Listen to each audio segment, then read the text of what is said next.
Good morning and welcome to PBS News Live special coverage of the inauguration of Donald Trump as the 47th President of the United States. I'm Jeff Bennett. And I'm Amna Nawaz. It is a frigid morning in Washington, D.C. as Donald Trump is set to make history, returning to the White House after 4 years out of office. He'll be just the second person to hold non-consecutive terms as president after Grover Cleveland in the late 1800s. And today's ceremony will look very different than Mr. Trump's first inauguration 8 years ago. The cold weather forecast set off a scramble on Friday afternoon as the president-elect announced the oath of office, inaugural address, and even the parade will all be held indoors. Instead of crowds in the National Mall, you'll see Mr. Trump, his family, past presidents, and members of Congress, and other invited guests packed inside the Capitol Rotunda. You see a live picture of that right there. Thousands of others will be watching from an arena about a mile away, and many more of the 250,000 tickets that were distributed are now just commemorative. Not since President Ronald Reagan's second inauguration 40 years ago have we seen a president take the oath underneath the Capitol dome. It was just 7 degrees that day, and while today isn't quite that cold, winds are also a factor, making it feel around 15 degrees here. Our congressional correspondent Lisa Desjardins is up on Capitol Hill. Lisa, tell us a little bit about the atmosphere now that this entire ceremony has moved indoors. As you all said, it is a cold day here in Washington, but it's a beautiful day, bright and sunny outside. I can see the blue sky through the windows here, and the atmosphere is beyond upbeat. Most of the people here in the Capitol today are Republicans. They are here to celebrate President-elect, soon-to-be President Trump's inauguration. There are a few Democrats here as well, but it is a strange atmosphere because so many of the people who intended to be here could not be here because it is a much smaller footprint. I'll put it to you this way. On the top floors of the Capitol building, it's almost silent. The bottom floors, a beehive of activity as people get ready for that inaugural ceremony in the rotunda. People will be packed in there. The orchestra that you'll hear has barely room to move their bows. I saw them practicing yesterday. But all in all, a very upbeat atmosphere here at the Capitol right now. And give us a sense of the security preparations there too, Lisa. Yeah, this is by far, I think, after 2021, the most secure inauguration we've ever seen. There are some 30 miles of perimeter fencing, many roads closed here in the Washington, D.C. area, including some major routes for traffic. This is a corridor, of course, for the entire eastern coast, but travelers in the Washington, D.C. area know they could be rerouted here. The fence itself is 8 feet or more high, and that is intentional to make sure that it cannot be climbed, cannot be pushed down. This is directly a response to January 6th and the fact that those low barriers there were easily pushed aside by the rioters and insurrectionists that day. But I will point out something else. Being here for the 2021 inauguration, which was just days after January 6th, as you all remember, I remember members of Congress, Democrats, wearing bulletproof vests to that inauguration. I didn't sense that same level of fear or concern from this one. Of course, that does have to do what you perceive the threat to be, and at that point it was Trump supporters on January 6th. But there is more of a feeling of security, and there is more security for this inauguration. All right, our Lisa Desjardins up on Capitol Hill for us today. Lisa, we'll check back in with you in just a few. Meanwhile, to accommodate some of those who'd been hoping to watch the inauguration on the Mall, the inaugural committee arranged to use Capital One Arena here in D.C. That's home to the Washington Capitals, the Washington Wizards, and the Georgetown Hoyas, as well as concerts and other live events, but none like today's. It can seat around 20,000 people. That's a fraction of the crowd that had been expected on the Washington Mall. Our Stephanie Sy is inside the arena where there is a watch party for the inaugural ceremony and where later the president-elect will attend the inauguration parade. Stephanie, what's the mood where you are? What are people telling you? Well, Jeff and Amna, we were speaking to folks that arrived here early this morning, and these are the lucky ones. They waited in line for hours, some of them as early as 10 p.m. last night in those frigid temperatures to get in here. So despite the fact that the inauguration was moved, they are just grateful to be here, but they are fatigued and tired. They are also very determined. This feels a lot like you would expect any Trump rally. Of course, he had a rally here yesterday. the home of the Capitol, and the Wizards, as you can see, festooned in red, a color that has become synonymous with MAGA, and certainly that appears to be the core of the crowd here. Lots of red Make America Great hats, lots of people wearing their American flag garb. You know, really, since I arrived in D.C. yesterday, I could feel the intensity of Trump's fan base here. They come from all over the country. Some of them have driven for up to 12 hours, one from as far as California. You know, when I was in the hotel room yesterday, there was a group of people that all had T-shirts saying, "I love felons," and they had Trump's face on their T-shirts. There was a pickup truck when I arrived at the airport that had detailed Trump's face with a crown, and it was called the Trumpcinerator, this pickup truck. So just everywhere you look in the Capitol today, again, you feel that fervor, almost religious fervor of the Trump fans. And Stephanie, Lisa was talking about the security posture around Capitol Hill. Tell us a little bit about what you're seeing there. Well, you know, by the time you even get to the arena, you've been through what feels like 3 security perimeters. So it feels very secure in here. Of course, they're magnetometers, and everyone that came in here was thoroughly searched. So it feels like a very secure, hardened space here. Stephanie Sy at Capital One Arena. Meantime, there have been a couple of early morning events at and near the White House, which our Laura Barone Lopez has been watching. Laura, bring our viewers up to speed on what's transpired before we came on the air this morning.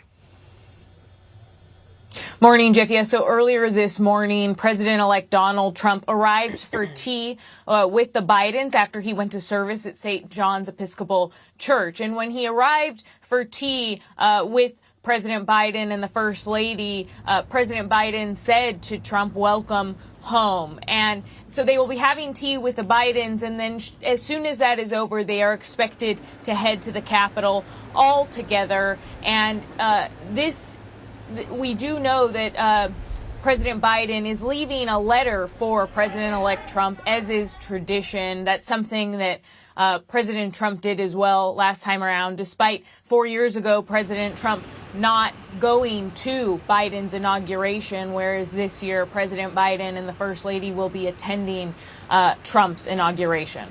Laura, we know you've been talking to folks on the incoming Trump team. They have been signaling for a while, the president-elect himself, that there would be a flurry of activity on this day one in the way of executive action. What should we expect? There's going to be a lot of executive actions today, Amna, and specifically on border and the immigration. We were told this morning by White House officials that there will be 10 total border immigration related executive orders. That includes declaring a national emergency at the southern border, which they say will allow President-elect Trump to be able to deploy military to the southern border. So far, they say they are only going to be having armed forces at the southern border, not necessarily within the actual United States. They also said that they will end catch and release, that they are going to designate criminal cartels as foreign terrorist organizations. And they also said that one of the executive orders is going to end asylum. So allowing for the immediate removal of migrants that are crossing the border, not allowing them to claim asylum. They didn't specify whether or not that was going to be that they were going to be doing that by reinstating Title 42, which requires a public health emergency declaration. And they also said that they are going to be ending birthright citizenship. That's expected to obviously, Amna, draw a number of challenges, given that that is protected under the 14th Amendment. But they say that there is language in the 14th Amendment that would allow the president to reinterpret that amendment and essentially decide that and end automatic birthright citizenship for children who were born to undocumented migrants. And there's a number of other executive actions that the president-elect is expected to take, including on DEI initiatives and ending federal funds to what they say promotes gender ideology, Amna. We're seeing live picture there as the motorcade carries President Biden and President-elect Trump to the Capitol. Meanwhile, that's Laura Barone Lopez at the White House for us. Thank you, Laura. And as we keep our eye here on the motorcade as it makes its way to the Capitol, let's bring in our panel. With us in the studio this morning are Amy Walter of the Cook Political Report with Amy Walter, Republican strategist Kevin Madden, and Tiffany Smiley, a Republican from Washington State who ran for Congress last year. Also with us is David Brooks, columnist for the New York Times, Jonathan Capehart, associate editor of the Washington Post, and of course, our very own Judy Woodruff. Thanks to you all for being here today. Judy, you heard what Laura had to say there about this flurry of executive action we're expecting today. That sets quite a tone, quite a message from day one from this incoming president. That things are going to be different. And what we all know is that he comes into office the second time in much stronger shape than 8 years ago. He inherits a great economy. Jamie Dimon told me last summer it was the greatest economy in the world that the world had ever seen, he said. The IMF yesterday said it was the strongest in the world. Frankly, global developments are moving in a good direction, especially in the Middle East. He comes back into office with Congress that is Republican in both houses, but this time the leadership is loyal to Donald Trump. They were conservative Republicans the last time, this time Donald Trump. And again, his cabinet, this time we know this cabinet was chosen because of its loyalty to him. What about that, Kevin Madden? President Trump is coming into office with this intentionally audacious show of force. It's also true that he is now term limited, and he has slim majorities in the House and Senate. So the idea is if he's able to enact any part of his agenda, he has to move fairly quickly. This is beyond what he's trying to spell out in his executive orders. Yeah, I mean, I think the high level of determination that the president has, as well as his political allies and political activists that support the president around the country, is driven by the fact that he feels like he has this enormous mandate, this decisive victory that he won in November, as well as an advantage and I think a very clear mandate on the issues that he believes sent him here to Washington, which is to the economy, to address inflation, to get people feeling more confident about the direction of the country and the economy, and then to secure the border, to address issues like immigration. And so I think in these early steps of the new administration, he is going to move with speed, but I also think he's going to move with an incredible level of volume, which is that he's going to, put out as many of these executive orders. We're expecting close to 100 today, and really try to sort of overwhelm the opposition that he's expecting from Democrats in the Congress. So I think those will be the two charges that he feels like he has. Shock and awe was the guidance we've been hearing, right, from the Trump team. David and Jonathan, can I ask you to just look at this moment here and weigh in on what could be unfolding inside this car? The outgoing president and the incoming president-elect riding together to the Capitol for Mr. Trump's swearing in. And just for context, this was not a moment we had back in 2021 because Mr. Trump did not stay around for Mr. Biden's swearing. There was no welcoming of him to the White House. David, just your thoughts on this moment. Yeah, I don't know what they're talking about. Geritol, prune juice. I think, though, on the one hand, people have public hatreds and feuds and contempt, but they're professionals. And I tend to find when politicians get together, they are in the same business. I found that covering the Middle East, that the Israeli and the Palestinian negotiators, they hated each other, but they were in the peace process business. And these guys are in the same business right now. And so I'm sure it's shop talk. Jonathan, what about the dissonance, though, that some Democrats might see, where Joe Biden's last official act as president was to extend these preemptive pardons to people because he was fearful of Donald Trump's retribution, and yet, on the other hand, he's extending to him all of these gestures that Mr. Trump denied him 4 years ago, meeting at the White House for coffee and tea, sharing the limo over to the Capitol. How do you see that?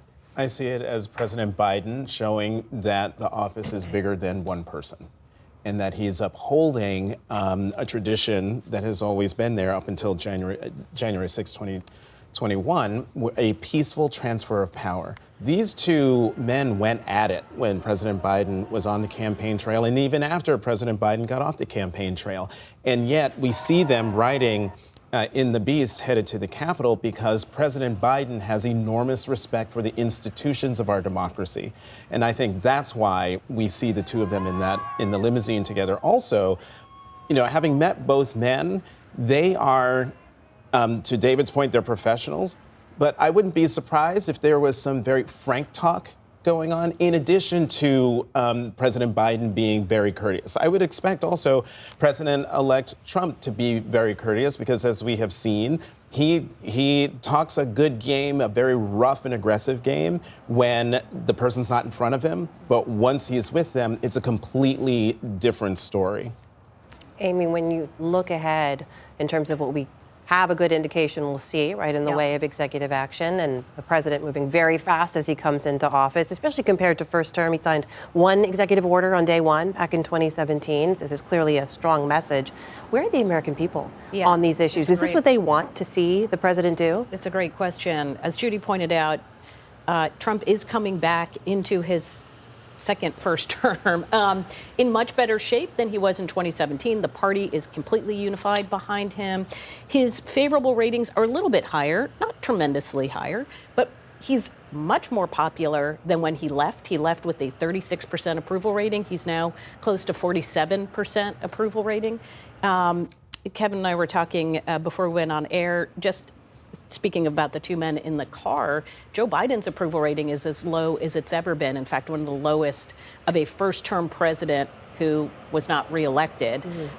So in that sense, he can feel like he has a mandate. Obviously, he won decisively and won the popular vote. But when you look at the polling, and this was a Fox News poll that came out recently, do you see that this president now has a mandate? Only 42% of voters said yes, they believe he has a mandate. Was Trump's success, do you think his success was because people really like Trump, or because it was a rejection of Biden and Harris? A majority said it was a rejection of Biden and Harris. So there are things that they do support. They do believe that he's going to do a better job on immigration. They want him to do that. The country is divided on what that means, and the way we ask that question, I think, is going to be really important about supporting deportations of people who are here illegally. But what they really do want to see is inflation tackled. And what the president is talking about right now, whether it's with tariffs or troops on the border, things like that, that is not necessarily going to help immediately with the things that people are the most interested in, and why so many people did support him in the first place. And we should say the motorcade has just arrived at the U.S. Capitol. I'm not entirely sure of the camera position there. We may not see President-elect Trump and President Biden get out of the vehicle and make their way into the Capitol. But Tiffany, we heard Amy Walter say that Donald Trump is far more popular than he was 8 years ago. He's also way more prepared for the presidency. Help us understand, how he's better positioned to not just articulate, but also enact his really ambitious agenda. Well, I was at the inauguration in 2017, and it was an amazing day. Honored to be able to experience that. But you're right, Donald Trump was coming in, and everything was new to him. Now he has his cabinet picks, he has his nominees, he's in a strong position, and he understands the mandate that was sent down, that the American people want him to get to work. I believe in these next 100 days, we will start to see his approval ratings rise as he starts to deliver results. He is the creator of Art of the Deal. He knows how to get work done, and that's why the American people sent him there. I think as far as Biden, Trump is coming in to a country with Bidenomics. Perhaps that was a mistake for Biden to label his economic policy Bidenomics, because the American people really felt the effects of that. And it's an opportunity for Trump to come in and show what he can deliver. How are his supporters seeing this vast array of executive orders? I've heard anywhere between more than 50 to 100 executive orders that he intends to sign today. Some will be serious and substantive, and others will just be conversation starters. Yes. I mean, what does the MAGA base really make of all that? Yes, well, it's securing our border, and that's another reason why Donald Trump won. We have an open border. Every state is a border state in this country, and so obviously securing our border, protecting Americans first, and not only that, when you look at the economy, Trump also will deregulate so small businesses can run and flourish. And as far as tackling inflation, and in these executive orders, he will be unleashing American energy independence, which will kickstart, getting a grip on inflation. We are seeing President Biden and President-elect Trump make their way into the Capitol. They are really shepherded by Amy Klobuchar, the senator there who leads the bipartisan group that organizes these inaugural events. And this is a live look inside the U.S. Capitol. That is Elon Musk, of course, in conversation with another tech leader. We'll continue with live picture inside this room as well. This is, of course, where that swearing-in ceremony will unfold in just a matter of minutes. In the meantime, I want to bring in two more guests. Two former senators are also joining us. Democratic Senator Sherrod Brown of Ohio and Republican Bob Corker of Tennessee. Gentlemen, thank you so much for being with us. Senator Corker, let's begin with you. This is, however you look at it, quite a political comeback for President-elect Donald Trump. 4 years ago, a very different scene unfolding in that Capitol Rotunda when many of his supporters stormed it violently. What are you thinking about this day? How are you viewing today's proceedings? Well, I'm thinking about the fact that every president wants to be the greatest president in modern history, or at least in their time.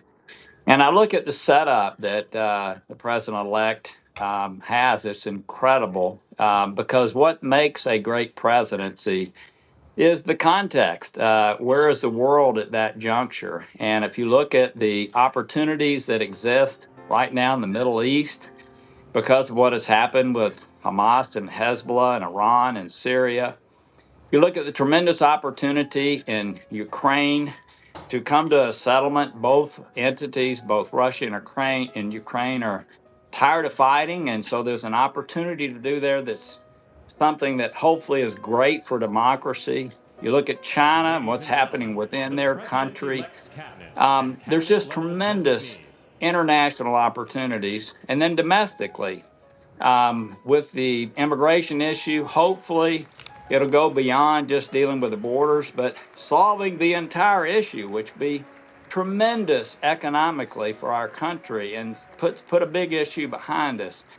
Dealing with the other issues that have been mentioned, I just think the context is set for the president-elect to be a great president, and the question is, will he rise to that occasion? He has such opportunity for all the reasons you mentioned, the excitement, the fact that Democrats actually, instead of coming in with resentment right now, they're actually realizing that they got it wrong, that they made mistakes, and they're wanting to move a little bit in the direction more to the center. So it's a great opportunity for our country. It's a great opportunity for him. And hopefully that is what he'll set out to do. We are watching as members of the president's cabinet, his cabinet nominees, and a few others make their way into the Capitol. Senator Brown, you heard Senator Corker there say that this is a moment where Democrats are trying to take stock of what they got wrong. Is that how you're viewing this moment? Reflect on the day for us. Yeah, Bob, nice to see you. It's a great president is one who wants to bring people together. And, the executive orders are fine, and they will make progress on some issues, I assume. But people are unhappy. People voted for Trump in large part because they've seen a rigged system against them. They've seen corporate profits go up. They've seen CEO pay go up. Stock buybacks, they've seen their own wages stagnant. They've seen huge numbers of lost industrial jobs. They've seen really since NAFTA. And that sickness has infected our society in terms of lost jobs and lost wages, while the rich get richer and everybody else struggles. And to see a president surrounding himself with California billionaires, I'm hopeful it's an inaugural speech that he talks about substance and talks about workers. He won his campaign in part by talking about workers, but I would give one example of something he could do. A judge in East Texas, at the behest of the Texas Chamber of Commerce, a Trump judge, one judge about 6 weeks ago made a ruling on overtime that took away overtime from 4 million workers across the country. The president could fix that. And if he really, politics isn't left or right. I don't think it's a middle matter of Democrats moving to the center or whatever. It's who's siding on. And I want to see a president who just doesn't talk that game, but actually walks that walk and stands up for workers and making their lives better.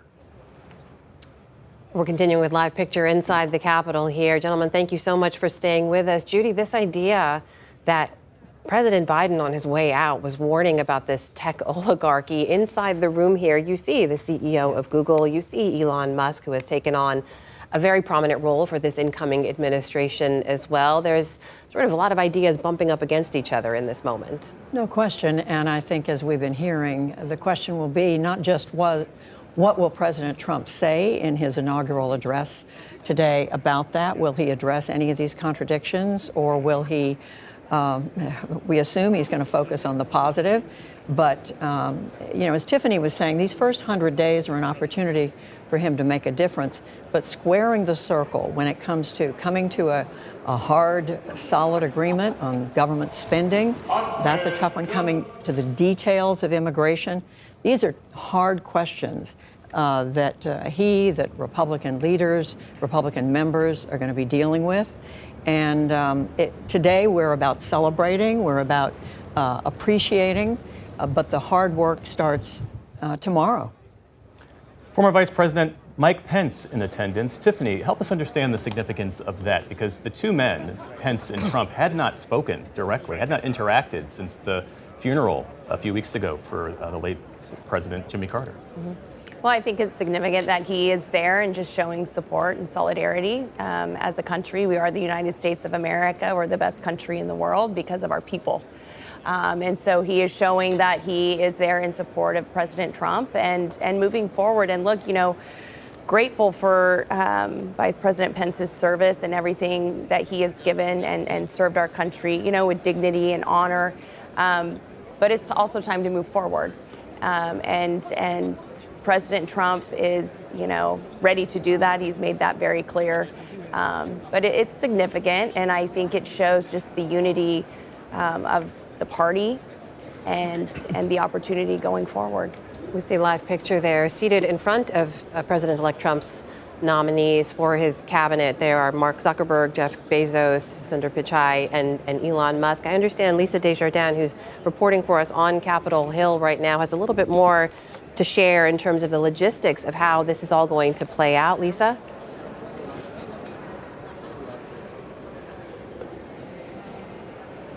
Yeah, hi guys. I think I've just lost my connection with you, but I'll tell you just a couple of things going on here at the Capitol. One thing with the changed footprint here with the moving the ceremony indoors, there is actually an entirely separate viewing area that has been moved into the Capitol Visitor Center, which is an underground facility.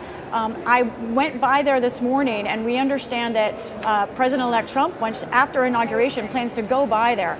Those are where some people who had tickets for outdoors will be able to sit and watch the speech, and then he will give remarks, we understand, down there after his inaugural address. Obviously, very coveted positioning there.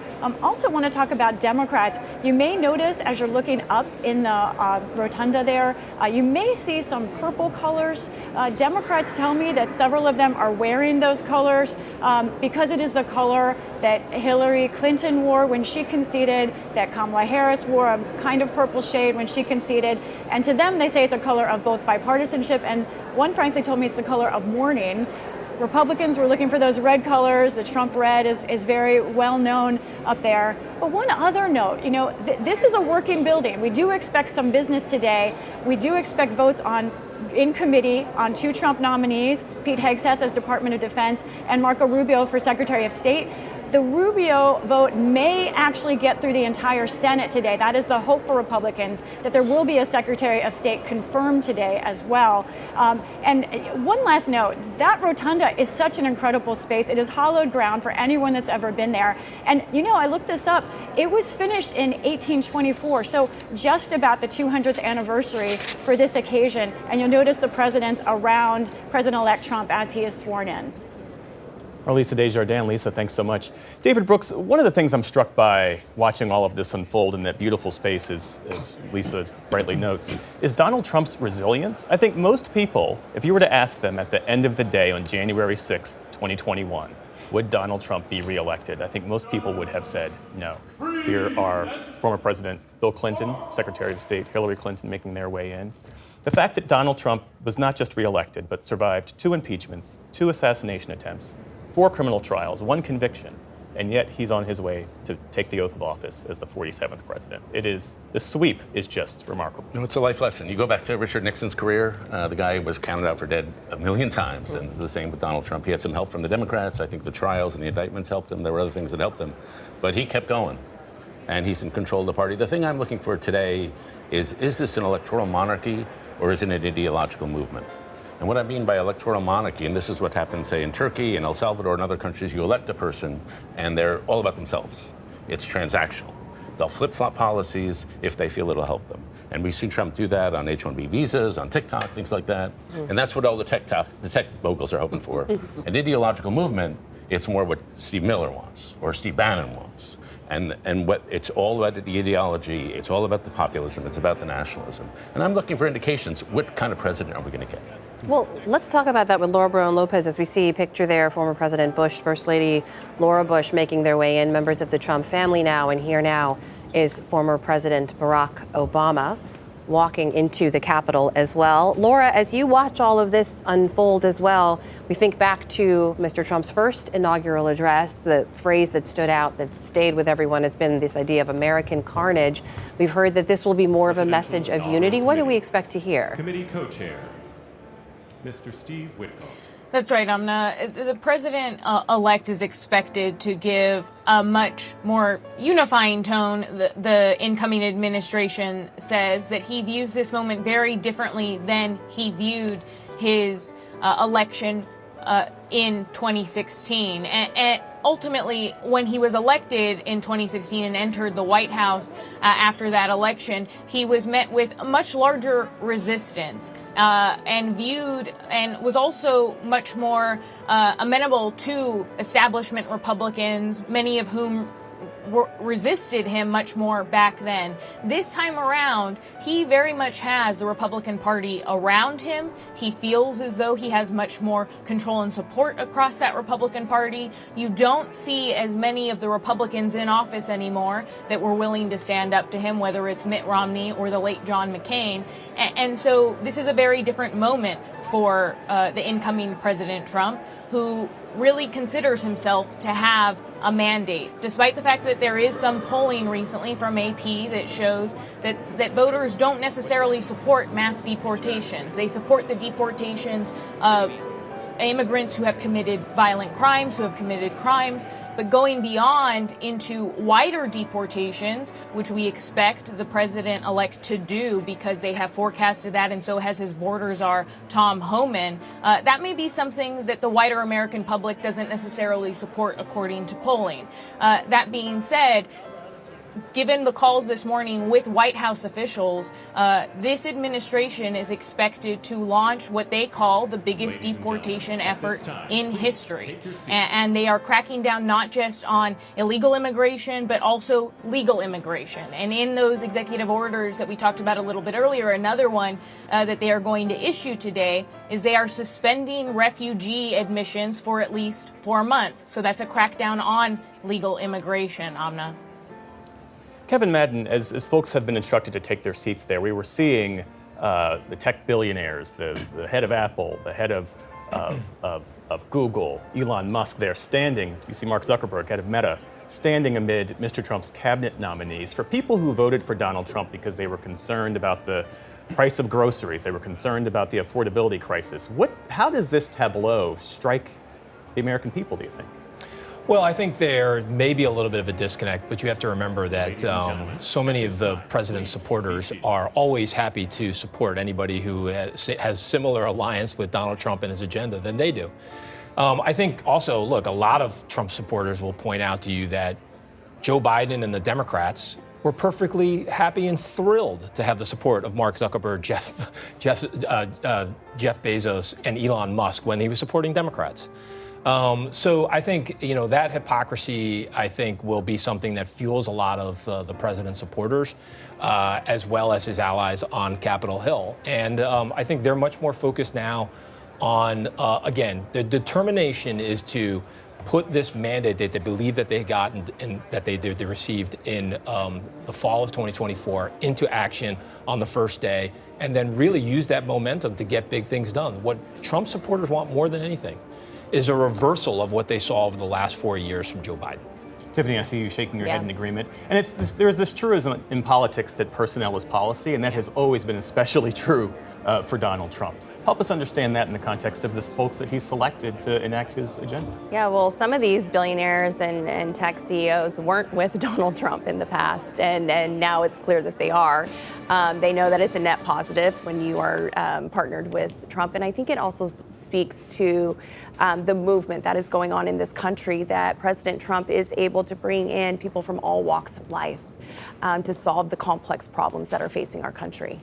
We see the Supreme Court justices making their way into the rotunda right now. Of course, Chief Justice John Roberts will be administering the oath to President-elect Trump. Behind him, Justice Brett Kavanaugh, we understand, will be administering the oath to Vice President-elect J.D. Vance. I believe Senators Corker and Brown are still with us. Gentlemen, I'd love to get I believe Senator Corker is still with us. If you've been following along here, Senator Corker, let us know your thoughts on this moment in terms of what you expect and what you'd like to hear from President-elect Trump in this inaugural address in terms of the tone he sets for the next 4 years.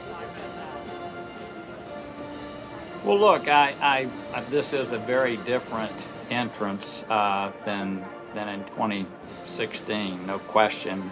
And he should be feeling very confident. I know he's feeling very confident, and I would hope that, as Senator Brown alluded to just a few minutes ago, I would hope that this is all about bringing people together. He was able to give a political talk yesterday in an arena. Hopefully this one is very different. As I mentioned, I don't think any president in a long time has come on the stage with more big challenges and opportunities to do great things for our country and to do great things for our world. But in order to do that, you do need Congress.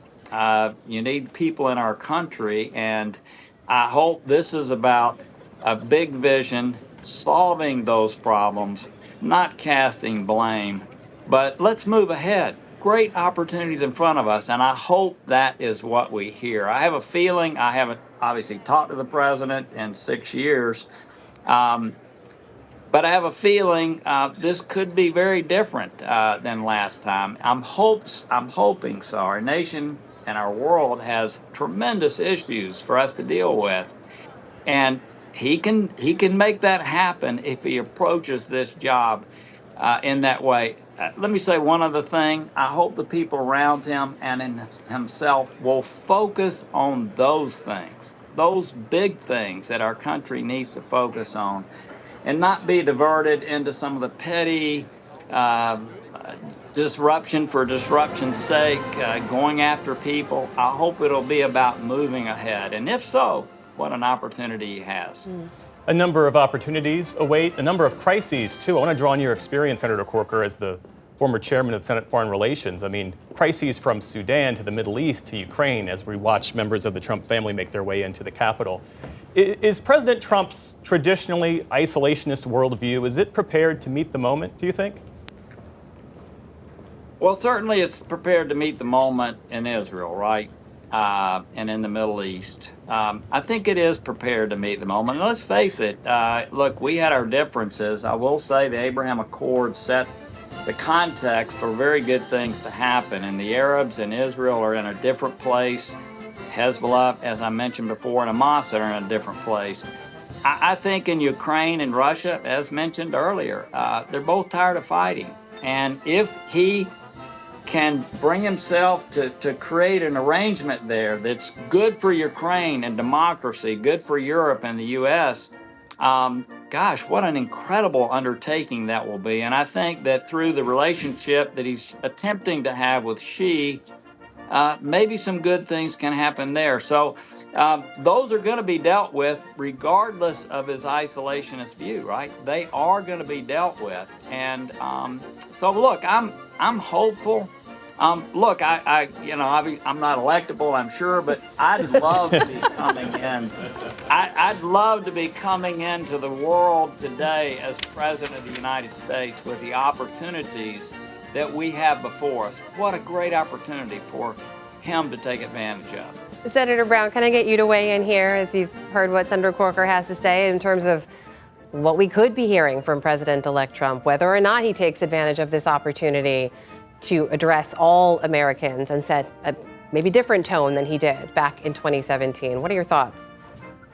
No, I'm hopeful. I'm always hopeful, and I also am a realist. But I saw a president who clearly a wing of the Republican Party, now captured by President Trump, clearly almost not even debatable, sided with Putin. I mean, clearly, it was pretty stunning to see a major political party support the Russian leader and essentially betray Ukraine. I saw Ukrainian Americans in Ohio who historically have voted Republican that were pretty stunned by Trump's and Vance's view on Ukraine. And so I'm hopeful that Trump is willing to stand up to Putin, but if it's a deal that betrays Ukraine, then it's a troublesome thing. And when you look at some of Trump's nominees on foreign policy issues, but I go back, Bob's specialty was foreign affairs in the Senate. I think that's fair to say. Mine, I was chair of the Banking Housing Committee. Mine is more domestic. Both of us, of course, did both things. But I'm really concerned about the billionaires around this president as he pursues more tax cuts for the rich, as he pursues an agenda that really deregulates consumer protections and worker safety rules and the overtime rule and all that. So while I'm hopeful, I need to be convinced, as I think the majority of Americans do. I mean, think about the last 30 years. Presidents of both parties sold American workers out on trade. It's Dr. King's birthday today that we honor. Dr. King, I talk about the dignity of work frequently. That term really came from Dr. King, where he wove together worker rights, civil rights, human rights.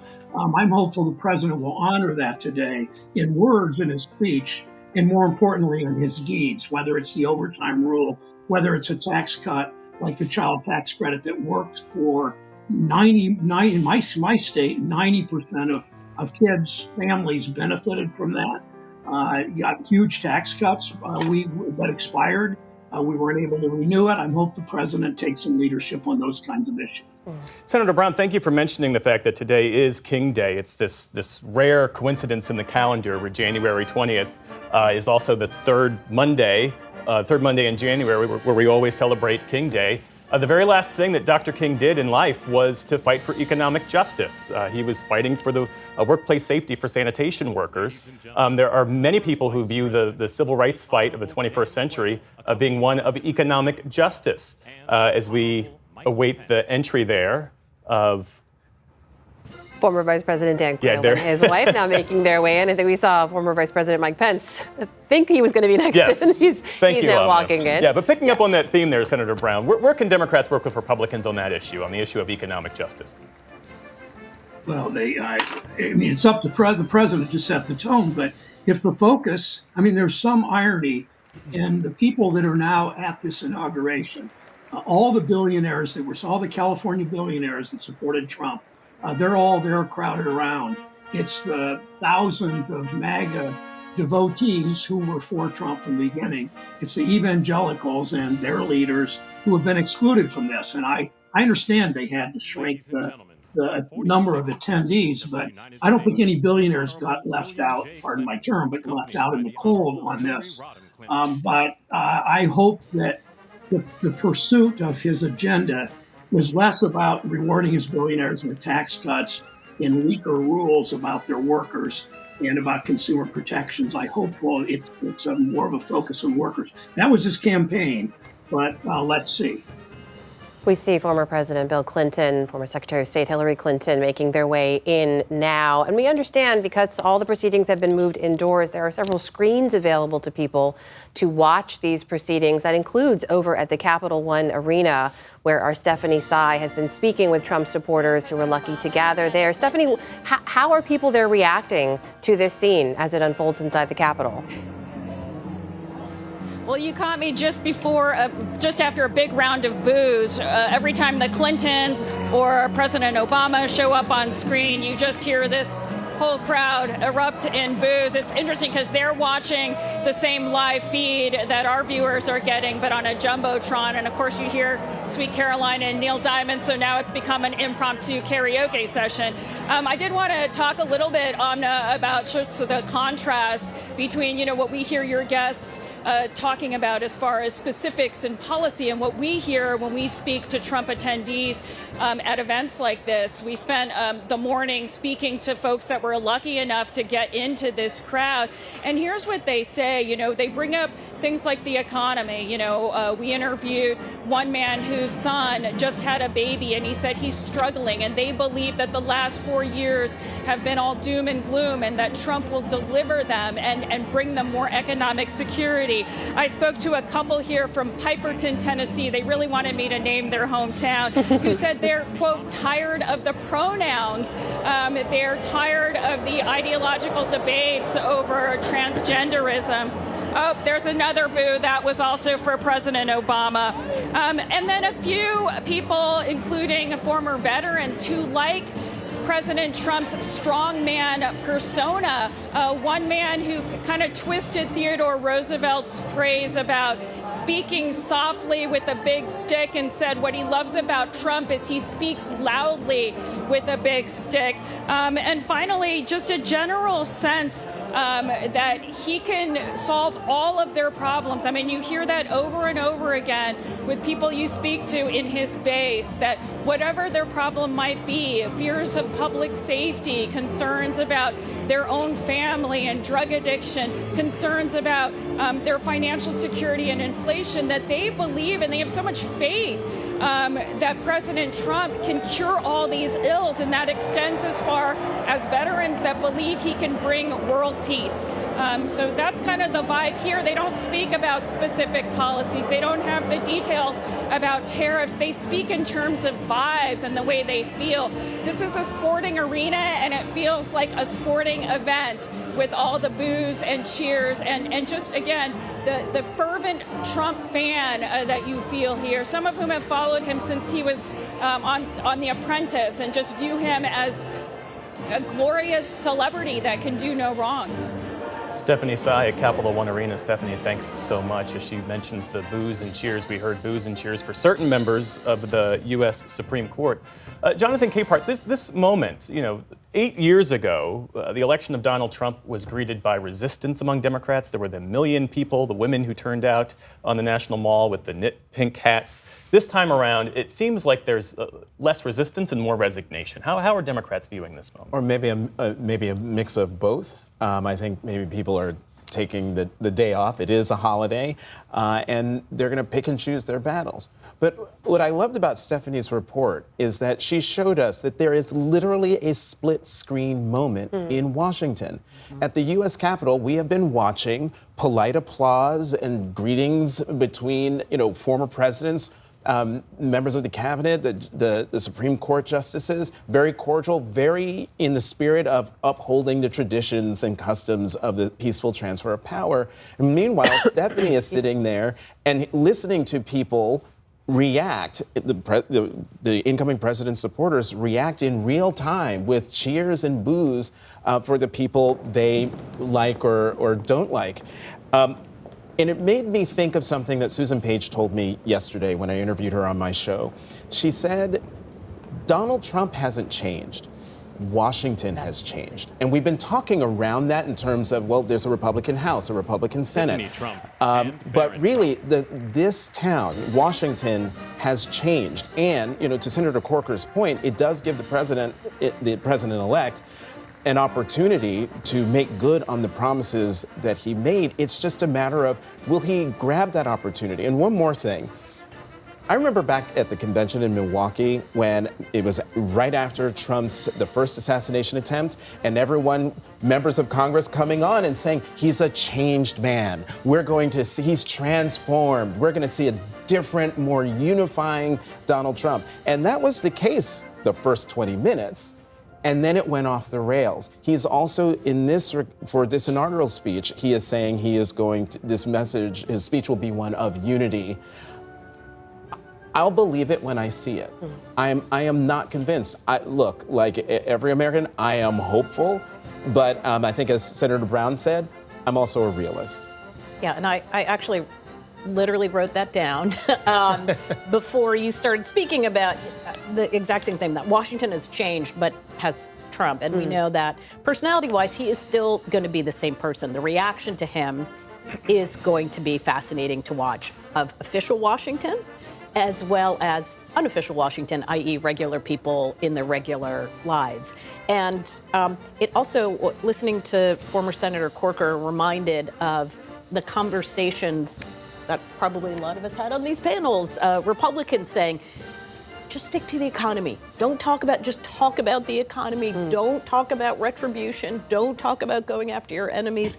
Just focus on the things people care about. And he would do that, and then he would move off of that topic. So I think we're going to see, maybe we may see a very different Donald Trump at this inaugural speech versus what he shows at the convention center / parade later this afternoon.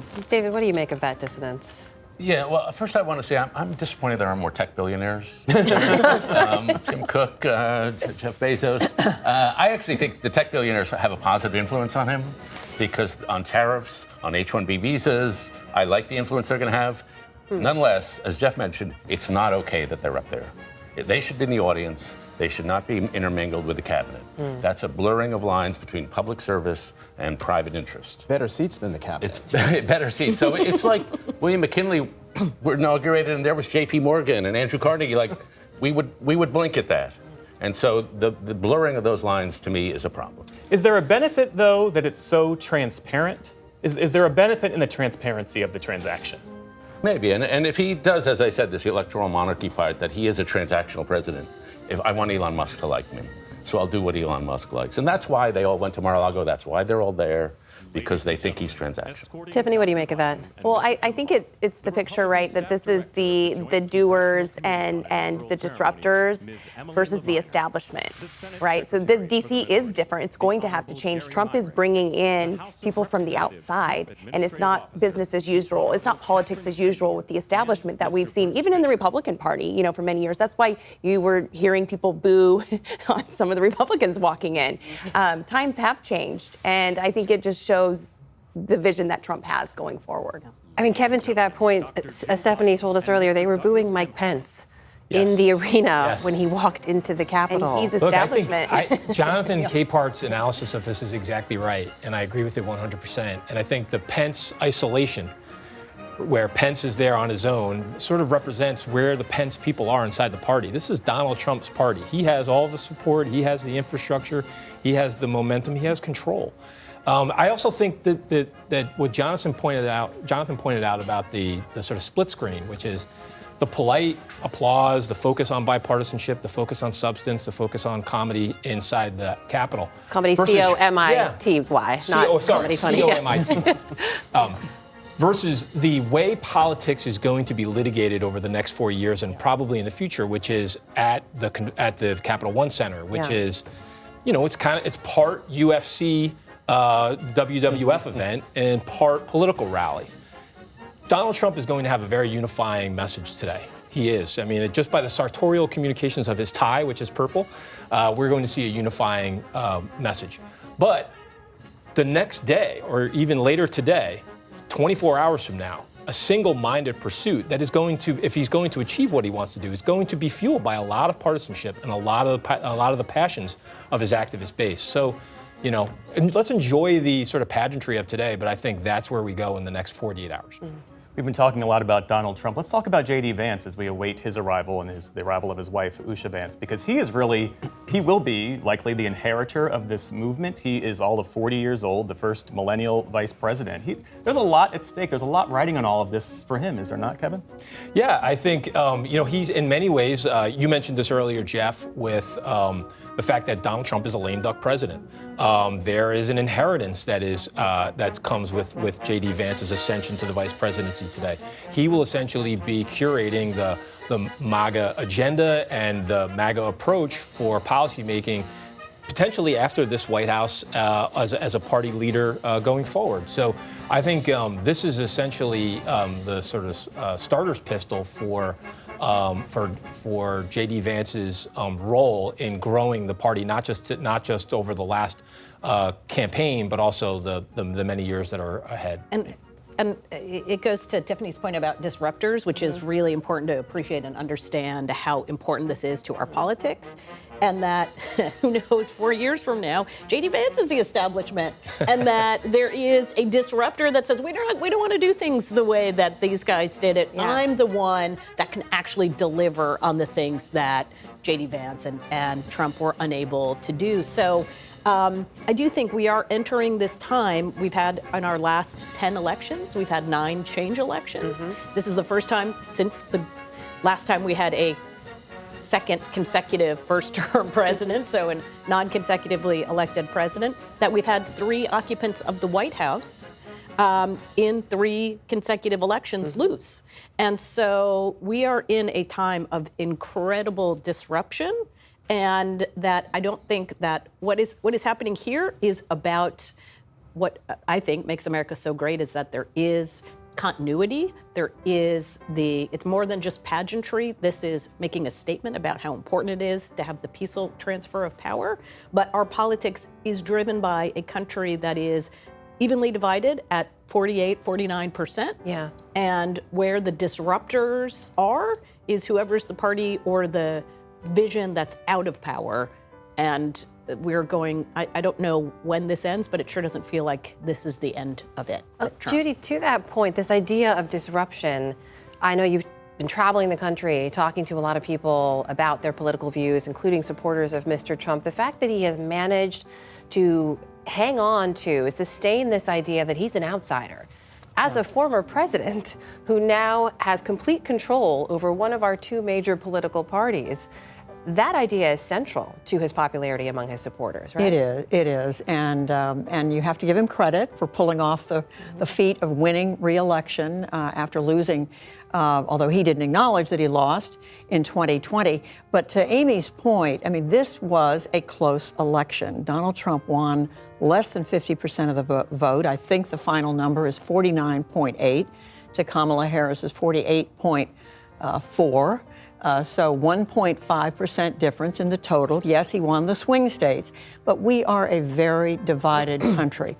And the other split screen I want to mention is one in our memories, and that is 4 years ago, in January of 2021, on the steps of the Capitol, and then inside the Capitol, the attack by supporters of Donald Trump. And I think of Mike Pence, the vice president here. 4 years ago, there was a noose that was built on the outside of the Capitol. So there are a number of split screens that we are thinking about today. Tiffany, how are Trump supporters making sense of that moment, that split screen, to keep this metaphor going? The sense that in this very room, Trump supporters, rioters laid siege to that Capitol in an effort to overturn Joe Biden's election victory. Yeah, that was a dark day in our history for sure, but and those that broke the law, should be held to that standard. But again, anytime the media starts to talk about January 6th, the American people tune out. It's time to move forward, and I think that's exactly what we're seeing here today. That we are a country that can go through hard things. Democracy can be messy sometimes. And it can, create great change at the same time. So I am hopeful. I think President Trump's address will lay out a vision for our country. Leading up to the election, I believe it was about 78% of Americans actually felt that their children's future wouldn't be any better than theirs. And that's a dark place to be in this country. So I think it's about moving forward, and Donald Trump will lay out a vision for this country to give parents, hardworking, working-class Americans hope for the future, and that's where the focus is. As we watch this live picture unfold inside the Capitol Rotunda, of course, senior members of Congress, former presidents, their spouses, Supreme Court justices, all gathered in this space. Very different from the tableau we would have expected had it been held outside, with some 250,000 people receiving tickets. And there we see Usha Vance wife of Vice President-elect J.D. Vance, making her way in, and, of course, First Lady-elect Melania Trump as well. Jonathan, this idea that as we welcome in a new administration, we're saying goodbye to another, among the many actions we expect President-elect Trump to take today will really be an undoing of much of what President Biden put into place as well. How do Democrats view that in terms of the places they do want to be able to work together with Republicans moving forward? Yeah, as we have seen over the last few elections, the incoming president tries mightily to undo the legacy of his predecessor. We saw that with Trump when it came to Obama. And I think we're going to see this now with Trump when it comes to President Biden. But again, I go back to what I said earlier, which is this is a different time than it was in 2017. And that Democrats, if they're the grown-up party, they're the party that cares about governing. And so they're going to have to pick and choose their battles. They can't have hair on fire over every tweet, every utterance. They have to pay attention to what soon-to-be President Trump says, what his cabinet officials have to say, and then what they try to do in the Congress, and figure out where they should push back, where they should work together. But my hunch is there won't be many places where they can work together. David, also, it strikes me this time, President-elect Trump has a very different relationship with Congress than he did last time. In the previous term, it was really a reliance upon Mike Pence as his conduit to Congress. He has his own relationship with Speaker Johnson now, his own relationship with senior members of the Senate. To the extent he is a lame duck president and that he can't run again, for these first 2 years, what does that mean for how quickly and effectively he's able to actually have an impact? It's obviously extremely small minorities. And the one thing I would say is that all the executive orders that he's reversing today, that's a problem with the dysfunction of our democracy. Mm-hmm. We're supposed to pass laws in Congress and the president signs it into bill. As that is broken down, executive orders have taken over governance to the extent where Donald Trump sometimes doesn't seem to understand the distinction. And so the TikTok was a law passed by Congress and signed by the president. Mm-hmm. And Donald Trump seems to think that he can issue an executive order to overturn a law passed by Congress and signed by the president. Mm-hmm. That's against the rules. And so that's part of the decay of our democracy. Let's dip into this and listen to tenor Christopher Macchio perform "O America." I will keep you in my keeping till there'll be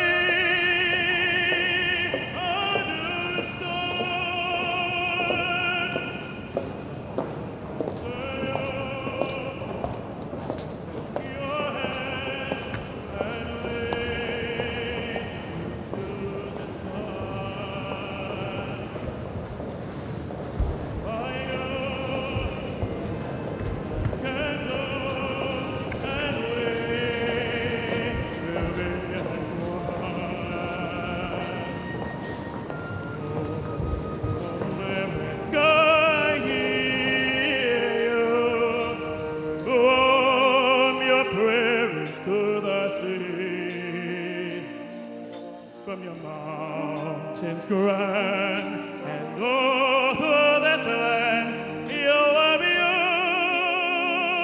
beautiful to me. Oh, America, you're calling. Oh, I can hear you calling me. You are calling me to pay to thee, to thee, oh, I will be.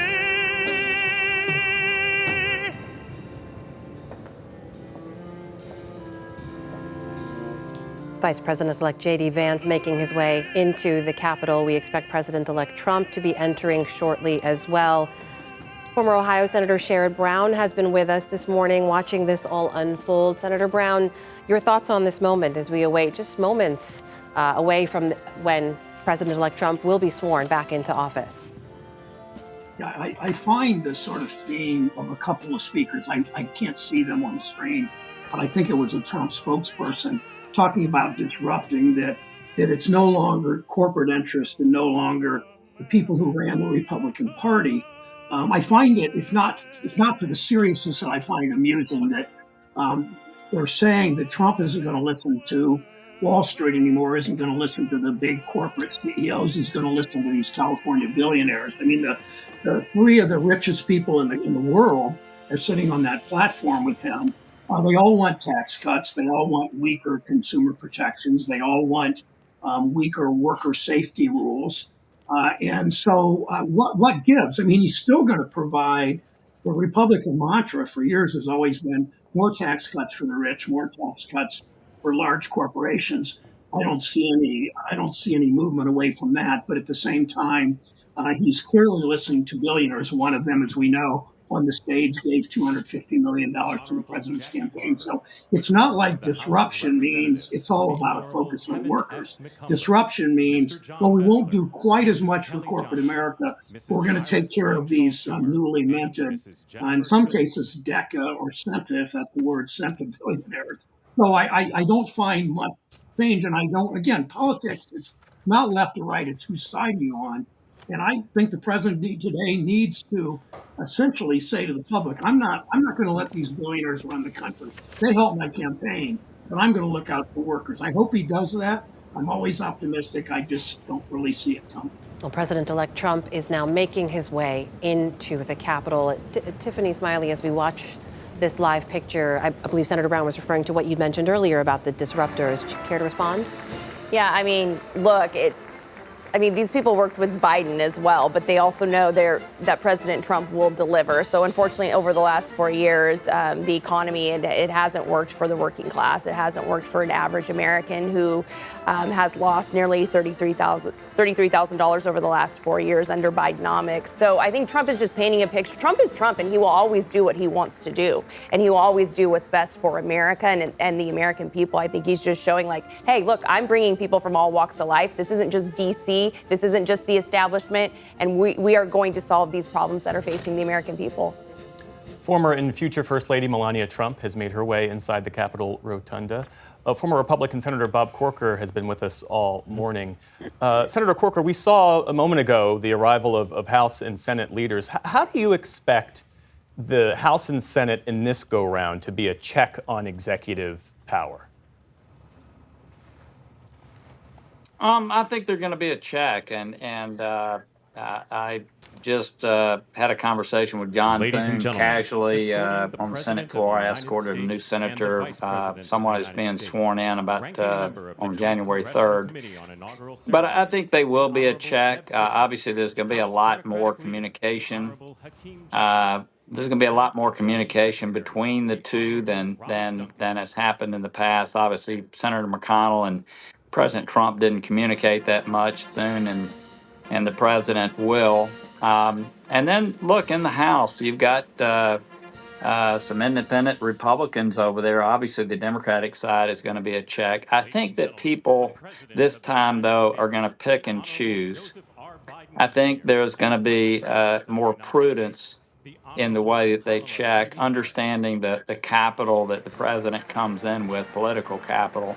I do want to say one other thing. I enjoyed being on with Senator Brown, and I think what both of us are doing today in our different ways with a different focus is we're trying to be aspirational, meaning that we're hopeful that Senator Brown is hopeful that the president is going to focus on workers and their needs, an issue that he's always talked about. We came in together in 2007, elected in 2006. I, too, am trying to be aspirational. And I think that is the way that both the House and Senate in some ways will be. Can they influence the president to stay focused, to move in a direction that is good for our country? I think that's the mode that everyone around is going to be, hopeful that somehow the president will stay focused, that he'll try to bring out the best in all of us. And we're going to see in just a few moments whether that's his first step here at the inaugural speech. Indeed. We'll end on that moment of hope, that note of hope, and go inside the Capitol Rotunda to watch this inaugural proceed.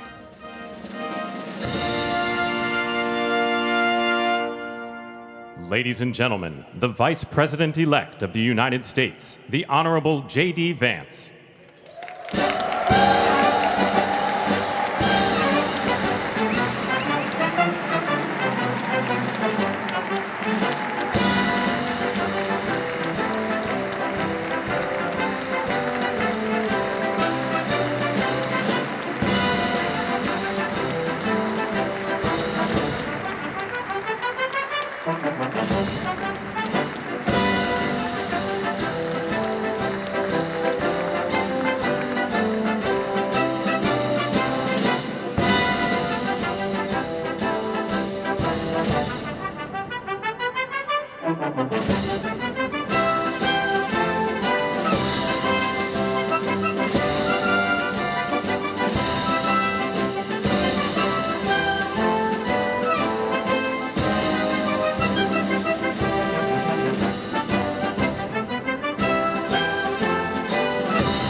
Ladies and gentlemen, escorting the President-elect, the Staff Director for the Joint Congressional Committee on Inaugural Ceremonies, Elizabeth Farah, House Sergeant-at-Arms, the Honorable William P. McFarland, Senate Sergeant-at-Arms and Doorkeeper, the Honorable Jennifer A. Hemingway, Senate Majority Leader, the Honorable John Thune, and the Joint Congressional Committee on Inaugural Ceremonies, House Democratic Leader, the Honorable Hakeem Jeffries, House Majority Leader, the Honorable Steve Scalise, Speaker of the House of Representatives, the Honorable Mike Johnson, Senate Democratic Leader, the Honorable Charles E. Schumer, Ranking Member of the Joint Congressional Committee on Inaugural Ceremonies, the Honorable Deb Fischer, and Chairwoman of the Joint Congressional Committee on Inaugural Ceremonies, the Honorable Amy Klobuchar.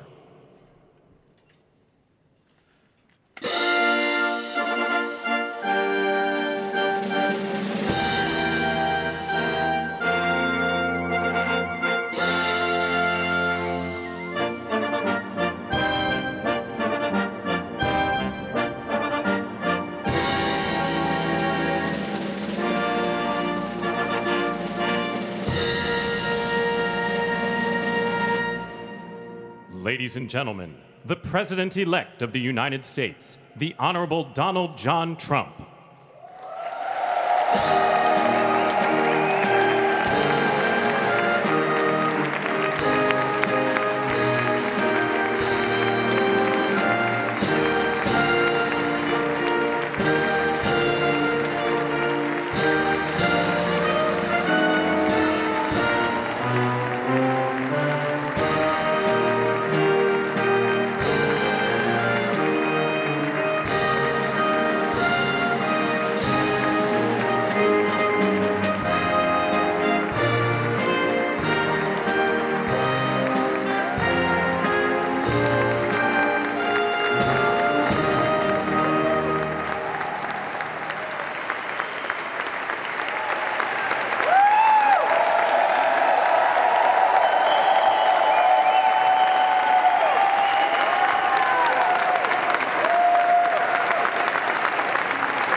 Ladies and gentlemen, please be seated.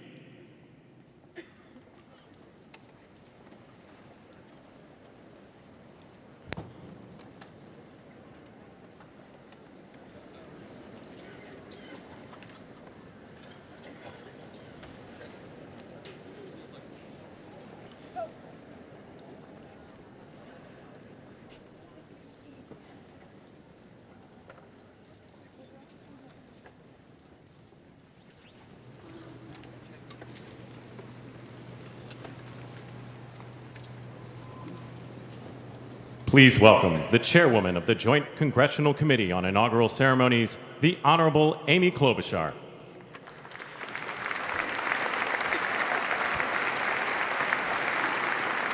Good morning, everyone. Welcome to the 60th presidential inauguration.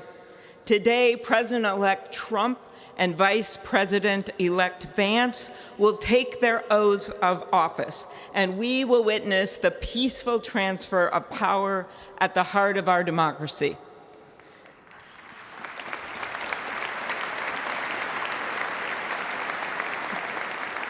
For the past year, I've chaired the inaugural ceremony committee, which includes the leadership of Congress from both parties. We thank the committee and Capitol staff and law enforcement who worked so hard over the last year, and especially the last 3 days. You've done a beautiful job, and you have shown grace under pressure.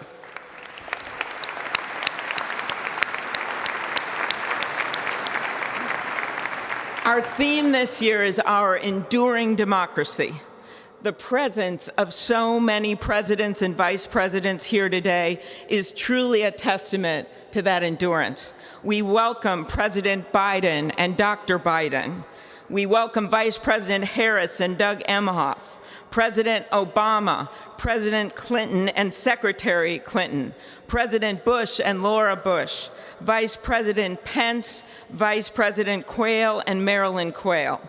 The justices of the United States Supreme Court are with us, all 9 of them, I counted, and of course, the Trump and Vance families. This ceremony marks what will soon be 250 years of our democracy.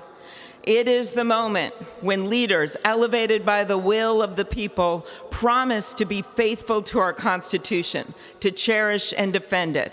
It is the moment when they become, as we all should be, the guardians of our country. Through war and peace, through adversity and prosperity, we hold this inauguration every 4 years, and today it falls on Martin Luther King Day. A further reminder that we must strive to uphold the values enshrined in our Constitution, the freedoms, the liberties, and, as is inscribed on the entrance of the United States Supreme Court, equal justice under law.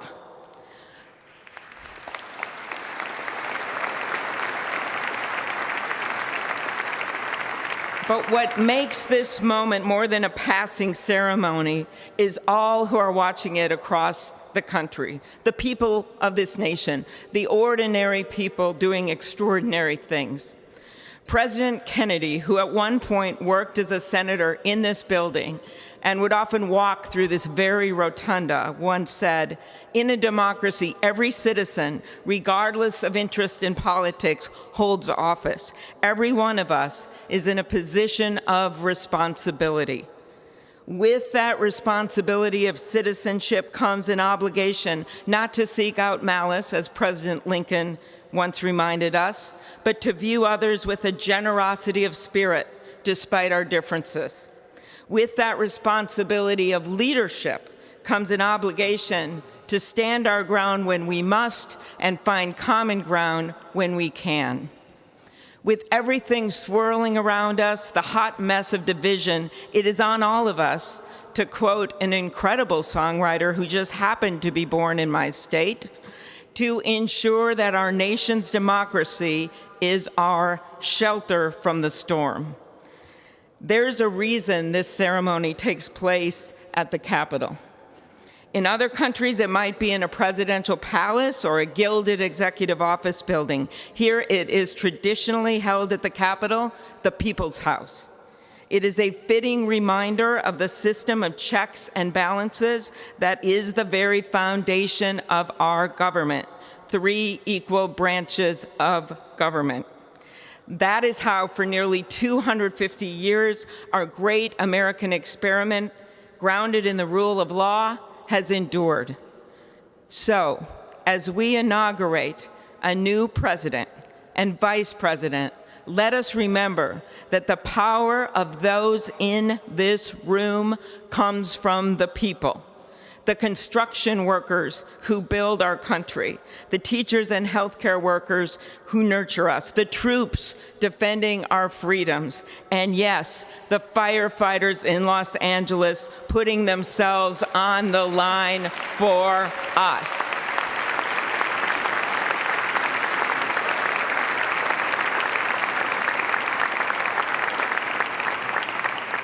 Our democracy's strength and grit must match theirs. May God bless our nation. Thank you.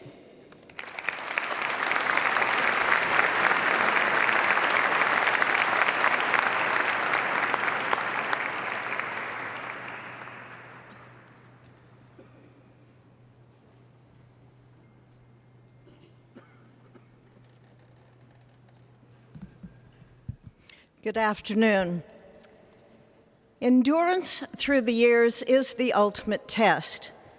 To persevere through time is the truest measure of an idea, an institution, and a nation. Our founders wrote the Constitution so that America could withstand all the twists and turns of time.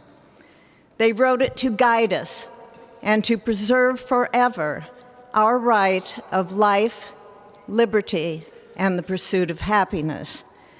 But as much as the truths and principles enshrined in our Constitution remain the same, our democracy promises the American people the power to change, to chart their own destiny.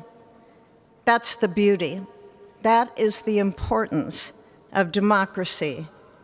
It allows the endurance, the permanence of a nation through change. It allows nations like our United States both to avoid the obstacles and to seize the opportunities God has placed before us, all while staying true to our founding principles. Today is our country's 60th inauguration ceremony. Like all the others before it, it is a celebration of our right to set our uniquely American course. The past several years have been trying at times for many, many Americans, and also for the nations of the free world that we humbly strive to lead. In November, Americans chose again to steer this nation towards greatness, the secure, safe, and prosperous future that our founders envisioned for all of us. And today, we celebrate not only their decision to do so, but also the simple right and wisdom of a free people to make their own choice so that their nation might endure. And now, allow me to welcome Archbishop Timothy Dolan and Reverend Franklin Graham, who will deliver our invocation. Please rise.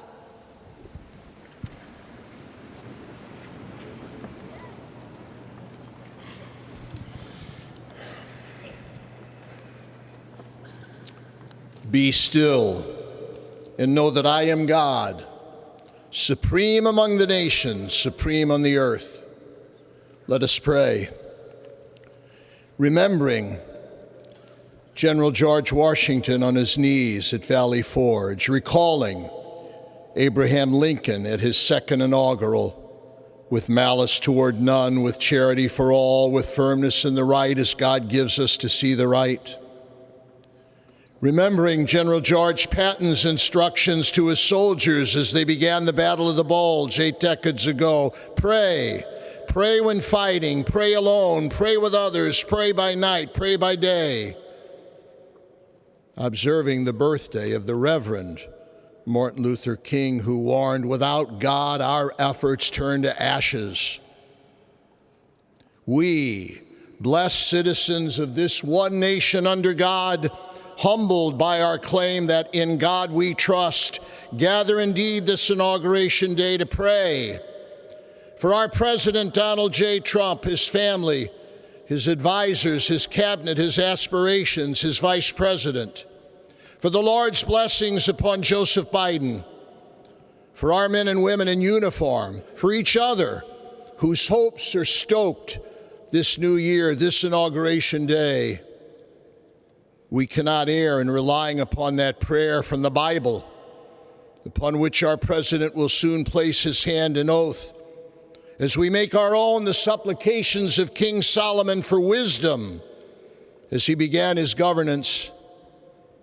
God of our fathers, in your wisdom you set man to govern your creatures, to govern in holiness and justice, to render justice with integrity. Give our leader wisdom, for he is your servant, aware of his own weakness and brevity of life. If wisdom which comes not from you be not with him, he shall be held in no esteem. Send wisdom from heavens that she may be with him, that he may know your designs. Please, God, bless America. Please, mend her every flaw. You are the God in whom we trust, who lives and reigns forever and ever. Amen.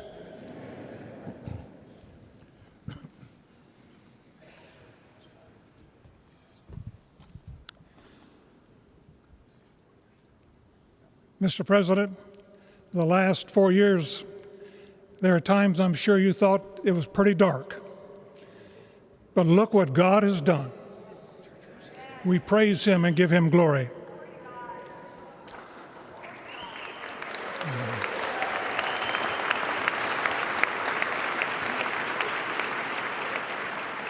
Let us pray. Our Father and our God, thou hast said, blessed is the nation whose God is the Lord.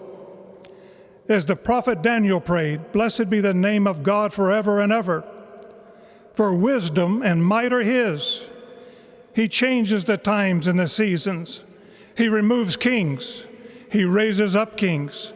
He gives wisdom to the wise and knowledge to those who have understanding.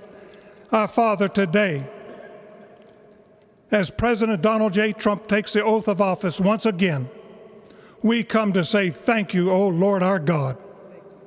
Father, when Donald Trump's enemies thought he was down and out, you and you alone saved his life and raised him up with strength and power by your mighty hand.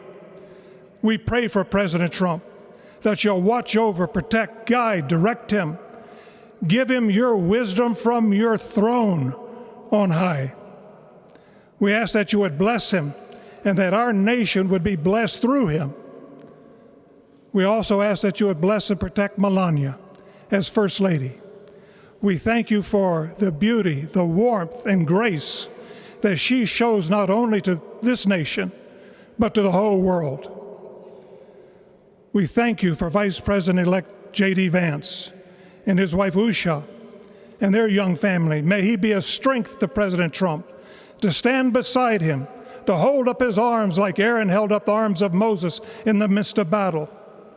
The prophet Samuel reminded the people, it was you that brought them up from the land of Egypt.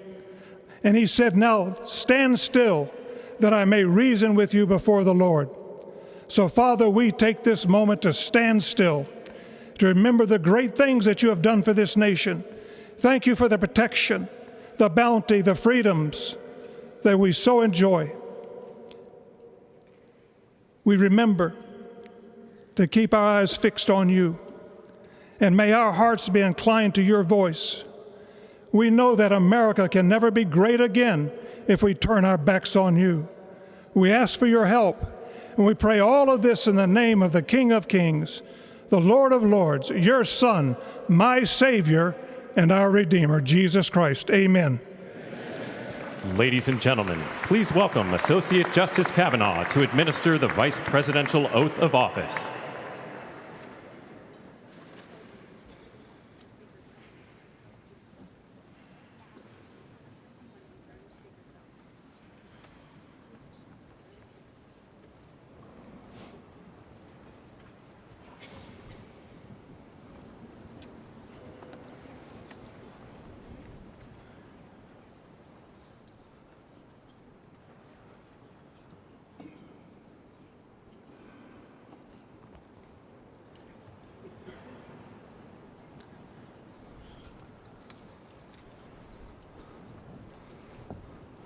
Please raise your right hand and repeat after me. I, James David Vance, do solemnly swear. I, James David Vance, do solemnly swear that I will support and defend the Constitution of the United States that I will support and defend the Constitution of the United States against all enemies, foreign and domestic. Against all enemies, foreign and domestic. That I will bear true faith. That I will bear true faith. And allegiance to the same. And allegiance to the same. That I take this obligation freely. That I take this obligation freely. Without any mental reservation. Without any mental reservation. Or purpose of evasion. Or purpose of evasion. And that I will well and faithfully discharge. And that I will well and faithfully discharge. The duties of the office. The duties of the office. On which I am about to enter. On which I am about to enter. So help me God. So help me God. Congratulations, Mr. Vice President.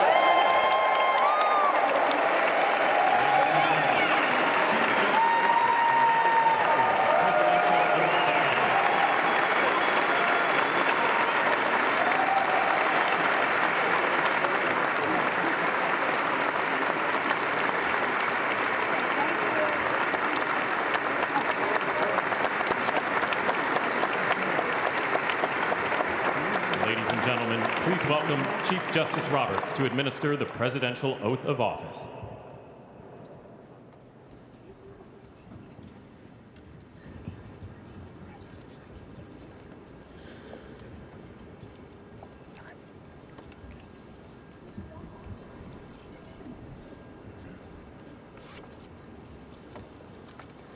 Please raise your right hand and repeat after me. I, Donald John Trump, do solemnly swear. I, Donald John Trump, do solemnly swear that I will faithfully execute the office of President of the United States the office of President of the United States and will, to the best of my ability, preserve, protect, and defend the Constitution of the United States. The Constitution of the United States. So help me God. So help me God. Congratulations, Mr. President.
It is my honor and pleasure to introduce to you the 45th and the 47th President of the United States of America, Donald J. Trump.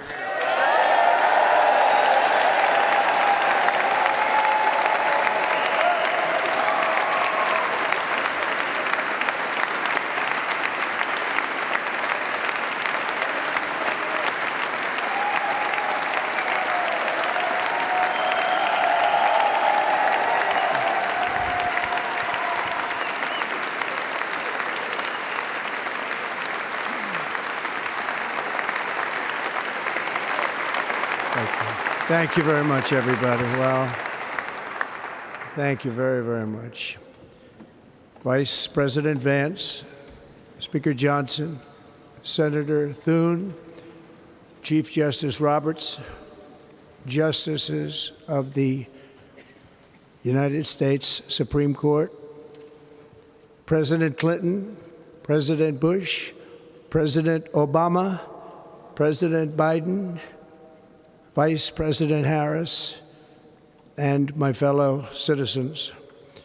The golden age of America begins right now.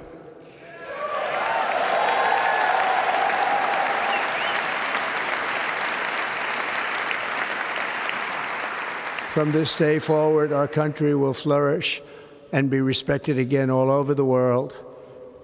We will be the envy of every nation, and we will not allow ourselves to be taken advantage of any longer. During every single day of the Trump administration, I will very simply put America first.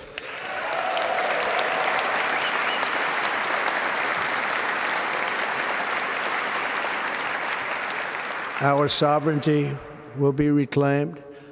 Our safety will be restored. The scales of justice will be rebalanced. The vicious, violent, and unfair weaponization of the Justice Department and our government will end.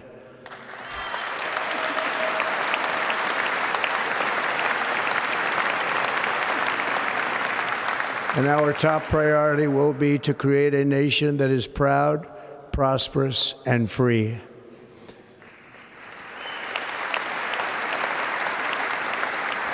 America will soon be greater, stronger, and far more exceptional than ever before.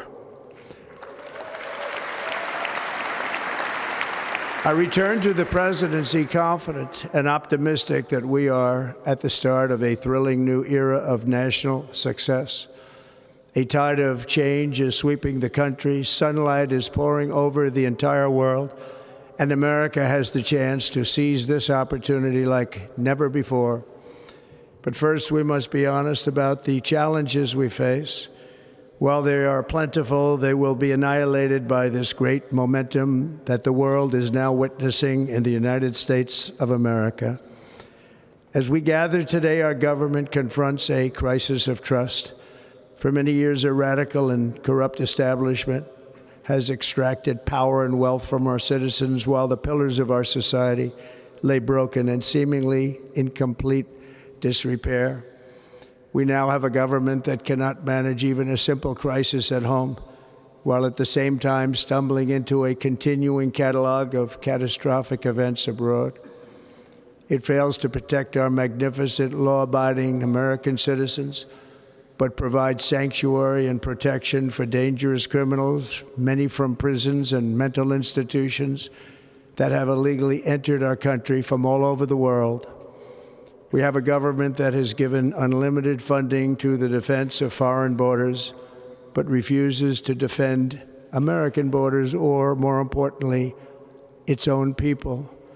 Our country can no longer deliver basic services in times of emergency, as recently shown by the wonderful people of North Carolina, been treated so badly.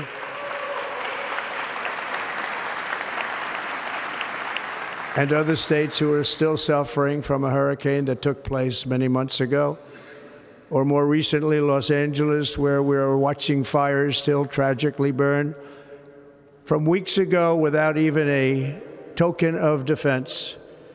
They're raging through the houses and communities, even affecting some of the wealthiest and most powerful individuals in our country, some of whom are sitting here right now. They don't have a home any longer. That's interesting. But we can't let this happen.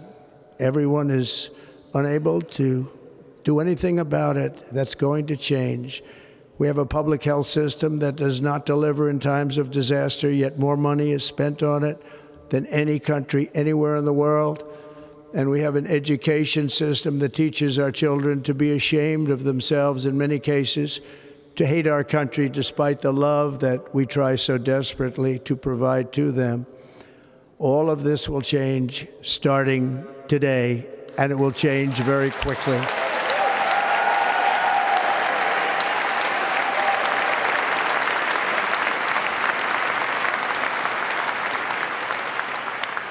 My recent election is a mandate to completely and totally reverse a horrible betrayal and all of these many betrayals that have taken place, and to give the people back their faith, their wealth, their democracy, and indeed their freedom. From this moment on, America's decline is over.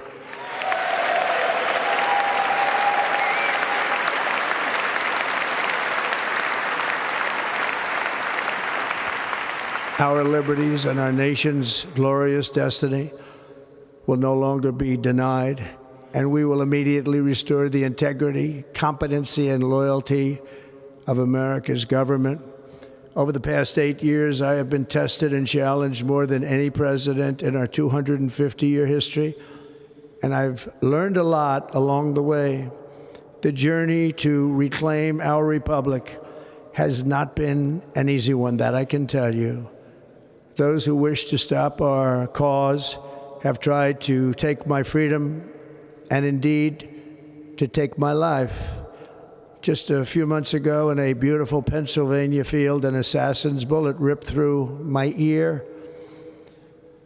But I felt then, and believe even more so now, that my life was saved for a reason. I was saved by God to make America great again.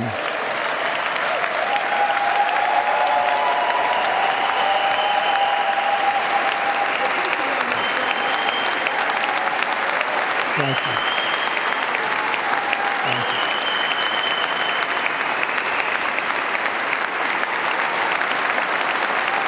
Thank you very much.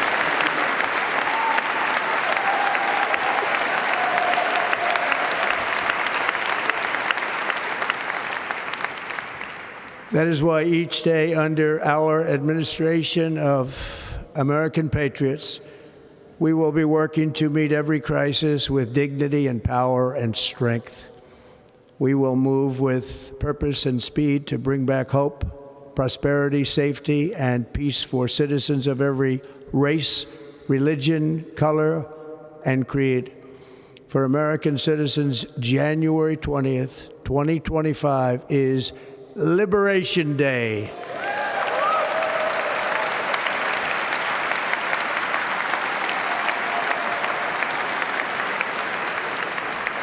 It is my hope that our recent presidential election will be remembered as the greatest and most consequential election in the history of our country.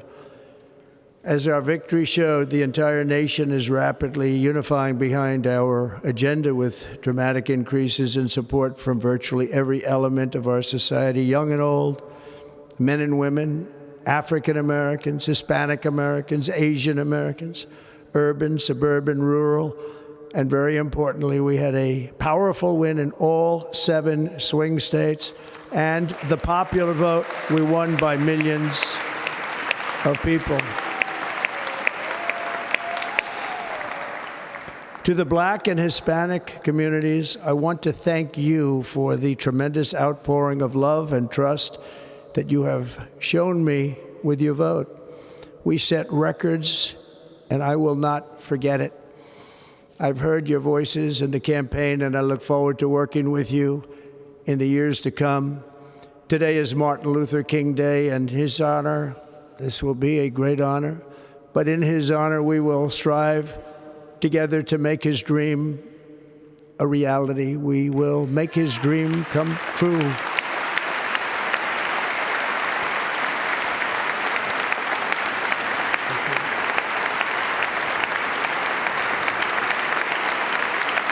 Thank you. Thank you. National unity is now returning to America, and confidence and pride is soaring like never before. In everything we do, my administration will be inspired by a strong pursuit of excellence and unrelenting success. We will not forget our country. We will not forget our Constitution, and we will not forget our God. Can't do that.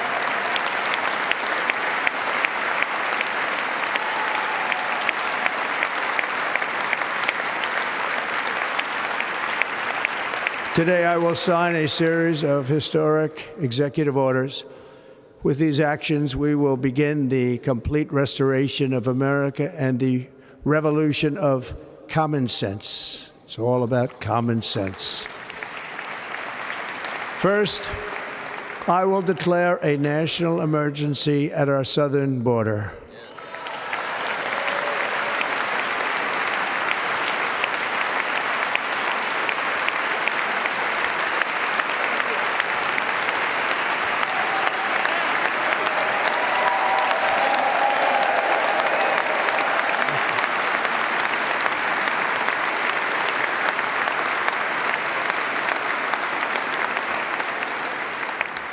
All illegal entry will immediately be halted, and we will begin the process of returning millions and millions of criminal aliens back to the places from which they came. We will reinstate my Remain in Mexico policy.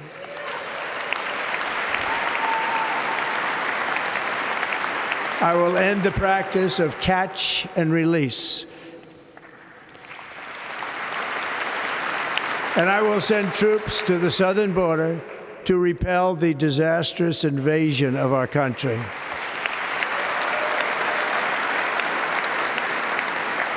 Under the orders I signed today, we will also be designating the cartels as foreign terrorist organizations.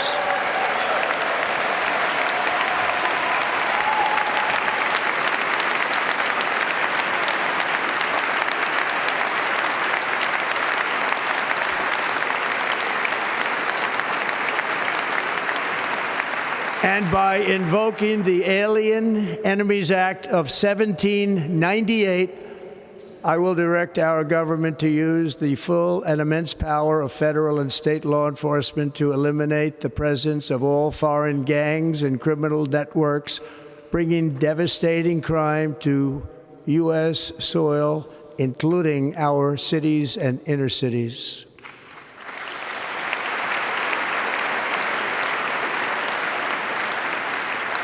As Commander-in-Chief, I have no higher responsibility than to defend our country from threats and invasions, and that is exactly what I am going to do. We will do it at a level that nobody's ever seen before.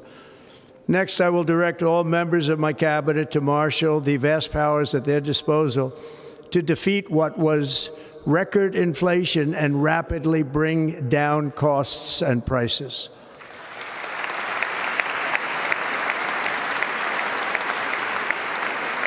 The inflation crisis was caused by massive overspending and escalating energy prices, and that is why today I will also declare a national energy emergency. We will drill, baby, drill.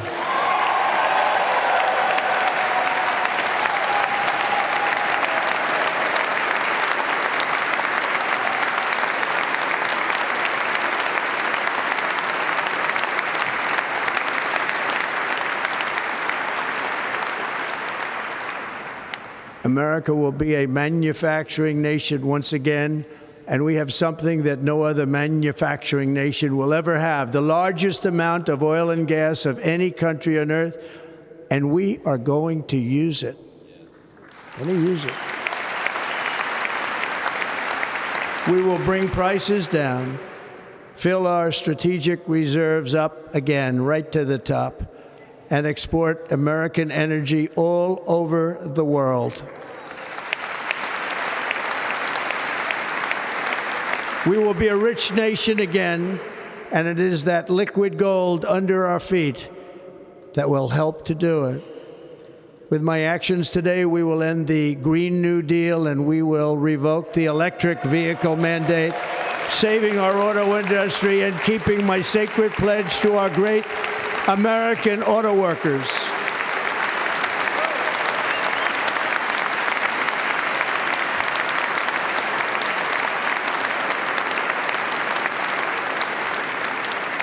In other words, you'll be able to buy the car of your choice. We will build automobiles in America again at a rate that nobody could have dreamt possible just a few years ago. And thank you to the auto workers of our nation for your inspiring vote of confidence. We did tremendously with their vote.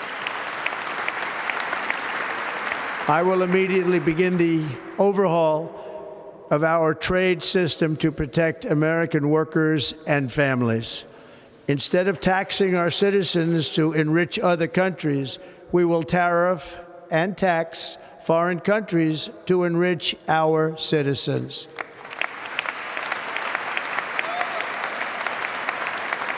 For this purpose, we are establishing the External Revenue Service to collect all tariffs, duties, and revenues. It will be massive amounts of money pouring into our treasury, coming from foreign sources. The American dream will soon be back and thriving like never before to restore competence and effectiveness to our federal government. My administration will establish the brand new Department of Government Efficiency.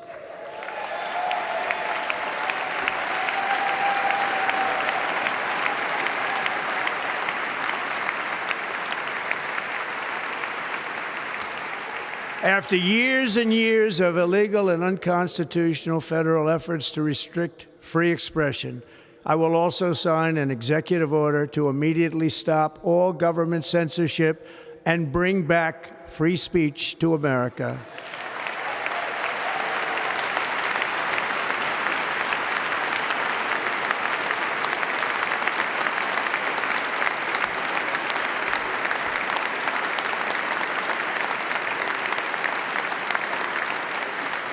Never again will the immense power of the state be weaponized to persecute political opponents, something I know something about.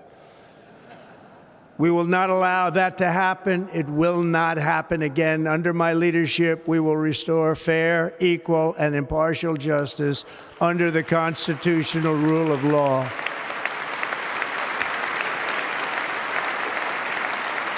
And we are going to bring law and order back to our cities. This week, I will also end the government policy of trying to socially engineer race and gender into every aspect of public and private life.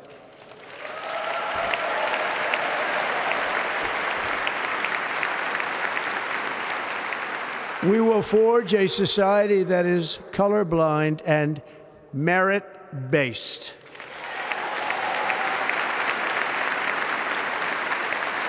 As of today, it will henceforth be the official policy of the United States government that there are only two genders, male and female.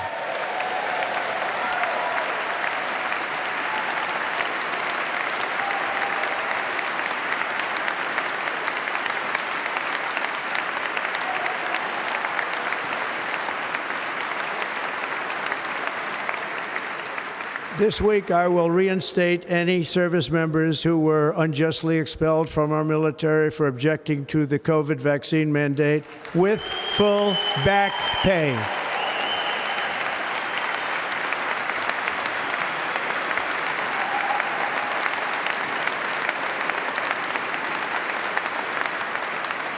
And I will sign an order to stop our warriors from being subjected to radical political theories and social experiments while on duty. It's going to end immediately. Our armed forces will be freed to focus on their sole mission, defeating America's enemies.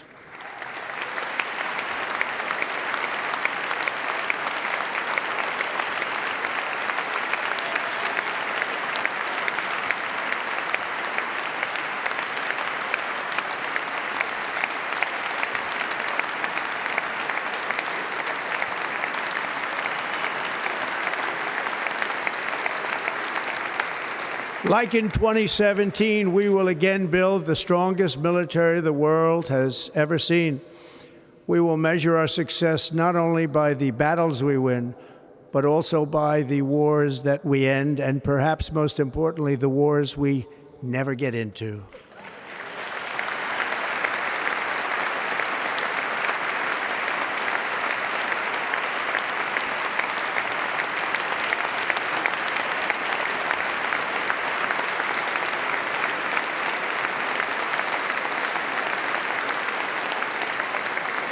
My proudest legacy will be that of a peacemaker and unifier. That's what I want to be, a peacemaker and a unifier. I'm pleased to say that as of yesterday, one day before I assumed office, the hostages in the Middle East are coming back home to their families.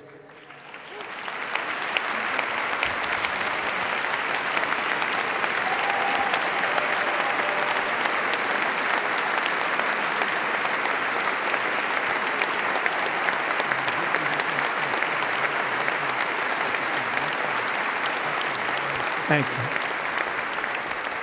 America will reclaim its rightful place as the greatest, most powerful, most respected nation on earth, inspiring the awe and admiration of the entire world.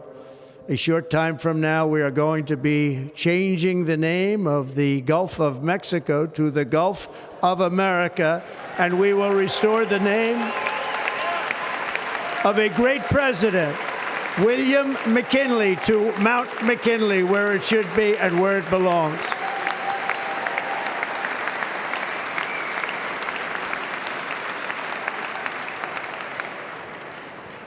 President McKinley made our country very rich through tariffs and through talent. He was a natural businessman and gave Teddy Roosevelt the money for many of the great things he did, including the Panama Canal, which has foolishly been given to the country of Panama after the United States.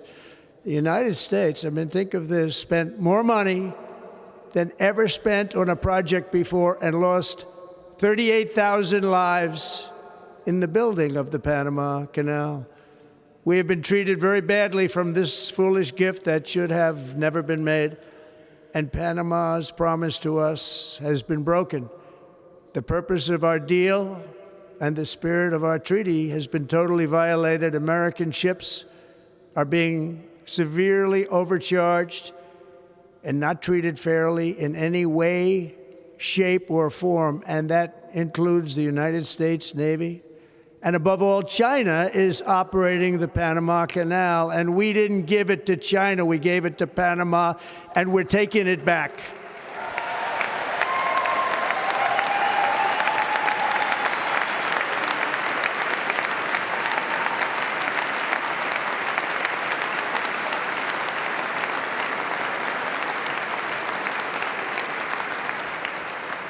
Above all, my message to Americans today is that it is time for us to once again act with courage, vigor, and the vitality of history's greatest civilization. So as we liberate our nation, we will lead it to new heights of victory and success.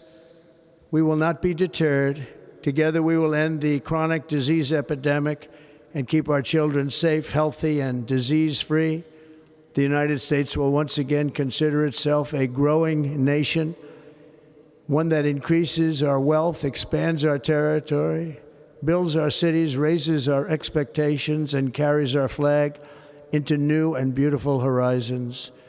and we will pursue our manifest destiny into the stars, launching American astronauts to plant the stars and stripes on the planet Mars.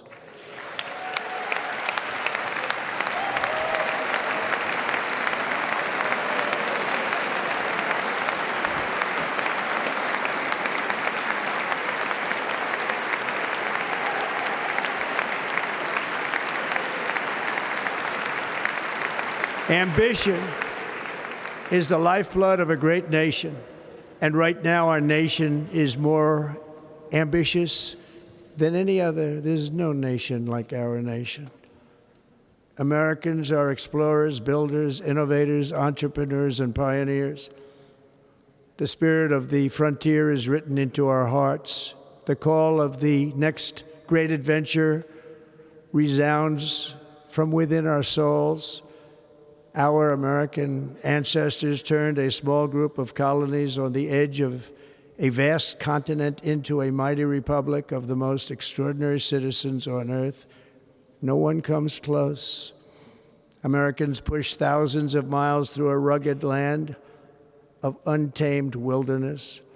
They crossed deserts, scaled mountains, braved untold dangers, won the Wild West, ended slavery, rescued millions from tyranny, lifted billions from poverty, harnessed electricity, split the atom, launched mankind into the heavens, and put the universe of human knowledge into the palm of the human hand. If we work together, there is nothing we cannot do and no dream we cannot achieve.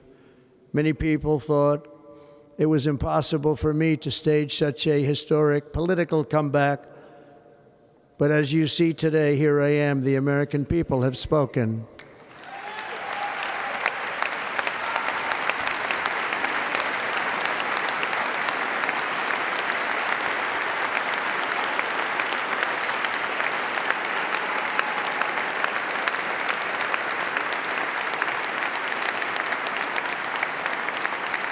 I stand before you now as proof that you should never believe that something is impossible to do. In America, the impossible is what we do best.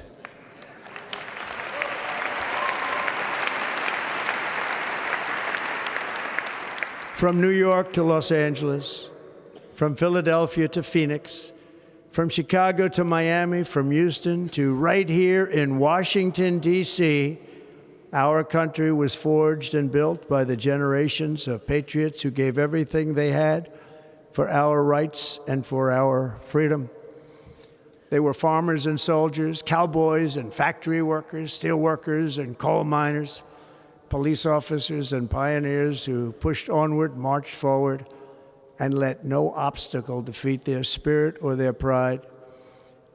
Together they laid down the railroads, raised up the skyscrapers, built great highways, won 2 world wars, defeated fascism and communism, and triumphed over every single challenge that they faced. After all we have been through together, we stand on the verge of the 4 greatest years in American history. With your help, we will restore America promise, and we will rebuild the nation that we love, and we love it so much. We are one people, one family, and one glorious nation under God. So to every parent who dreams for their child, and every child who dreams for their future, I am with you, I will fight for you, and I will win for you. We're going to win like never before.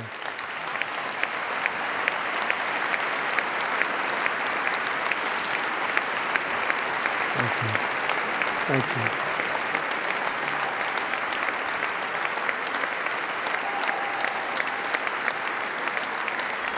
Thank you. Thank you.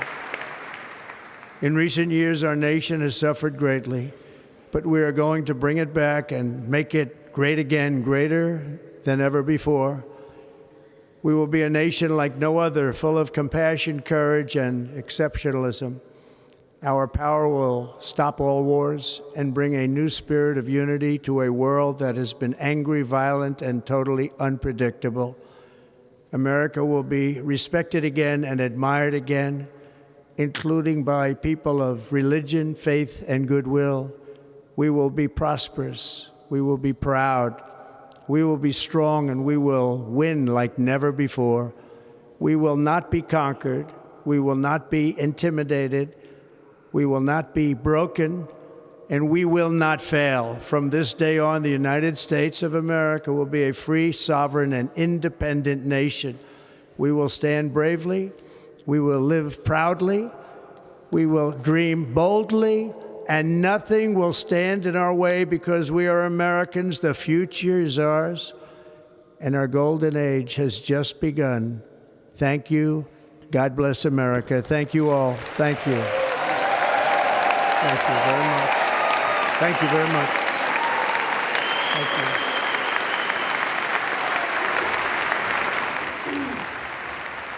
As newly sworn in, now President Trump speaking to the American people for the first time as the 47th President of the United States, promising what he called a golden age of America beginning today, and repeating many of the messages he often says in his rally speeches and campaign remarks along the way over the last couple of years. Also noting this is, for himself, a remarkable political comeback and promising a new age for America ahead. We're waiting now for, I believe, Carrie Underwood to make her way to the podium to perform America the Beautiful.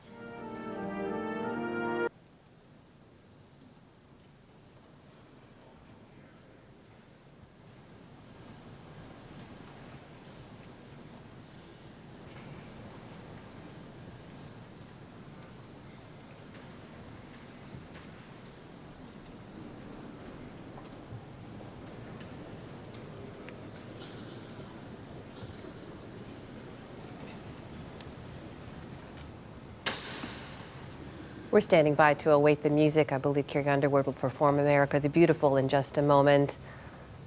Until then, Judy, I apologize if we need to cut you off, but your reaction to what we just heard from President Trump.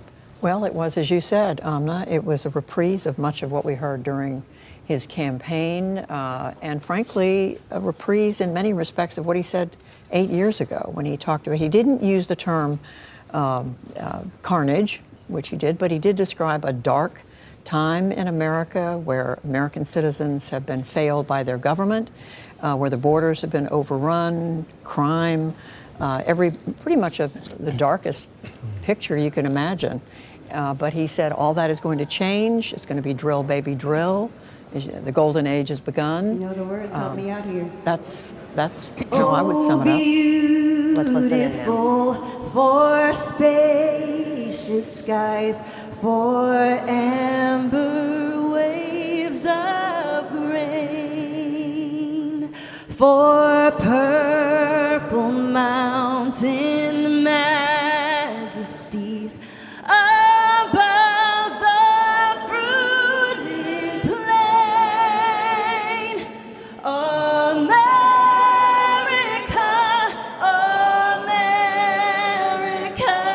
God shed his grace on thee and crown thy good with brotherhood from sea to shining sea.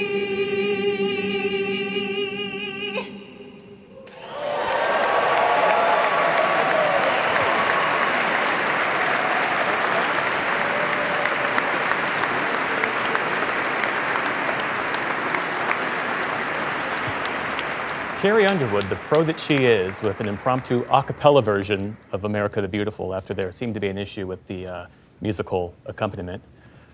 Tiffany, when you heard President Trump there say that this Ladies is... and gentlemen, Senator Fisher will now introduce the benediction clergy.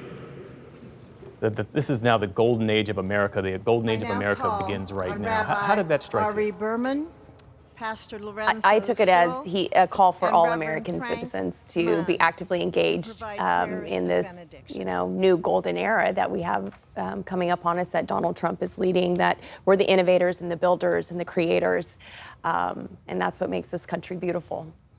Kevin? Well, I think a lot of Donald Trump's speeches, there were like 4 speeches in this, and I think he's wanted to frame it as aspirational, and he truly does believe this is a golden age. But I think probably the most important term he used was the term liberation. He believes this is a pivot point and a cultural tipping point that is in favor of the MAGA view of how Washington should work. And bless its inhabitants with the Hebrew words, Baruch HaGever Asher Yiftach BaHashem. Blessed is the one who trusts in God. Thousands of years later, this great nation, which adopted these words as its motto, "In God we trust," stands at a moment of historic opportunity. Americans are searching for meaning. Our merciful Father, help us rise to meet this moment. Bless President Donald J. Trump and Vice President J.D. Vance with the strength and courage to choose the right and the good. Unite us around our foundational biblical values of life and liberty, of service and sacrifice, and especially of faith and morality, which George Washington called the indispensable supports of American prosperity. Guide our schools and college campuses, which have been experiencing such unrest, to inspire the next generation to pair progress with purpose, knowledge with wisdom, and truth with virtue. Hear the cry of the hostages, both American and Israeli, whose pain our president so acutely feels. We are so thankful for the 3 young women who yesterday returned home, and pray that the next 4 years brings peace to Israel and throughout the Middle East. Almighty God, grant all Americans the opportunity to realize our shared dream of a life filled with peace and plenty, health and happiness, compassion and contribution. Stir within us the confidence to rise to this moment. For while we trust in God, God's trust is in us, the American people. America is called to greatness, to be a beacon of light and a mover of history. May our nation merit the fulfillment of Jeremiah's blessing, that like a tree planted by water, we shall not cease to bear fruit. May all of humanity experience your love and your blessing. May it be thy will, and let us say, Amen. Let us pray for our 47th president. Heavenly Father, we're so grateful that you gave our 45th and now our 47th president a millimeter miracle. We are grateful that you are the one that have called him for such a time as this, that America would begin to dream again. We pray that we would fulfill the true meaning of our creed, that we hold these truths to be self-evident, that all men are created equal. We pray that you use our president, that we will live in a nation where we will not be judged by the color of our skin, but by the content of our character. Heavenly Father, in the name of Jesus, we are so grateful today that you will use our 47th president so we would sing with new meaning, my country, 'tis of thee. Sweet land of liberty, of thee I sing. Land where my fathers died, land of the pilgrim's pride, from every mountainside. Let freedom ring, and because America is called to be a great nation, we believe that you will make this come true. So let freedom ring. From the prodigious hilltops of New Hampshire, let freedom ring. From the mighty mountains of New York, let freedom ring. From the heightening Alleghenies of Pennsylvania, let freedom ring. From the snow-capped Rockies of Colorado, let freedom ring. From the curvaceous hilltops of California, but God, we're asking you not only that, let freedom ring from Stone Mountain, Georgia. Let freedom ring from Lookout Mountain of Tennessee. Let freedom ring from every hill and every molehill in Mississippi, from every state, every city, every village, and every hamlet. And when we let freedom ring, we will be able to speed up that day where all of your children, black men and white men, Protestant and Catholic, Jew and Gentile, will be able to sing in the meaning of that old Negro spiritual, free at last, free at last. Thank you, God Almighty. We are free at last. If you believe where the Spirit of the Lord is, there is liberty. Come on, put your hands together and give your great God great glory.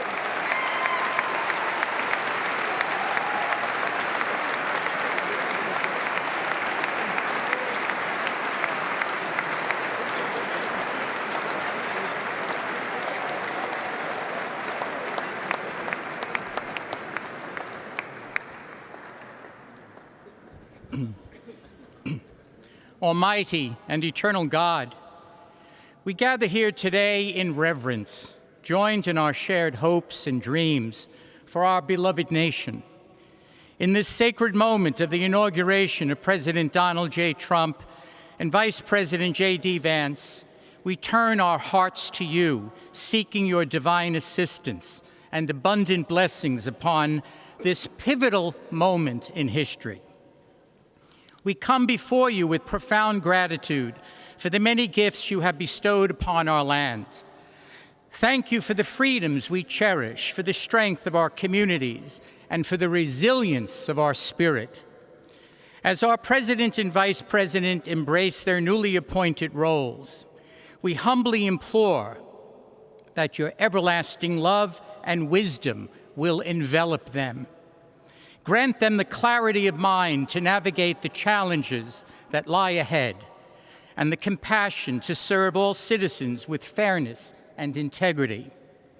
May their hearts be filled with a giving spirit and sincere understanding for those whom they represent. May they be beacons of hope in times of uncertainty and prophetic voices in defending the dignity of all created life. We pray for a spirit of collaboration to flourish in our government and across our nation, fostering an environment where dialogue and heartfelt listening will prevail over division or discord. May each decision made by our President and Vice President reflect the values of justice and peace. As we embark on this new chapter, we also seek your comfort, O God, for those who feel lost or disheartened. In this time of transition, may your light shine upon them, reaffirming their belief in a brighter tomorrow. May we all strive to lift one another, supporting our fellow citizens with kindness and empathy, recognizing that together we can overcome any adversity. Grant us the strength to endure, the courage to face our fears, and the clarity to see the light that remains, even when clouds of uncertainty may gather. Inspire our new leaders to be champions for the vulnerable and advocates for those whose voices are often silenced. May they pursue policies that promote the well-being of all, seeking to build bridges that will foster unity and belonging. As we stand witness to this inauguration, we hold fast to our faith in the goodness of each of us and the possibility of change. We trust that with your guidance, O God, our nation can move forward to a future filled with promise, prosperity, and understanding. And finally, we lift our hearts in gratitude for the beloved parents of President Trump. Without Mary and Fred Trump, this day would never be the miracle that has just begun. From their place in heaven, may they shield their son from all harm by their loving protection, and give him the strength to guide our nation along the path that will make America great again. Let us go forth now with these words of President Trump's emblazoned on our hearts. As long as we have pride in our beliefs, courage in our convictions, and faith in our God, then we will not fail. We stand tall, we stand proud, because we are Americans, and Americans kneel to God, and to God alone. Amen. Ladies and gentlemen, please remain standing for our national anthem.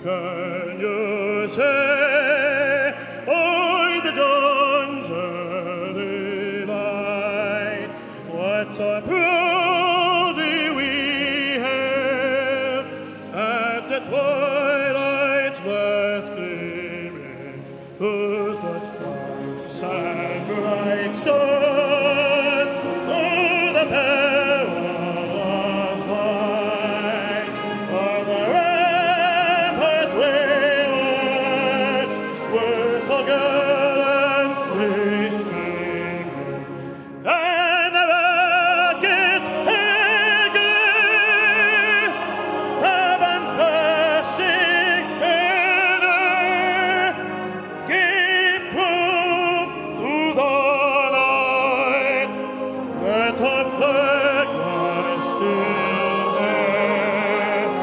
Oh, sailors and star-spangled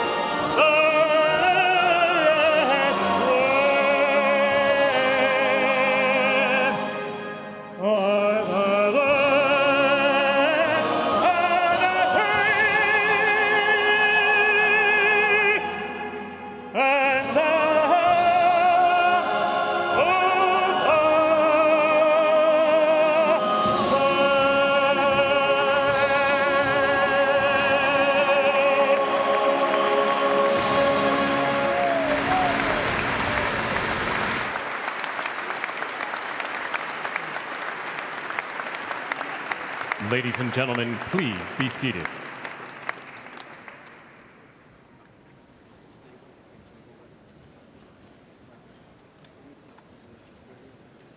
Ladies and gentlemen, please remain at your seats while the President and official party depart the platform.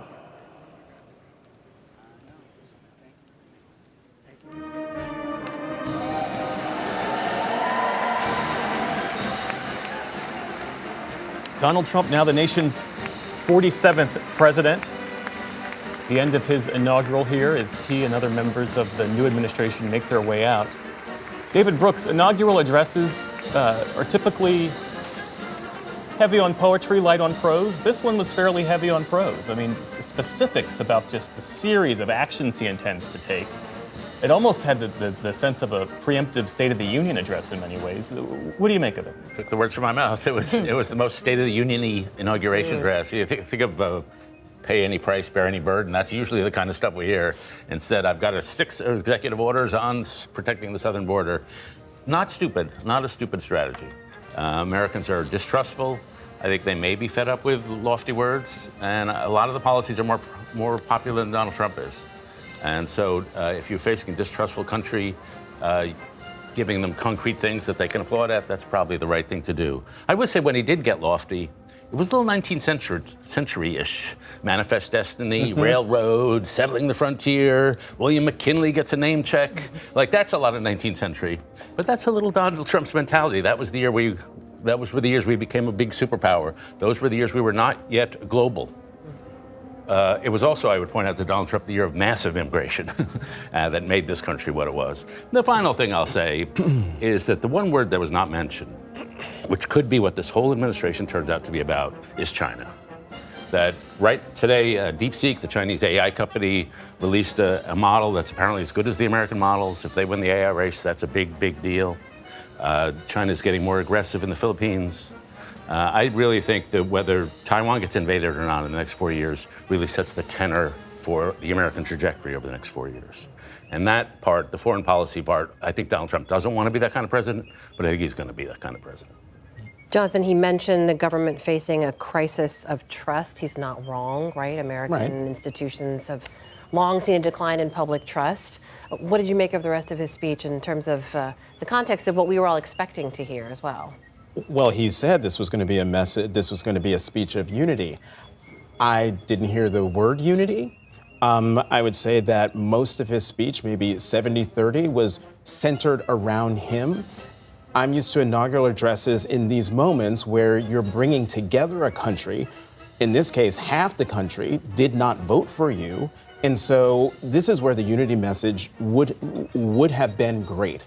And I looked for moments of unity to see if it was coming through. And you find those moments when you get the presidents from former presidents from both parties applauding. And yet George W. Bush did not clap in key places where his fellow Republicans were standing up in ovation. President Trump missed an opportunity to, at least in one moment, show the unity he said he was talking about. And that was when he talked about the ceasefire deal. And he said, days before I became president, that would have been the perfect opportunity to give a nod to then the former president who worked his butt off into the very last hours of his presidency to help get it done. Yes, with help from the now president and people on his team, but that would have been the opportunity to show the unity he said he was going to deliver today. Indeed, lots to unpack in that speech, and we should say that our partners at PolitiFact have a live fact check on our website, pbs.org/newshour, for anyone who wants to go back and see how the many things that President Trump outlined in his speech, how it comports with the facts. Amy Walter, there was a Wall Street Journal poll that showed that Americans support what the Journal, how they characterized it as MAGA light. So, for instance, that yes, they do support his immigration stance, for instance, but they don't necessarily support the mass deportation of millions of undocumented immigrants in this country. For an American public that might hold that view, what would they make of the speech that we heard this morning? Well, I don't know that there were the exact specifics on what this mass deportation would look like. I think he talks a lot about, and his administration talks a lot about, criminal elements. And I think if it is really limited to people who are here, who have committed violent crimes, and they are deported, I think he would have overwhelming support for doing that. It's certainly true in the polls. Once you start getting into the more sort of vague territory of what is considered a violent crime or who's considered to be somebody that is a risk in this country, I think that's where you might see the challenges. The thing that really stuck out to me too is where we talk about a crisis. Amna noted the crisis of trust, and the reality is, no matter how great of a speech you give or what we hear from his first State of the Union, a president is tested by crisis, and it was the crisis of COVID that ultimately was Donald Trump's undoing. That the frustration with how the administration handled that really brought Joe Biden to where he was today. Joe Biden's reaction in many ways to Donald Trump sowed the seeds of his undoing all of the immigration orders really on day one, and the frustration and the realities that came from that, of the influx of migrants, as well as the legislation to pump a ton of money into the economy, which brought us which was certainly a reason for increased inflation. And so you, as a president, can control only so much. The crisis is really, and if it is what David says, where the crisis is overseas, that it's China, that is going to define this presidency. George W. Bush knows that probably better than anybody else sitting on that stage. Kevin, it strikes me, if you're not going to hear the message of unity in a tightly scripted inaugural address, will we ever hear it from a president who's not been prone to that kind of language or remarks in the past? I mean, this was, as Jonathan pointed out, an opportunity maybe to give a nod to the outgoing administration on the ceasefire deal, maybe to point to the fact that the country is divided. He wants to serve all Americans. We didn't hear that today. So in terms of this address setting a tone for this presidency, what did you hear? Well, I think all of Donald Trump's speeches have a certain level of complexity that are almost a sort of microcosm of how he approaches politics, in the sense of the pageantry of the moment. Starting off with the golden age is a design towards the aspirational sort of frame that I think Senator Corker had talked about. But I agree with Jonathan that it was more confrontational than it was unifying. And I think a lot of that has to do with just the interpretation of what they believe, of what Trump and his allies believe is the mandate that they have from the American people to do big things on the big issues that they care about. And so, when you have a administration that is now framed its charge as reversing the last 4 years and feeling this sense of liberation going forward, I believe that they believe that they had to have those that type of approach in order to get the big things done that they want to get done. And so I think it'll be a hallmark of this administration. They're going to move fast. They're going to move again with a lot of volume. They are not going to play along with a lot of the customs and traditions of, of how they deal with Congress. They're going to be much more focused on driving a sense of momentum around their agenda and hope and expecting their allies on Congress to come along. And I would say one last thing. I think that it was by design to be somewhat of a repudiation of Biden and Harris, who were only sitting feet away. And I think that is probably the tone that I would expect over the next 4 years. Yeah. Do we have time for one, just to add on to that? I think this is a theme we've been seeing for years now, that an administration comes in, they've got control of Congress, they know they basically have a year and a half to get big things done for the people essentially who voted for them. They do that many times through legislation, through reconciliation, which we're likely to see here. 2 years later, that party gets voted out of power in the midterms. And so you kind of have a system of government now where in a 48, 49 country, when you get your chance to be in charge, you got to take that. And you push as much as you can through the pipeline, knowing that there's likely to be a backlash 2 years later.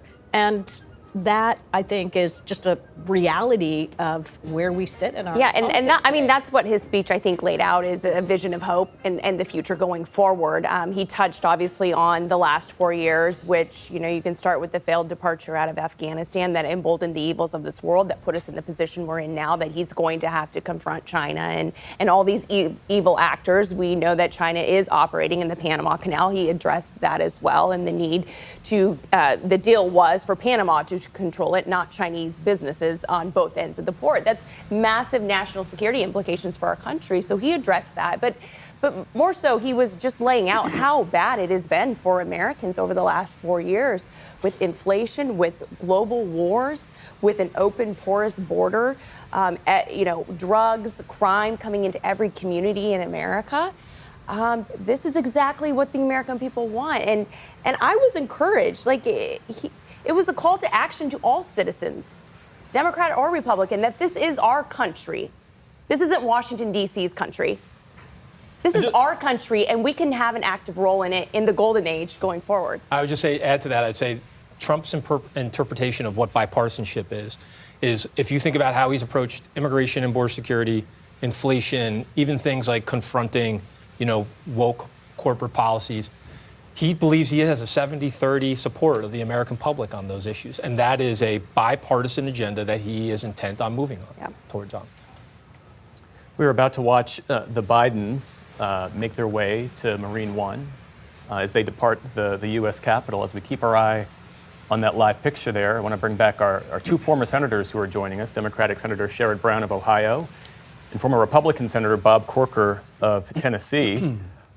Senator Brown, what struck me about this inaugural address in comparison to the first one was that we heard the then President Trump in 2017 paint a picture of America in decline. This address really painted a picture of an American establishment in decline. And he said he had a mandate to completely and totally reverse the horrible betrayal, as he put it.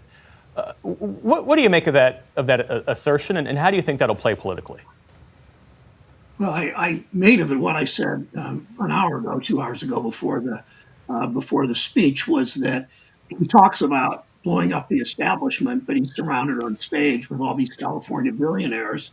And you can bet, he didn't talk about this, but the main theme of this presidency, he'll talk about immigration, he'll do some things, but the main theme is tax cuts for rich people, to do that tax bill again that he did 7 or 8 years ago, to probably to make it bigger, to make sure the California billionaires get their share, if you will, but no mention of the child tax credit, no mention of the bill that he should renew where 90% of the tax benefit, where the tax benefits went to 90% of the public, 60 million children, 2 million children in my state alone, their families. Those were significant tax breaks. He didn't talk about that. He didn't talk about workers and the overtime rule. And he did what Jonathan said. Essentially, this was a speech about his own grievances, about the judicial system attacking him, about his pain, and not about the country. And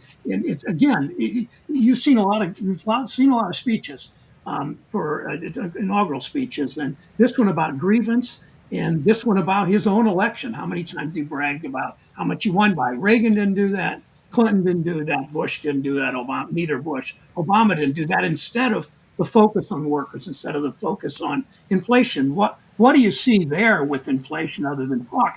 My wife Connie and I go to the grocery store after church often, and I hear at the checkout counter, I hear at the checkout line, I hear in the aisles, I hear in the meat counter, I hear over and over about inflation. And the answer to that, in many ways, I know Amy talked about spending, but the answer in many ways is we're paying for corporate tax breaks, we're paying for executives getting their stock buybacks, and no mention of that. And I don't think the president will go after that when it comes to inflation. So whatever he did in the speech is not that relevant. What matters is what he's going to do next, and obviously we'll judge by his actions.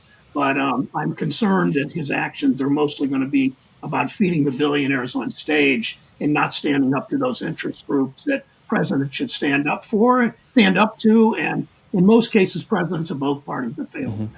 And we should say what we're witnessing right now, this is unique to our system of government. This is the American transfer of power, demonstrating the resilience and stability of our system.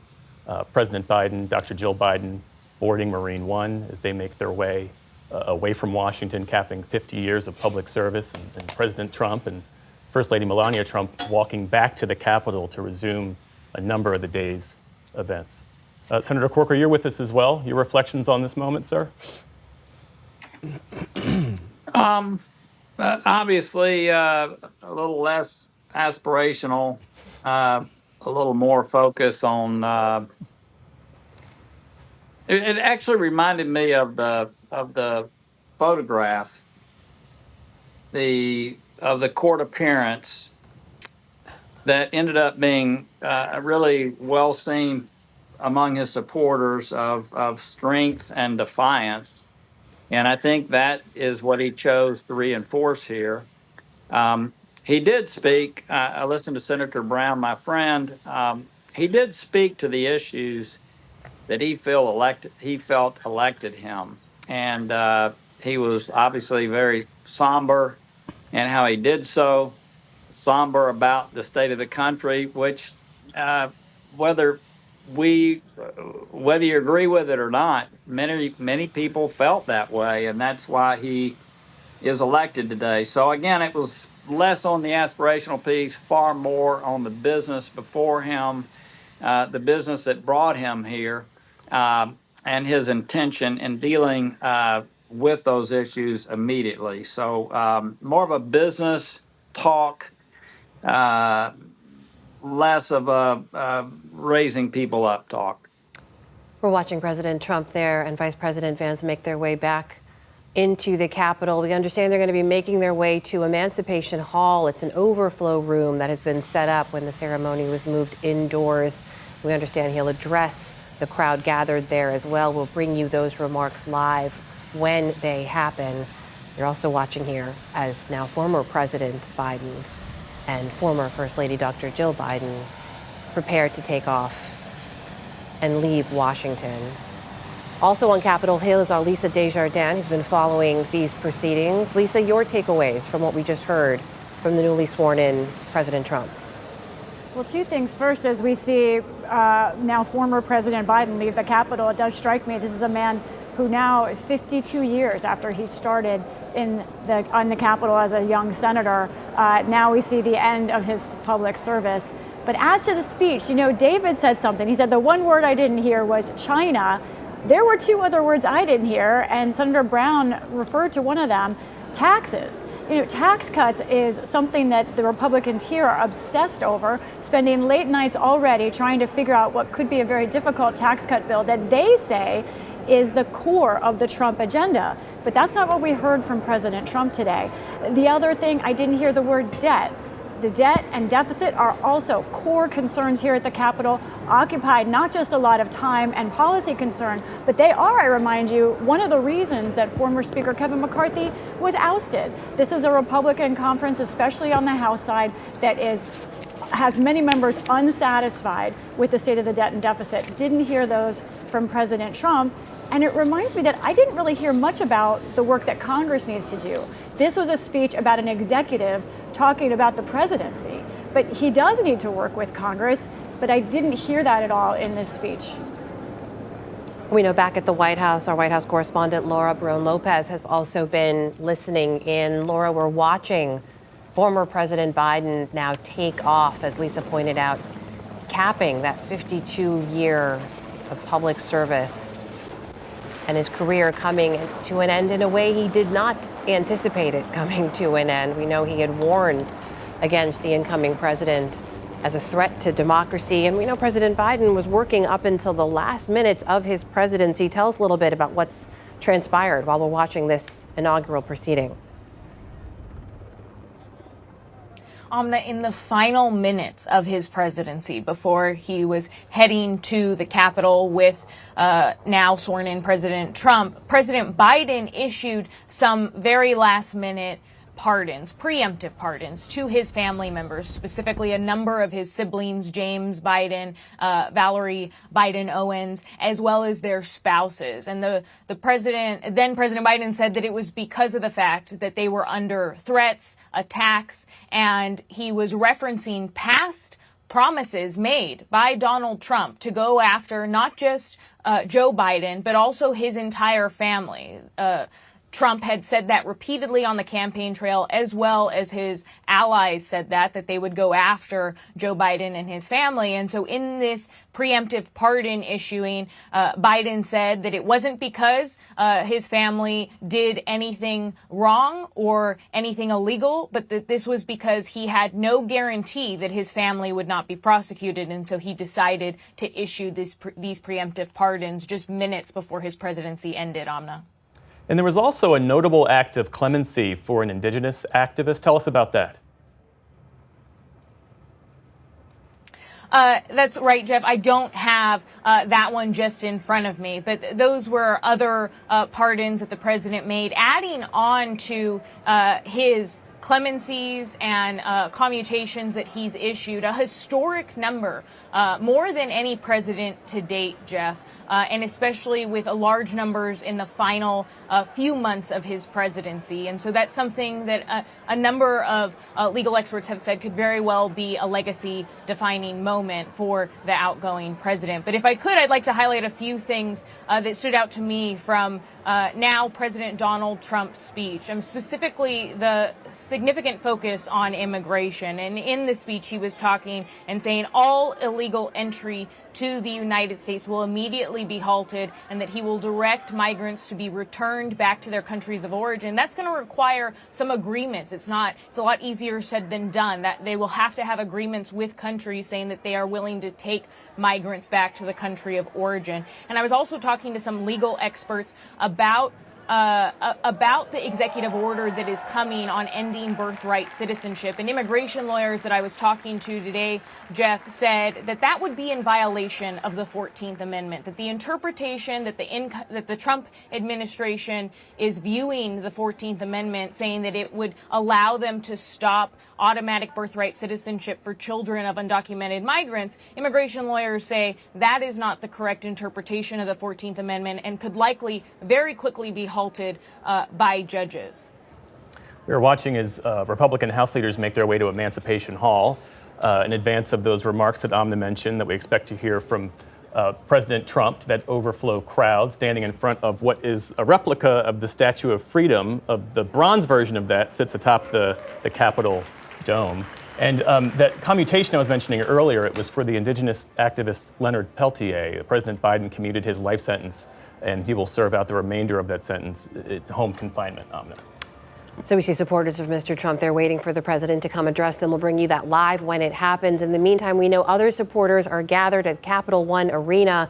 Our Stephanie Sy is there, has been speaking with them and watching as they watched the inaugural address unfold. Stephanie, what was the reaction there? And Amna, you had to come to us right when this very noisy band started. But yes, 20,000, I would say, supporters. Capital One Arena is completely packed. And I have to tell you, as they were watching that live feed of the inauguration speech, it was as if President Trump were in the room, because this is the crowd that he was clearly speaking to. And at times it felt like a WWE match, and at other times it felt like we were at a mega church. I would say the biggest applause lines were so varied in their content. He received loud cheers, for example, when he said, "America's decline is over." He received really loud cheers in the crowd when he talked about the assassination attempt against him and how he was saved by God. When he talked about Liberation Day, when he said, "Drill, baby, drill," and ending the Green New Deal. And really big cheers when Elon Musk appeared on the screen and gave a thumbs up when President Trump talked about going to Mars. And here's my observation after speaking to some dozen supporters of Trump here. They largely follow what his agenda is. He decides, in a way, how they prioritize policy. And I think that is why you also saw really loud cheers in the room for him saying the U.S. should retake control of the Panama Canal, an issue that certainly hasn't been at the forefront of American politics as far as I can remember. So, they really follow him with so much fidelity, and that's what we heard over and over again. Now, just to remind you, the folks that are in here, some of them have been waiting all night in the cold just to get into the arena. And now we're starting to see more festivities as they ramp up for the arrival of the president in a couple of hours. This is, of course, where they will be holding the inauguration parade. I'm not sure how it will all play out, but in the last half hour, we've seen more and more military brass and those types of dignitaries show up. And just one disruption I noticed toward the end of the speech, and that was a protester, a lone protester, who shouted, "Free Palestine." And very quickly, the crowd shouted her down and said, "Get her out, get her out." And indeed, security guards came and got her and took her out. Talk about coming into the lion's den to say that. And that is exactly how it felt. But overall, a very boisterous, energized crowd. Everybody woke up as soon as the inauguration proceedings began. Applause for President Trump at the watch party at Capital One Arena, and applause for him as well inside Emancipation Hall. Let's take a listen as it looks like Vice President J.D. Vance will be the first to speak. Well, thank you all so much for being here. And was that a hell of a speech or what? That was, man. That was a good way to start it off. You know, I didn't know exactly what the president would put in that speech, and I hoped to myself that he wasn't going to hold back. And, sir, you didn't hold back. That was a hell of a way to start the next 4 years. But I just want to say from the bottom of my heart, and I know I speak for the president and for all of us, thank you, thank you, thank you for making this possible. We love you. We wouldn't be here without you, and we're going to make America great again together for the next 4 years.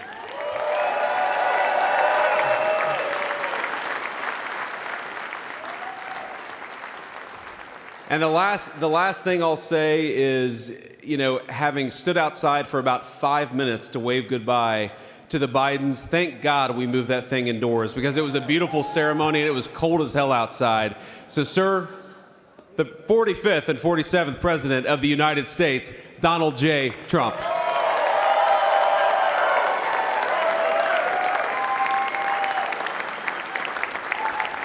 No, he's right. I said, oh, look at this beautiful sunny day. We blew it. And then I went outside and we were freezing. You would have been very unhappy. The sun was very deceptive, I will tell you. It is cold out. And I'm sort of saying, you know, that was so beautiful today. Maybe they should do it there every 4 years. Does that make sense? I don't know. Because, you know, the outdoor thing is really good, but it gets a little cold around this time of the year, as some people have noticed. And a lot of times they suffer through it. There was no suffering in that room. It was 72 degrees. It was perfect with the best acoustics I think I've ever heard in a room. This is not so bad either. But I just want to say, you're a younger, far more beautiful audience that I just spoke to. And I want to keep it off the record. I want to keep that off the record. Because I don't want to have all those big shots up there. I don't want to think you're more powerful than them, you look better than them, and I love you. Now, we just had a great time. We just had a great day. This was amazing. You know, when you think we took a journey, I mentioned in the speech, a lot of people said that was not a journey that was possible, and it was indeed possible. I didn't really know too much about what they were saying when they said that, but a lot of people felt it, and we hooked up with J.D. very early. I watched J.D. over a period of time. I endorsed him in Ohio. He was a great senator and very, very smart. The only one smarter than him was his wife. That was I would have chosen her, but somehow the line of succession didn't work that way, right? But now she's great and he's great. This is a great, beautiful couple and unbelievable career. I just said to him, you are very upwardly mobile, because he hasn't been doing it that long, but he picked it up so quickly. Remember, the first week was a little bit like the fake news was hitting him really hard. And I said, ooh, this may be tough, but after that, it was smooth sailing for him. He took on everybody. He took on the meanest. I don't want to use the word corrupt because we're into a new system, so let's wait till the corruption begins, because it will. But he took on some pretty mean people, and he handled it well. I want to also congratulate Mike Johnson for the job that he's doing.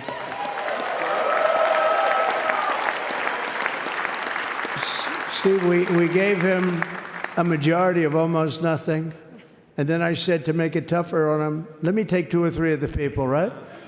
I said he'll only have to suffer with that for about 3 months. How are they doing, by the way? Are they? Is that moving along? Totally unified.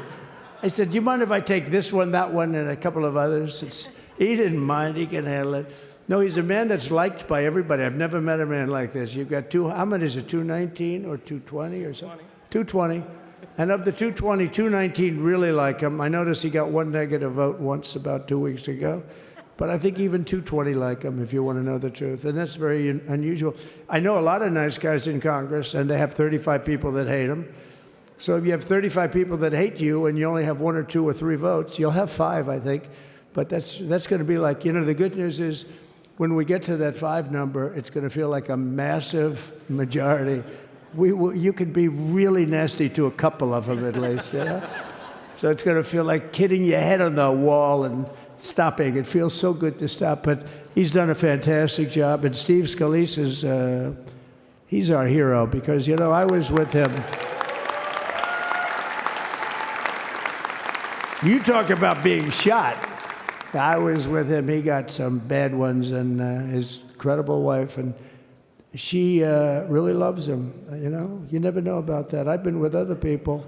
They were doing poorly, and the wife is like looking at her watch. She can't get out of the hospital fast enough. How's he doing? Oh, I don't know. He's all right. That woman was a mess. She was crying and crying. No, they're going to take him. They're going to take him. I told Steve when he finally woke up, it was a while too. The doctor told me it was the most blood they've ever transfused in any patient. They've never done anything like it.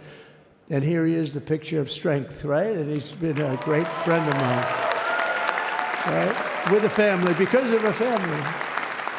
And what a job you did. It worked out pretty much better than we even thought, right? And I did have a couple of things, you know, to say that were extremely controversial. And between JD and Melania and anybody else that heard, please, sir, it's such a beautiful unifying speech. Please, sir, don't say these things.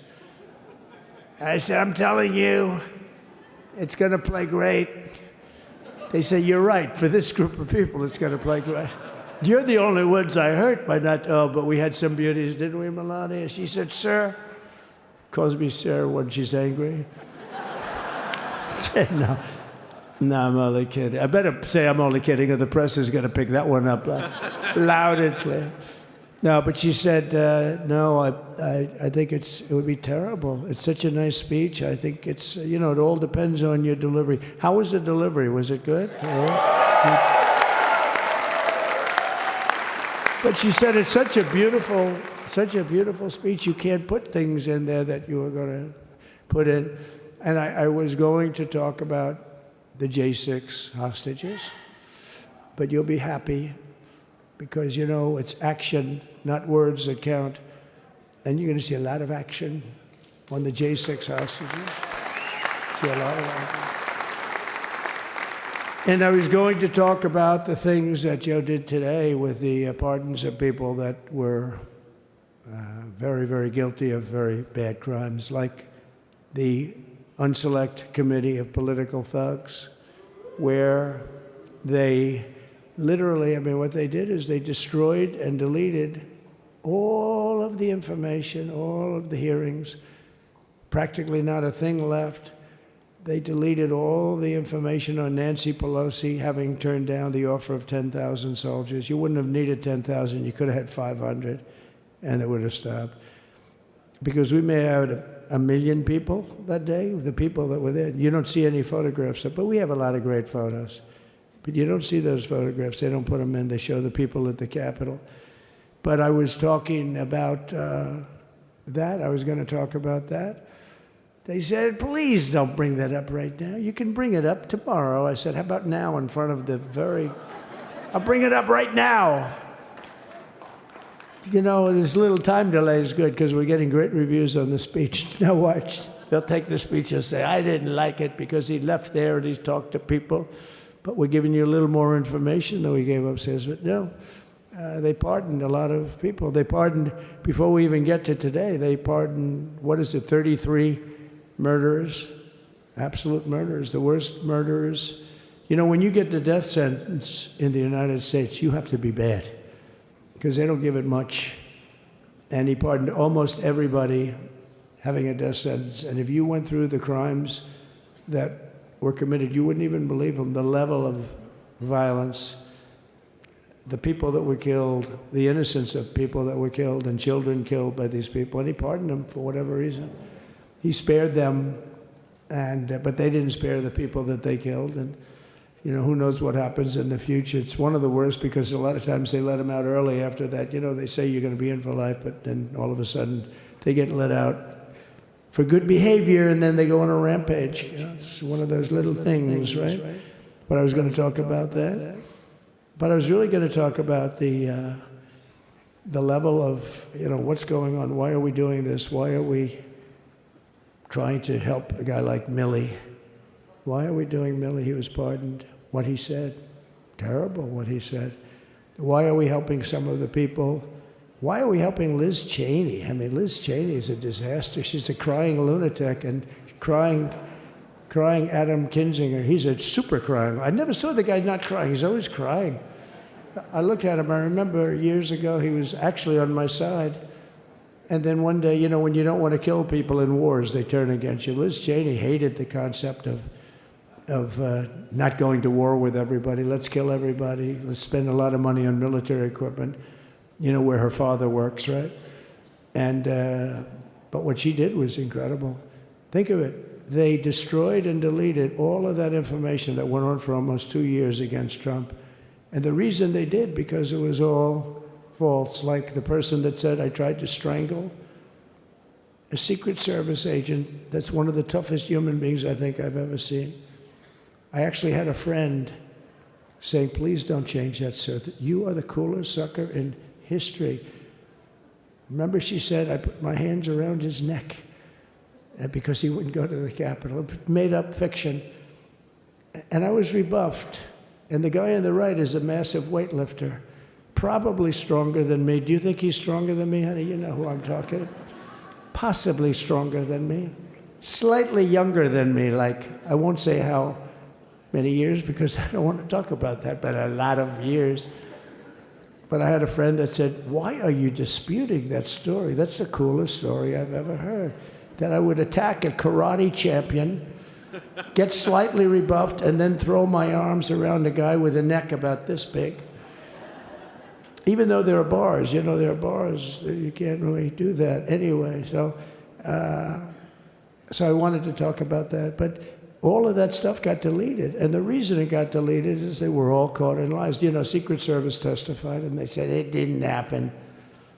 Actually, the two guys were very embarrassed. They're suffering because their friends are saying, did Trump really do that to you? But they gained a whole new respect for me. But it was just make-believe stuff, and there were a lot of make-believe stories made up. So rather than suffer the wrath, like the story with Nancy Pelosi, I offered her 10,000 soldiers. She knows it. She admitted it on tape that her daughter made. She's a videographer or whatever you call her, which I'm glad she is. Oh, she can't be in good stead with Nancy. But Nancy said it was my responsibility as she's leaving the Capitol. She said it was, and it was. She's in charge of security at the Capitol. But I offered them up to 10,000 soldiers, even more. One time I said more, as many as you need. But you needed 400 or 500. If 4 or 5, you 10,000, that would be more than the number of people there by lot. But we offered her 10,000. Think of it, 10,000 soldiers. In other words, J6 wouldn't be J6. There would have been no J6. But she rebuffed them. She didn't like it. No, she didn't like it. Maybe she wanted that to happen. But she's guilty as hell. And now we would have to go through the process because they destroyed all evidence. They deleted everything. There's virtually nothing left. The other fake story and so many other fake stories. And many people came out on our side. And those people now would got to find them. There's nothing left. So that's a criminal offense. If that were a civil case, it would be a criminal President Trump offense. is delivering unscripted remarks there in Emancipation Hall to a number of his supporters. At the same time, former President Biden is delivering brief departure remarks at Joint Base Andrews. We're going to dip in quickly just to listen in to former President Biden. Thank you, thank you, thank you for the sacrifices you made. I mean it. For being part of this journey. Every day, I'm deeply moved by all we all did for this country. I really mean it. History's going to mark down just what you did. You know, but the point I want to make today is to make clear in my farewell address, as we all do have we have a lot more to do. We heard the inaugural address today. You know, we got a lot more to do.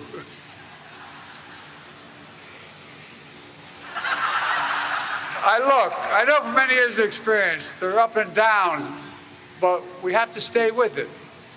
My dad taught me the measure of a person, you heard me say it before, is how quickly they get back up when they get knocked down. That's what we have to do right now. And we've always done our best as Americans. We never, never, never give up. Never. We're leaving office, but we're not leaving the fight. You're smart, you're skilled, you're passionate. The country needs you again. So all of you can, stay engaged in all the ways you can, whether it's in public service, the private sector, philanthropy. Former President Biden addressing supporters before he and former First Lady Dr. Jill Biden leave Washington for California. Meantime, President Trump is still addressing supporters inside Emancipation Hall. These are unscripted remarks. We're going to go back now to President Trump. This has been there's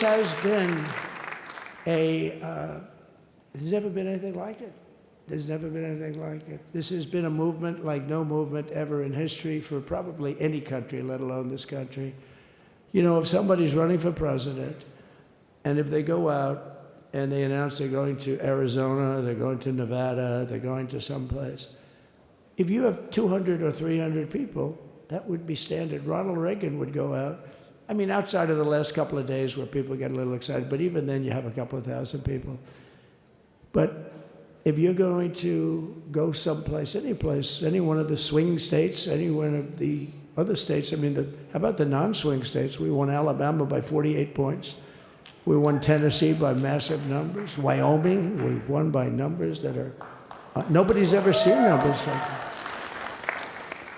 And, you know, places like California, we did great, but when they send out like 38 million ballots, nobody knows where the hell they're sending them, and then they come pouring back, the whole thing.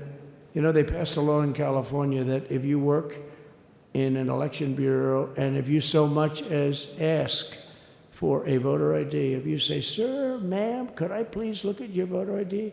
They have the right to put you in jail. You're a criminal. Can you believe that? There's only one reason that happens. They want to cheat. So they had it where voter ID wasn't accepted. But now if you even ask for it, this is seriously a bill that was just signed, passed in their legislature, and it was signed. And I think when we get things cleaned up and we get back to a little bit of normalcy, I'm going to ask the Speaker to really get involved, because I think we would have won the state of California, because, you know, if you look at my numbers with Hispanic, we're at 56%. And we won the Texas border that had never been won.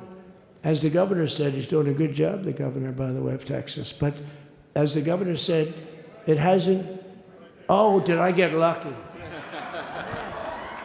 Did I get lucky? Supposing I said, you know, he's not here, but the governor of Texas has done a terrible job. Wow, look at you. You mean we couldn't get you up in the front row? I tell you. Supposing I said, J.D., the governor of Texas, he's not doing his job. You heard what I said. See, I didn't know you were there. I said he's doing a great job. He's doing a phenomenal job. But now you're going to have a partner that's going to work with you, because you didn't have, not only didn't he have a partner, he had people selling the wall, right? We have a fence structure that we worked on, the governor worked on with me. And I didn't love it, to be honest with you. I wanted a nice precast concrete, you know, 40, 50 feet high, like a beautiful, could have been a T-shape, Y-shape. I love construction. I wanted that sucker to go up maybe 50, 60 feet. It would have looked beautiful, a nice Y shape. And they said, the problem is, sir, they climbed that like a rabbit. I said, what do you mean? No way. And they brought some of these guys out. They climbed it like... And the other thing is you hit it with acid and the thing will disintegrate. You know, they have things for concrete. So they needed very hardened steel, very special steel. And then they needed 7,000-pound concrete inside that steel, you know, inside that steel. And then they have a rebar that's the toughest steel made. Very hard to cut. So this is why very little is cut. I mean, it's right. And then they put a anti-climb panel on top. I hated it. I said, it's so unattractive. And I said, why would that work? I don't believe it works. And I went to watch the Border Patrol, gave a display. We had actually 2 sets of climbers. The guys that climb up walls with drugs on their back, I mean, they got like 60, 70 pounds of drug, and they go as fast as you can walk. They go bip, bip, bip. Or we have Mount Everest type climbers. And honestly, the drug guys were much better. I couldn't believe it. The drug guys blew them away, right? But it's true, the anti-climb panel, they couldn't get around it. They just couldn't. When you didn't have it, So sometimes you sacrifice beauty for efficiency, and we did. So we built this wall, and we built over 500 miles of wall. That's why we had such good numbers. The famous chart that came down, very thankfully, the chart that came down on my right, Governor. Had I not looked over there, I'm not speaking right now. You might be speaking here. You want to know the truth? You, JD, and we've got a lot of great people in this party, but I got very lucky, but we had the best numbers we've ever had. But I bought, you know what happens is when you fill it up, it's like water. You fill it up. Now we have 571 miles of wall.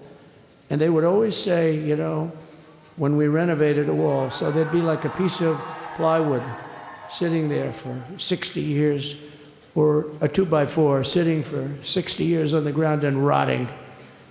Because, you know, and they'll say, you didn't build a new wall. Here we're building 50 feet up in the air, 30 feet sections, 50-foot sections, all steel, all concrete, all everything. And all, by the way, they don't even want me to say this, but what the hell, it doesn't take that long time.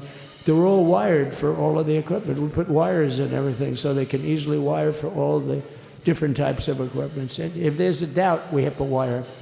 Whenever we just look, you just find the wires all over the place up top, so we can just hook it up. We don't have to have wires on the outside, which wouldn't do too well, right?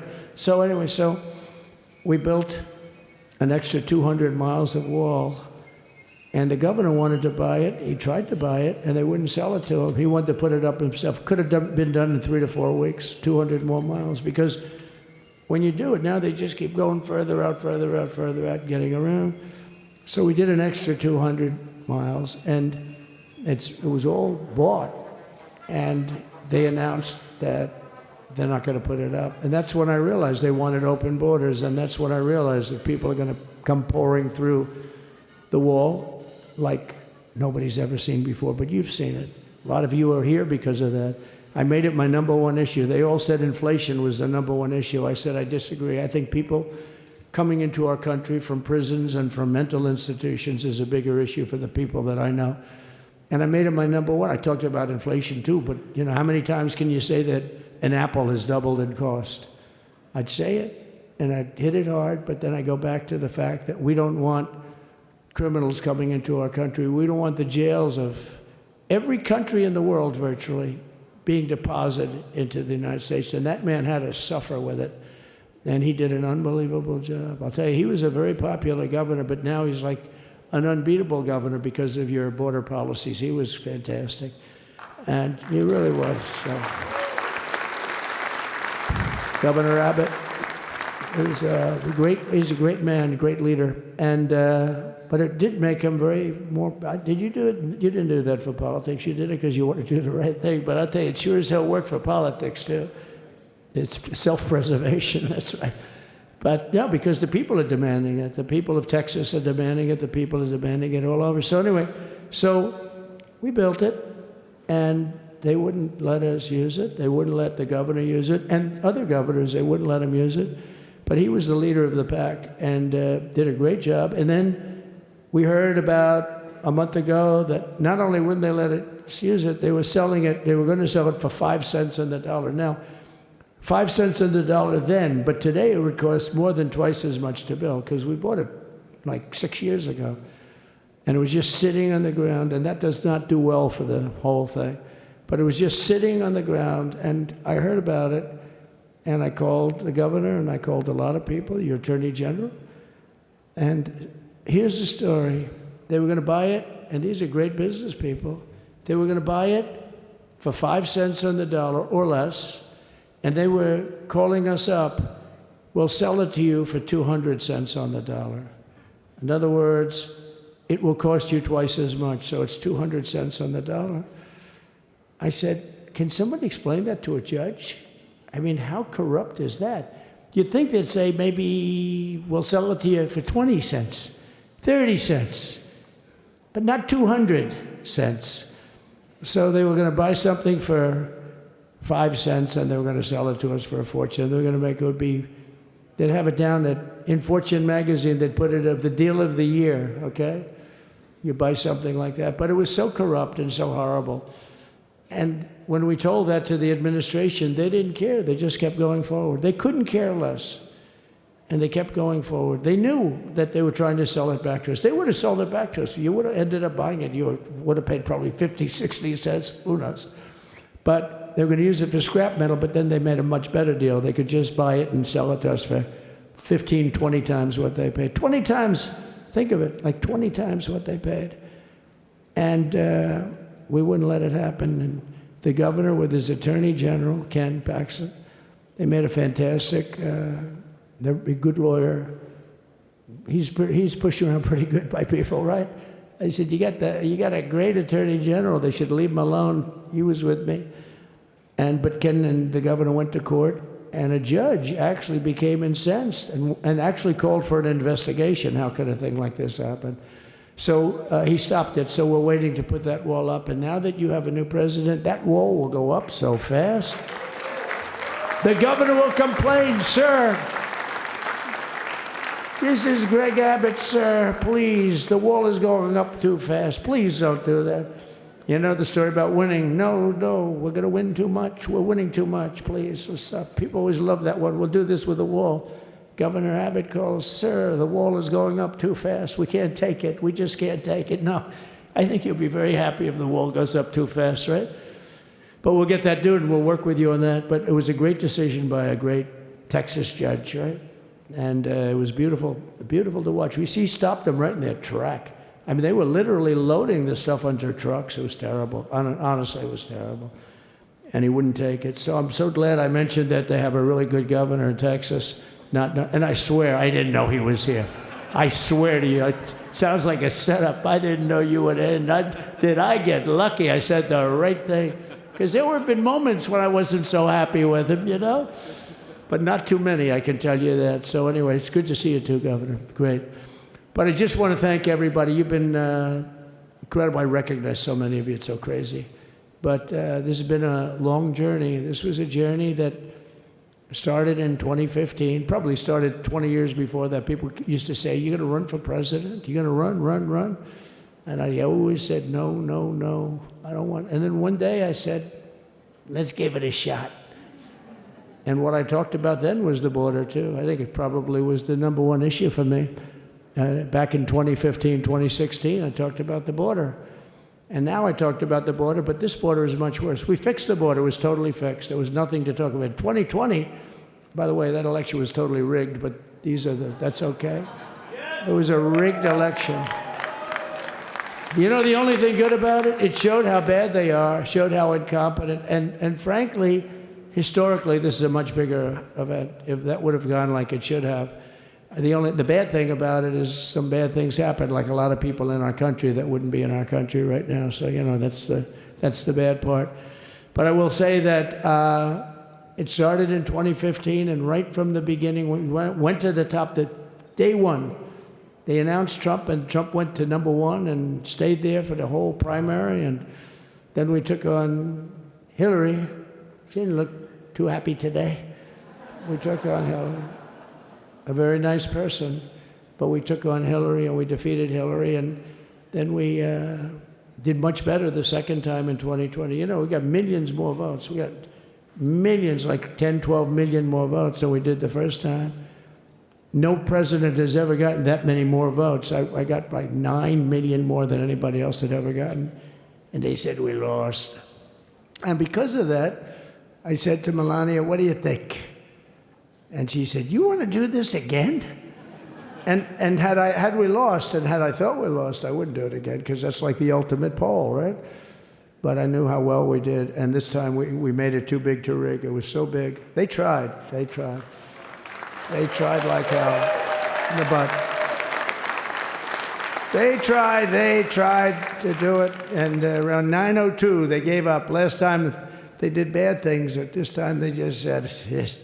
You know, I don't know if you saw, Mr. Speaker, in Washington, they had placards. They were all set to march. They thought it'd be closer. A gentleman asked me, a very respected gentleman asked me yesterday, how come the polls were so wrong? They showed you winning, but not in a landslide. I said, because people that are true Trumpers are so angry at the whole polling system and at the writers, the fake news, that they don't want to talk to anybody. So when you call somebody from Trump Who are you voting for?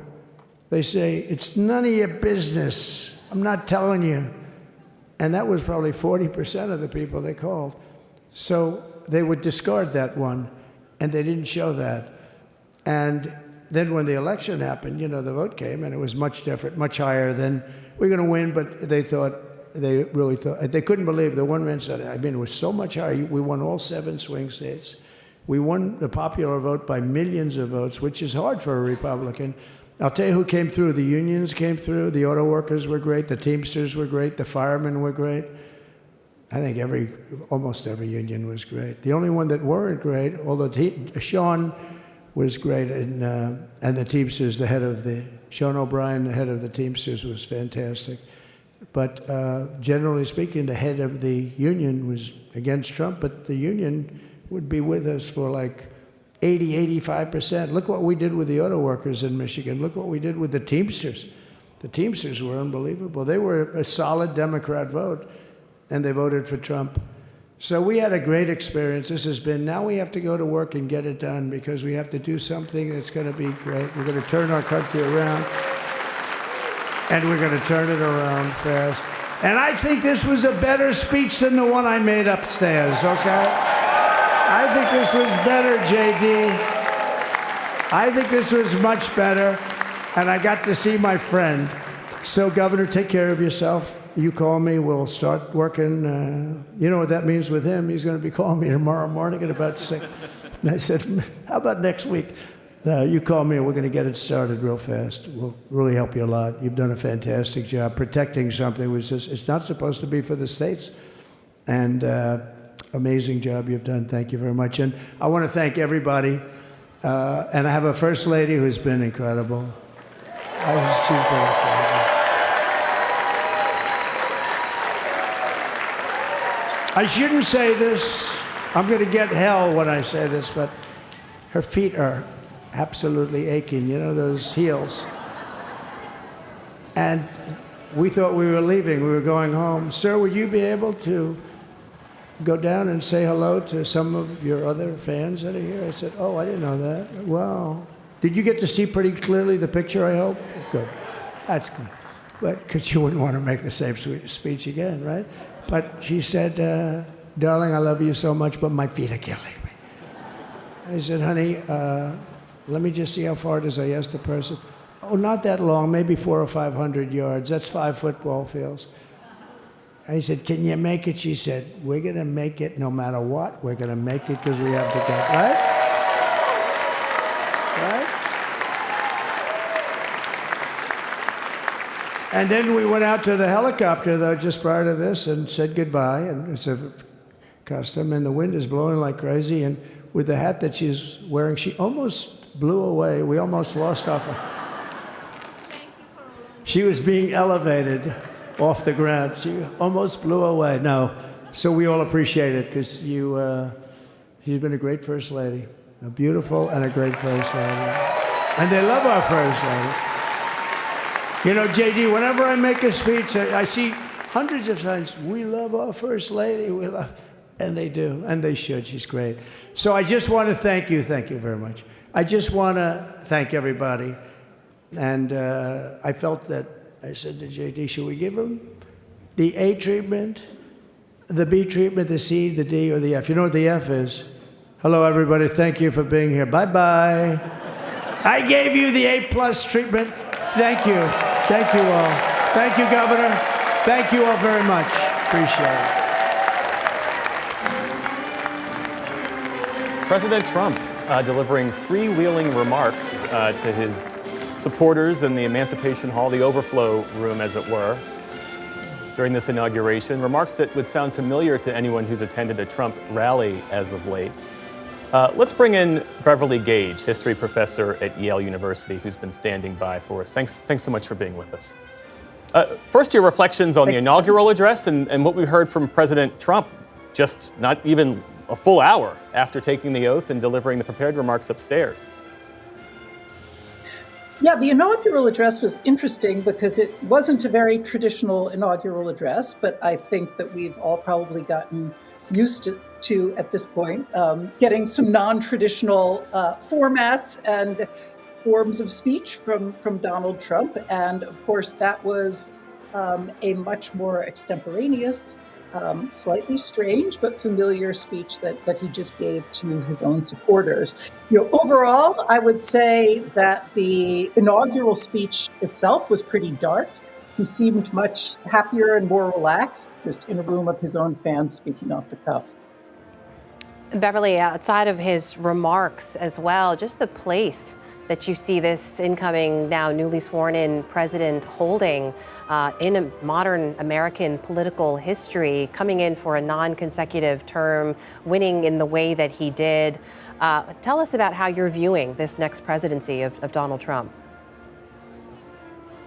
One of the things that has really struck me over the last few weeks and few months is how much Trump seems to be gesturing really back toward the late 19th century, to the period of the Gilded Age. We saw that with his tribute to William McKinley and Theodore Roosevelt. A lot of the issues that he's taking on, tariffs and immigration, birthright citizenship, these were kind of the hot issues of that moment.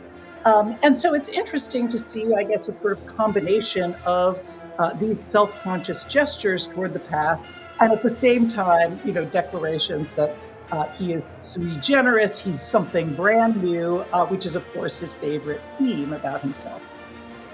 And Beverly, President Trump is taking office with a Republican-led House and Senate. Of course, recent presidents have had unified control of government for at least the first 2 years ahead of the midterms. What opportunities does that present to Donald Trump, and what challenges remain given that the Republican majorities in both chambers are really so slim?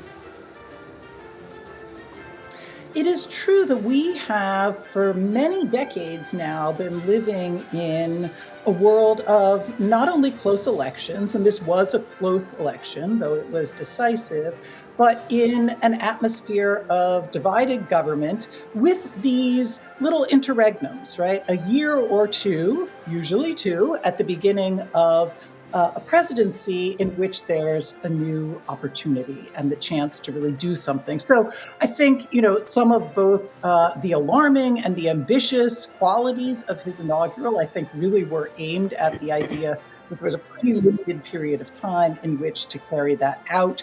He does not have large majorities at all. And so I think one of the big questions ahead is whether he's going to be able to actually hold a coalition together to get done some of these ambitious and in some cases, pretty unprecedented or even outrageous things that he's proposing and that many of his supporters seem to want. Presidential historian Beverly Gage, thank you so much for being with us. We really appreciate it.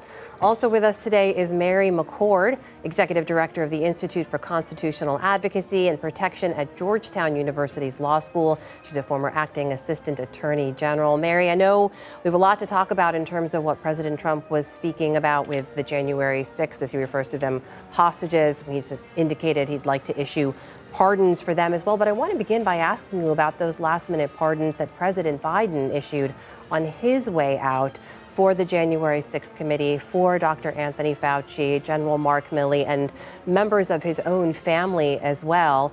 What do you make of that?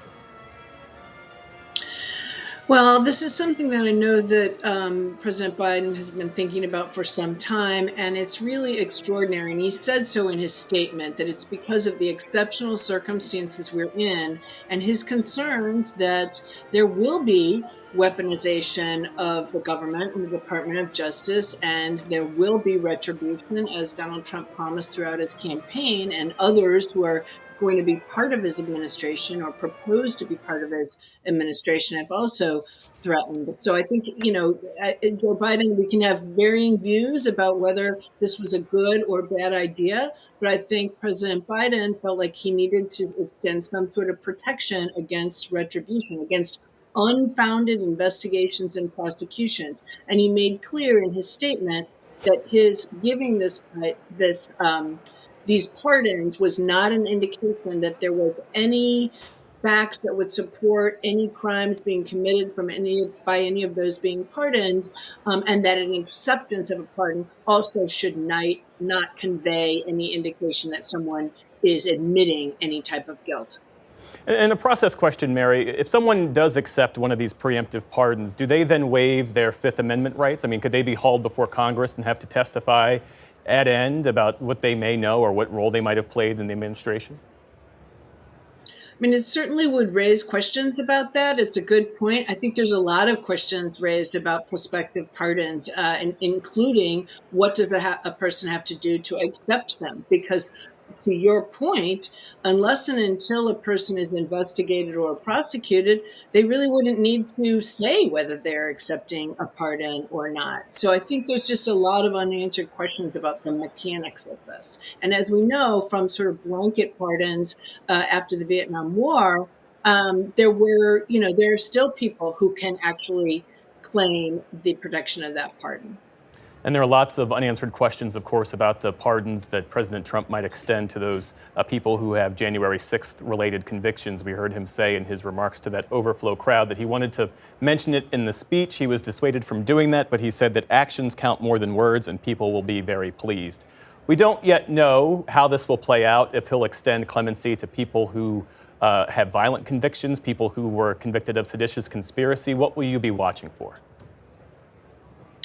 Well, just that very point, right? He has never said definitively that he would issue blanket pardons for everyone who has been indicted, charged, prosecuted, or convicted related to January 6th.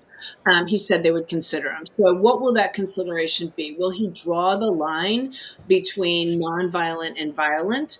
Will he draw the line about not pardoning anyone who attacked a law enforcement officer? I'll note that his nominee for Attorney General, Pam Bondi, did say during her confirmation hearing that she, is very supportive of law enforcement and would take very seriously any assaults on law enforcement. And that also, if asked, she would give her opinions about some of these proposed pardons. I think it's also important to remember, and for those who are considering where the lines might be, that if we are talking about a line between nonviolent and violent, or force and use of force, that crimes like seditious conspiracy, that requires that force be used to hinder the execution of U.S. law. And so those guilty verdicts for members of different paramilitary organizations who were charged with and convicted of seditious conspiracy, those are crimes that involve force. And there were some 1,600 convictions in all, is that right, connected to January 6th? Pretty close to 1,600. I believe there's been over 800 who've been found guilty. Actually more than that, over 1,100, I believe, found guilty, over 800 being sentenced either to incarceration in a facility or, in some cases, a smaller percentage, home detention. So, the numbers are significant. The judges here, the federal judges in D.C. and the district court have spent a good part of the last 4 years handling these nearly 1,600 cases. They've ensured that defendants have had their rights protected. They've gotten counsel if they couldn't afford counsel. They've had their due process rights protected like any other defendant. And I think it would be a remarkable assault, frankly, on the judiciary as well as our criminal legal system to issue anything close to a blanket pardon. These judges have been clear across political lines, judges appointed by Democrats, Republicans, and President Trump himself in his first term, that the crimes committed by those who attacked Congress, who tried to prevent the transfer of power back in 2020, that these were very serious crimes. Mayor McWhorter, thanks to you as always for your insights. We appreciate it. And we're looking now at live picture inside the traditional inaugural luncheon where the guests have already gathered. And you're seeing what really only happens every few years, really interesting groupings and pairings of people speaking in here. You had an incoming nominee for Interior Secretary speaking with Barron Trump. We had Carrie Underwood speaking with members of Congress as well. We're, of course, awaiting the arrival of President Trump and Vice President Vance. Back here in the panel, though, Tiffany, I need to ask you, because in these last remarks we just heard from President Trump, unscripted, for a crowd of supporters in this overflow room, it was really Trump in his element. This was him speaking off the cuff. You were laughing along as he spoke to them. Tell me what you made of what he was talking about there, and specifically him saying these were the things they didn't want me talking about upstairs. Well, that's why people love Trump, because he says what he wants to say. It's not a scripted political, talk. He's not cagey like typical politicians are. They know that they're getting the truth and they're getting the real deal. And that's exactly why the American people love Donald Trump. And that's what we saw. I think it's an interesting dynamic, that he had his scripted speech and then went immediately off the cuff to deliver remarks to his supporters. That's who Trump is, and it's why the American people love him. And it's why there has never been that Trump pivot that people talked about during the first term, that somehow, if Donald Trump was able to read from a teleprompter and deliver this, as prepared speech, that would somehow suggest how he might govern or how he might move in the future. He's always been who he is. He kind of had it felt like Henny Youngman in the Catskills, kind of working a crowd. But this is one of the skills that I think many of his critics really underestimate. Before Trump was, more than a businessman, and especially now more than a politician, he's a showman, and he knows how to work a room, and he knows how to sort of really build and win over, people when he gets to talk to them in person. And I think a lot of that support that he gets from inside his party, congressional allies who are willing to do his bidding for him up on Capitol Hill. I think activists that are willing to go out and demonstrate their support and make noise from the outside and try to affect policy inside Washington. Those are going to be huge assets for him as he moves forward because, and David mentioned this earlier as well, there's the concept of Trump's presidency, but then there's the reality, which is that he still has a 2-seat majority in a very closely divided country.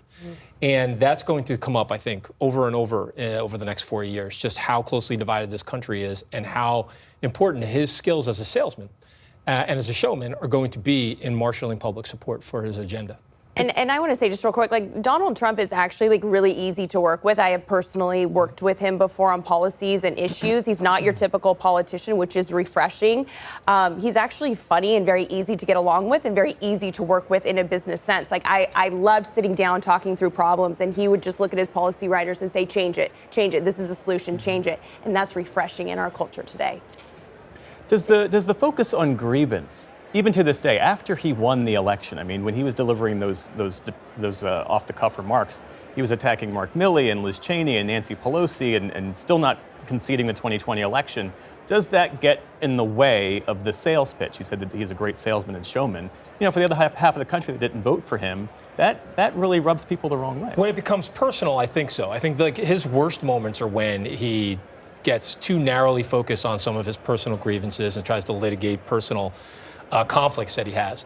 But when he is able to, ladder that up and have a broader confrontation of the Washington establishment, politics as usual, and he sort of speaks to a lot of the concerns that everyday Americans have, that's where he has such a strong political alliance and builds up that strong political capital that he needs in order to really mobilize his most active voters, but also those congressional allies that he's going to need if he's going to get things done.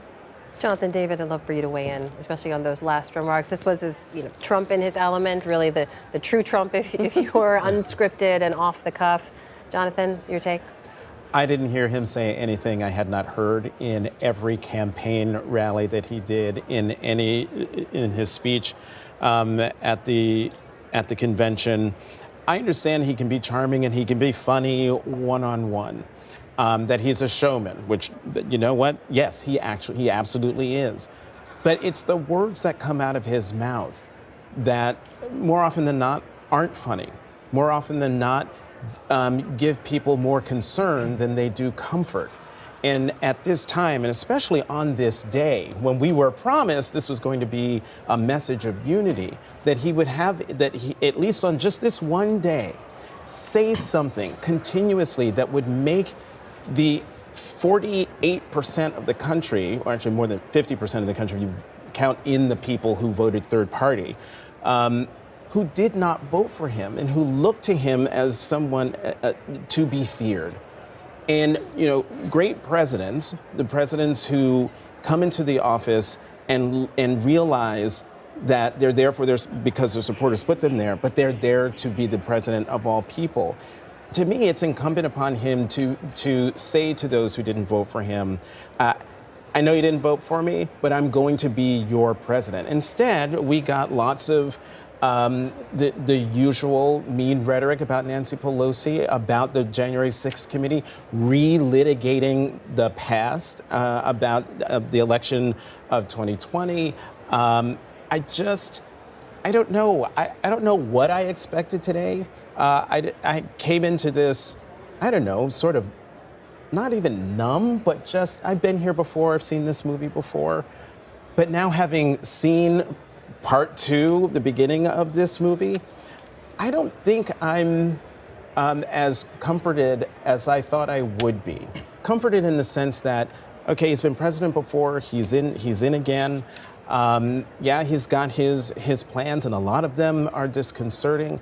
But maybe, you know, the wheels of Washington will work its way so that the hardest edges will be sanded down. I don't know about that now.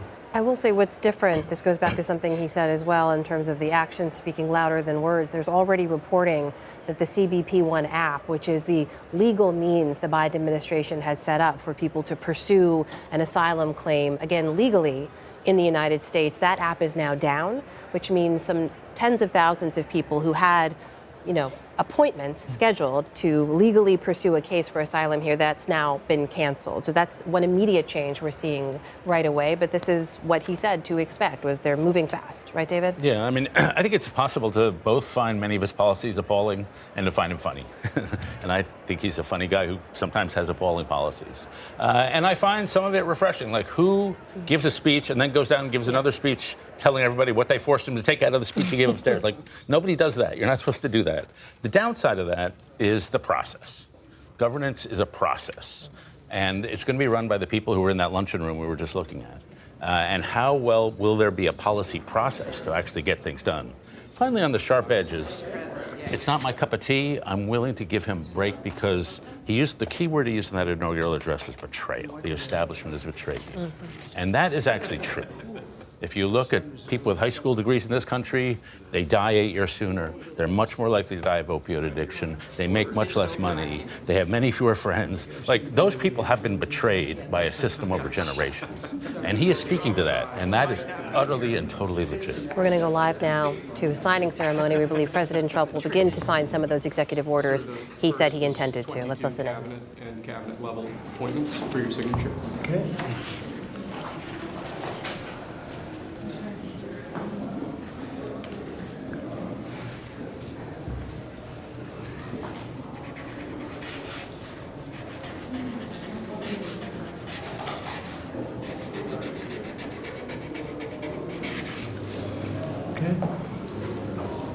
The next one will be, excuse me. The next one will be 47 sub-cabinet level appointments, sir. But you don't have to sign 47 times.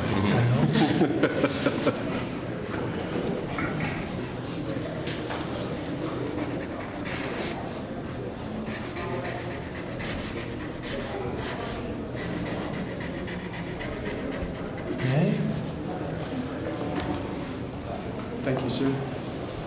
Now 31 acting designations and appointments to effectively take control of the government. Let's do that. That's important. That's important, isn't it?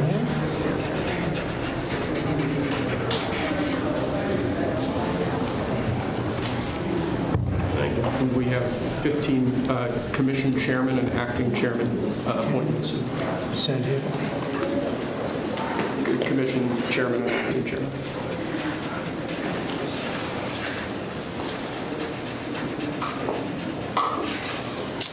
He was number one at Harvard also. You know that? Good counsel. They have something in common. Thank you, sir. Lastly, we have a proclamation ordering that on all future inauguration days, including this inauguration day, that flags shall be flown at full mast. Very important.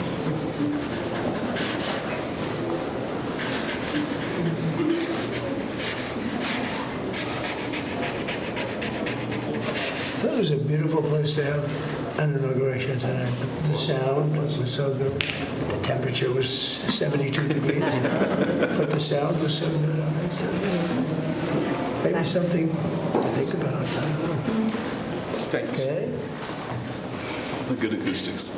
Yes. All right. Now thank you. We go to lunch. Great. Very nice to meet you. Thank you very much. There you go. Take that. All right. See you. Thank you, Mr. Thanks, sir. Mr. President, did you have a good meeting with former President Biden? Very nice. Very nice. It's a beautiful custom. Mr. President, It goes back as long as helicopters. Before that, it was a stagecoach. But I thought it was beautiful. Thank you. Great job. Great job. Thank you. Chuck. Mr. President, do you have any reaction to the pardons President Biden did at the last minute? Well, I'm not going to discuss it now. I think it was unfortunate that he did that. We won't discuss it now. There's plenty of time to discuss it. Thank you very much, guys. Should we go to lunch? Yeah. Very much. Okay. Head to lunch. Ready for lunch? Okay. President Trump in the appropriately named President's Room just off the Senate floor there at the U.S. Capitol. Let's bring in our White House, or rather, congressional correspondent, Lisa Desjardins. Lisa, we heard Senator Amy Klobuchar describe these as the official documents to President Trump as he was taking his seat there, set to sign them. They include cabinet appointments, sub-cabinet appointments, and then one where the flag will be flown at full staff at all future inaugurations. Help us understand the importance of that and give us a sense of what's happening where you are. Well, this is a nod to Trump's own policy on this inauguration day, where outgoing President Biden had established a period of mourning for late President Jimmy Carter. Under that period of mourning, flags were to be at half staff on this day, just by the number of days allowed. President Trump wanted them at full staff, and so did the Speaker of the House. And so they arranged for them to be full staff today, and now they're saying in perpetuity that it should be at full staff whenever there's an inauguration. It's interesting. This is an old tradition at the Capitol where the incoming president signs basically the first structures of their presidency. That includes nominations, their cabinet officials, sub-cabinet level, also sets up some of the infrastructure and relationship that's formal with the House and Senate. This is a place where the president can sign other orders, though, as you saw, having to do with inauguration. But that's the only one he chose. And I know all of us, especially including Laura, are waiting to see when he signs those more direct actions. Really, his first policy decisions are still ahead of us for this day. One other note, the luncheon that you've been watching footage of, so interesting to see who's been talking with each other there. That is obviously running late, as President Trump is running late. I'm told they have been holding the lunch there and waiting for him. And I want to make one note. Our viewers spend a lot of time, love art. They may have noticed that beautiful painting there. I'm told that that painting is called American Horizons. It's on loan from the Art Institute of Chicago. And I saw this room last night. Guys, I've never seen Statuary Hall look more beautiful. The staff here at the Capitol really did a great job. So. Lisa, I have to say, I had a question about that piece of art, and I knew that you would know the answer. A serious question, though, because we were talking earlier about the potential pardons for Trump supporters, people who have January 6th related convictions. Has that been a point of contention among Republicans on Capitol Hill, especially in the Senate? How might this play out? You will not hear a lot of public contention about that. There are Republicans who have tried to use, I guess, soft influence with President Trump, Lindsey Graham, for example, to signal, he's been more overt. He said he does not think anyone who has harmed a police officer should be pardoned. There are some who have gone farther. But we even heard from the Attorney General designate Pam Bondi in her confirmation hearing last week, a signal as well, where she said that violence is not acceptable. She didn't go so far as to say that no one on January 6th should be exempt from pardons, but that was the question. So what you see here is those who oppose the idea of a universal pardon for anyone involved in January 6th being very careful about how they frame that with President Trump. We'll see what happens, but there are many Republicans, especially in the Senate side, who would be very unhappy with that, some more openly than others. Lisa Desjardins, thanks so much. Back here in our panel, Judy Woodruff, I'd love for you to weigh in at this moment as we take in these live scenes from this inaugural luncheon. You see everyone, Democrats, Republicans alike, and a mix of other folks as well. making small talk, awaiting the arrival of the president. At this moment, what do you expect to happen next? And tell us about, sort of these big moments in American history, as we've been pointing out. These are the tenets of our democracy. These are the institutions that still stand, the traditions we still abide by. They are the institutions that stand. And just seeing a room full of something that just doesn't happen in Washington very much anymore, Republicans and Democrats dining together, sharing a meal, sharing conversation. That didn't used to be so unusual, but it is today, sadly. And to me, it brings to mind what you all have been discussing. To the extent the incoming president and the people who support him are unhappy with the way policies have been carried out, and to David's point about these underlying issues that are with us, that go back a long time, our isolation as Americans, the inequality in our system, education, to the extent it's failed. Why can't the two parties work together? Why does it have to be my way or the highway? Why does it have to be, okay, now it's my turn, we're going to do it my way, and then when it's your turn, we're going to do it entirely your way. It's a zero-sum game. It's been that way in Washington for a number of years, and I think Americans are right to look at this city where they hear so much fighting so much of the time and ask, why can't we work together and hammer these things out in a way that both sides end up not getting everything they want, but you end up accomplishing something? Amy Walter, Judy's right. That's what the American people say they want. And sometimes they don't vote that way. Well, why not? I think the biggest challenge we have isn't that folks can't get together to solve problems. It's that we disagree about the top problems. So when Democrats come into office, what are the top problems that they see out there? They say it's the environment, climate change, it's racial reckoning. When Republicans come in, as we've seen with this inauguration, it's immigration, it's the border, it's taxes. And so when one side comes in saying, well, this is the number one issue, the other side says, well, how could you possibly say that? You don't understand America. Nobody I talk to thinks that that's critically important.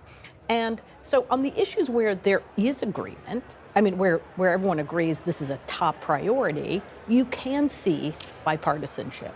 But if I think this is the top issue in the country and you think it's the 70th most important issue, just the fact that I'm raising it is a problem. The other thing I wanted to talk about, though, was getting back to on this side of the table talking about Donald Trump and his success at putting this coalition together. And David alluded to this earlier, too, about what kind of legacy is he going to leave for the Republican Party.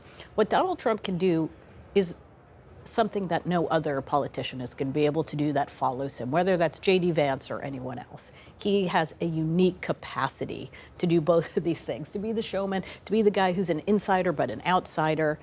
And whether his coalition is built on his personality or whether it is truly about this realigning moment where the Republican Party now becomes more associated with and aligned with a multiracial, multi-ethnic, populist working class that David was alluding to, about those who feel as if the elites have left them behind, that Democrats now are more associated with the elites, with the establishment, with the traditional. Is that going to continue in a post-Trump era? And a lot of that will be determined by the actions that he takes and how Democrats choose to respond to that. They built an entire campaign off of being against Donald Trump. Now they've got to figure out who they want to be for and what they want to be for. Kevin Madden, you're nodding in agreement, and I see you get that look in your eyes if you have something thoughtful to say. Well, I'm just going to, I agree with Amy. Amy's exactly right. What I would add to what Amy's saying is that it's not just about Trump. Bipartisanship is not going to be achieved unless Democrats come to the table as well. And like Democrats right now have a problem. They've lost their coalition. It's in tatters, and they want to get it back. And I think one of the ways they think they can get it back is by attacking Trump. So, if we are going to see bipartisanship, it's difficult for me to see how where we don't sort of very quickly go back into a lot of the partisan sort of corners that we have in the country. I also think one of the things, and Amy can speak to this as analyzing campaigns, there's a structural deficiency around bipartisanship in the big middle in America. There are billions of dollars being raised and spent by organizations on the outside that are designed to attack the other party. And the big middle of the American electorate doesn't necessarily have that infrastructure, that funding, and that level of support. So that's one of the challenges that the system is going to continue to have to confront in the next 4 years. We're keeping our eye on the Statuary Hall there as members of the Joint Inaugural Committee and House and Senate leadership, and I would imagine the Trumps and Vances make their way in. Tiffany, the other thing that makes Donald Trump so unique, Stephanie Sy spoke to this from Capital One Arena. She said that his supporters look to him to set the agenda. So if he says he wants to reclaim the Panama Canal, he says he wants to plant a flag on Mars, people say, sure, fine with me. Joe Biden didn't have that sense of support, that level of support when he was trying to enact his infrastructure plan, for instance. You know, the progressive wing of the party had very defined views on that, and they fought him. Donald Trump doesn't have that sense of resistance within the party. No, right. And I think it's because, his supporters trust him. You know, when he was previously president in 2017 on, he delivered results. The economy was the best that it's ever been. Like, small businesses were thriving. We had safety and security. We had the most substantive peace in the Middle East that I've ever seen in my adult life. And now he's having to stand up and get hostages back for us. So I think they trust him. So when he says something about national security, or he says, these big, great, grand ideas, it makes sense to them. They said, okay, you'll be able to deliver on that.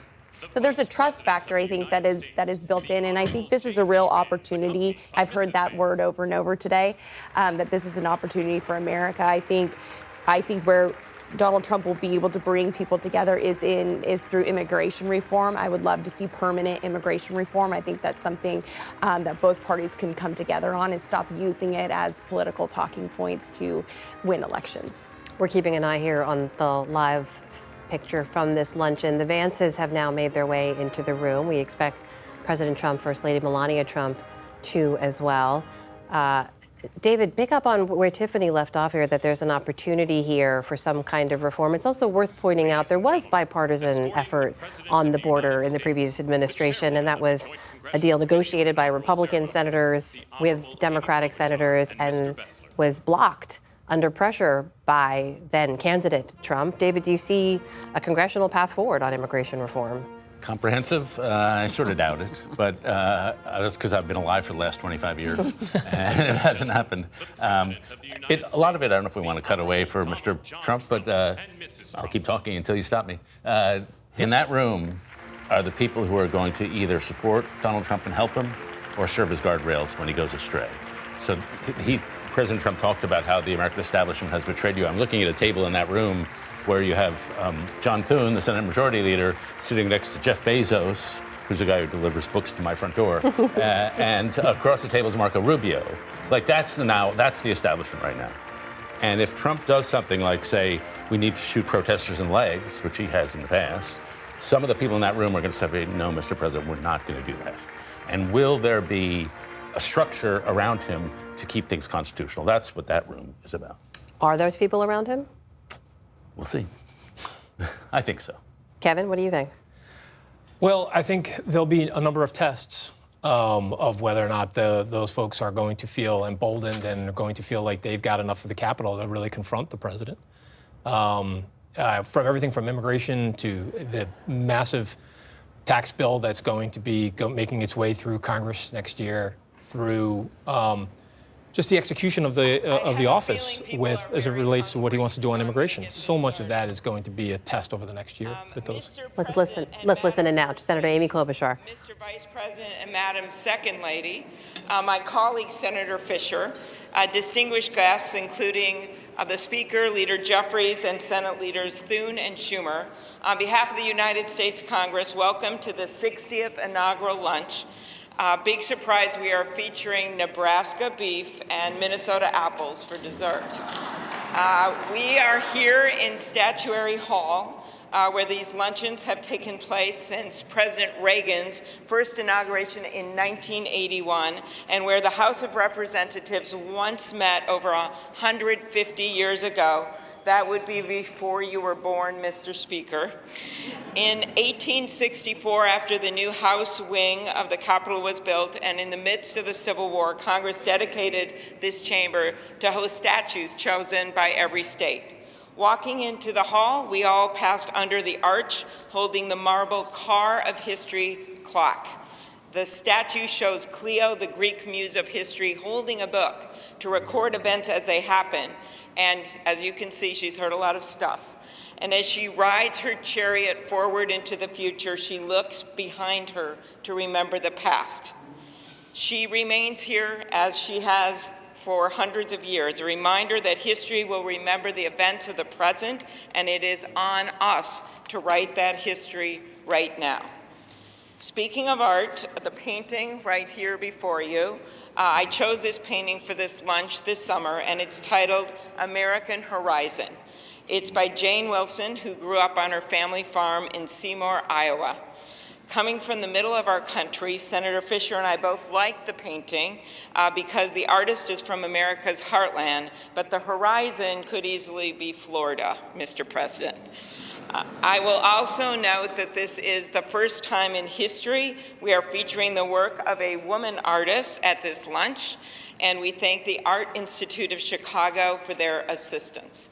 Looking at the vast open landscape of this painting, we're drawn to the bottom of the frame where the land or the water, depending on where you're from, meets the sky, and the horizon endures. The enduring horizon is especially meaningful for us today as we mark our enduring democracy as we approach its 250th anniversary. It's a reminder that what's over the horizon is our next chapter, and it is my prayer that the people in this room can write that chapter together. I'd now like to ask U.S. Senate Chaplain Dr. Barry Black, and we thank God he is back with us and in good health, to deliver the invocation, after which lunch will be served. Thank you.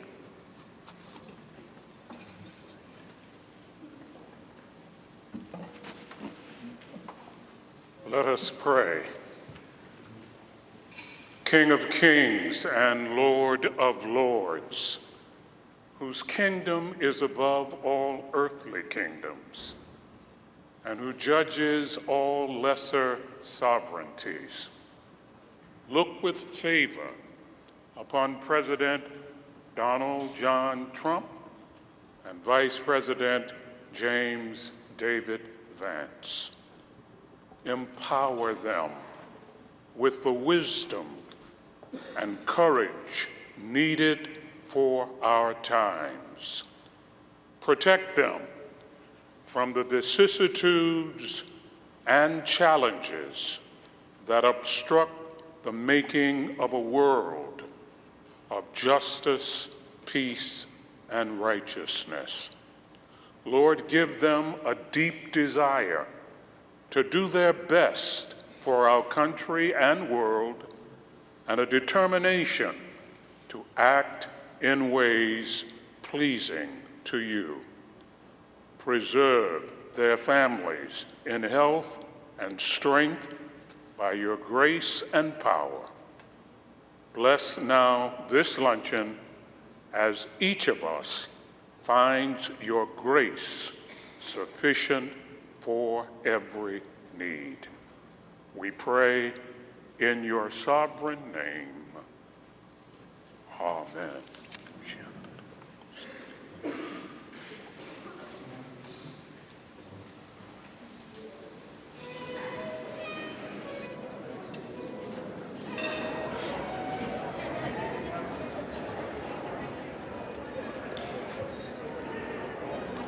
And while the president and lawmakers enjoy their lunch, we're going to take a short break ourselves. We'll be back with more reporting and analysis of today's events, including the upcoming but indoor inaugural parade.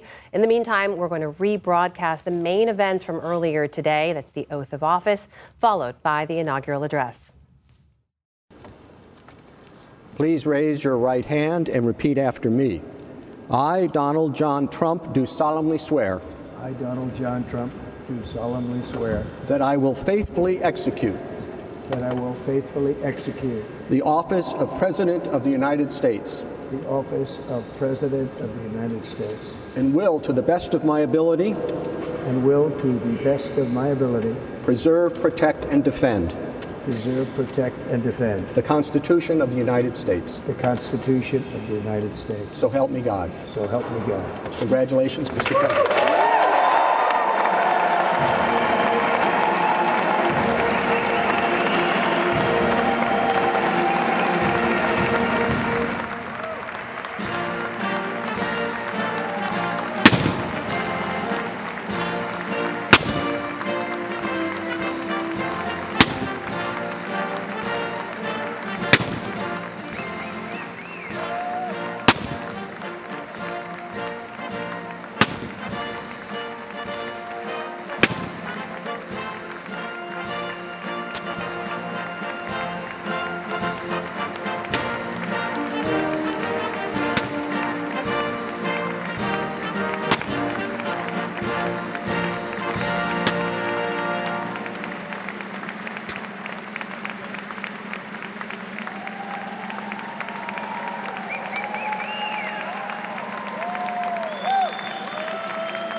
It is my honor and pleasure to introduce to you the 45th and the 47th President of the United States of America, Donald J. Trump.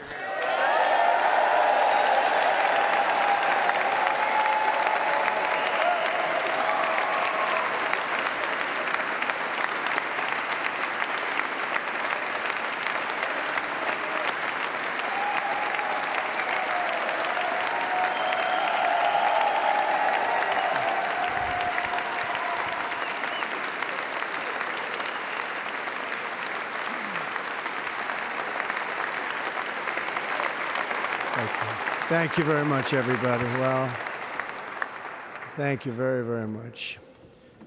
Vice President Vance, Speaker Johnson, Senator Thune, Chief Justice Roberts, Justices of the United States Supreme Court, President Clinton, President Bush, President Obama, President Biden, Vice President Harris, and my fellow citizens. The golden age of America begins right now.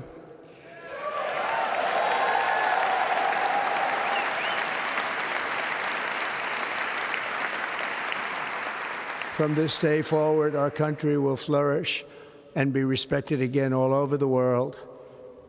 We will be the envy of every nation, and we will not allow ourselves to be taken advantage of any longer. During every single day of the Trump administration, I will very simply put America first.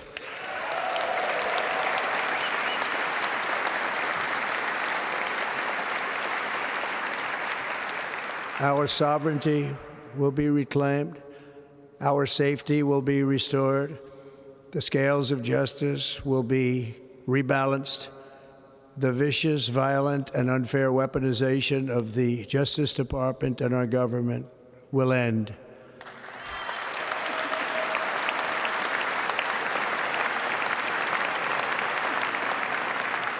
And our top priority will be to create a nation that is proud, prosperous, and free.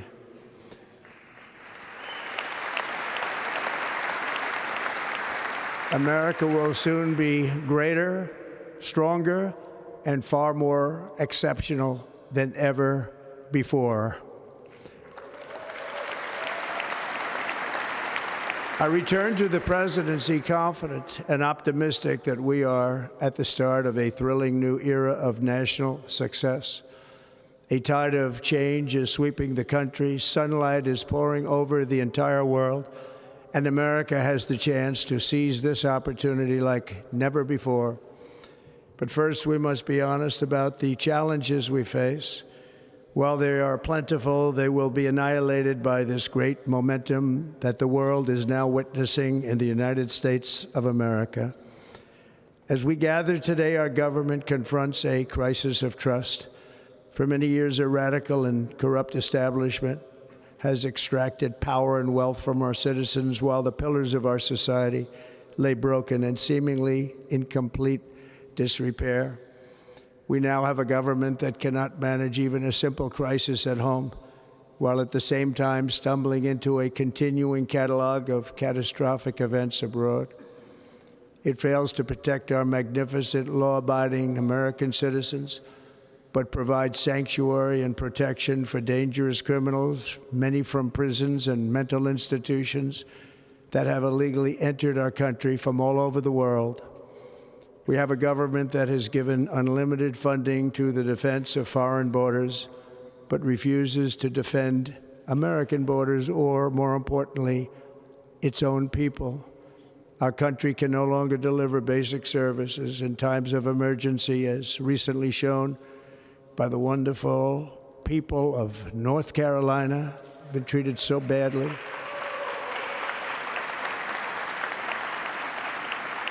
And other states who are still suffering from a hurricane that took place many months ago. Or more recently, Los Angeles, where we're watching fires still tragically burn. From weeks ago, without even a token of defense, They're raging through the houses and communities, even affecting some of the wealthiest and most powerful individuals in our country, some of whom are sitting here right now. They don't have a home any longer. That's interesting. But we can't let this happen. Everyone is unable to do anything about it. That's going to change. We have a public health system that does not deliver in times of disaster, yet more money is spent on it than any country anywhere in the world. And we have an education system that teaches our children to be ashamed of themselves in many cases, to hate our country despite the love that we try so desperately to provide to them. All of this will change starting today, and it will change very quickly.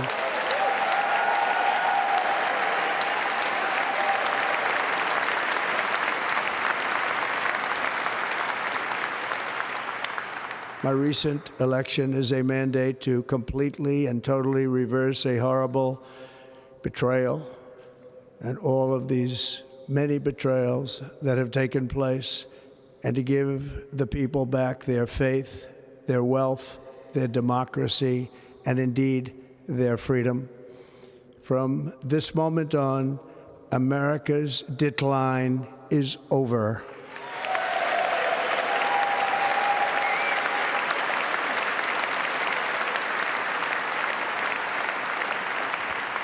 Our liberties and our nation's glorious destiny will no longer be denied, and we will immediately restore the integrity, competency, and loyalty of America's government. Over the past 8 years, I have been tested and challenged more than any president in our 250-year history, and I've learned a lot along the way. The journey to reclaim our republic has not been an easy one, that I can tell you. Those who wish to stop our cause have tried to take my freedom and indeed to take my life. Just a few months ago in a beautiful Pennsylvania field, an assassin's bullet ripped through my ear. But I felt then, and believe even more so now, that my life was saved for a reason. I was saved by God to make America great again.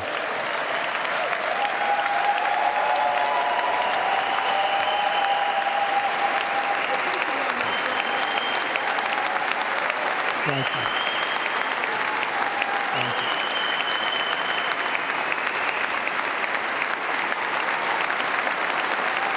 Thank you very much.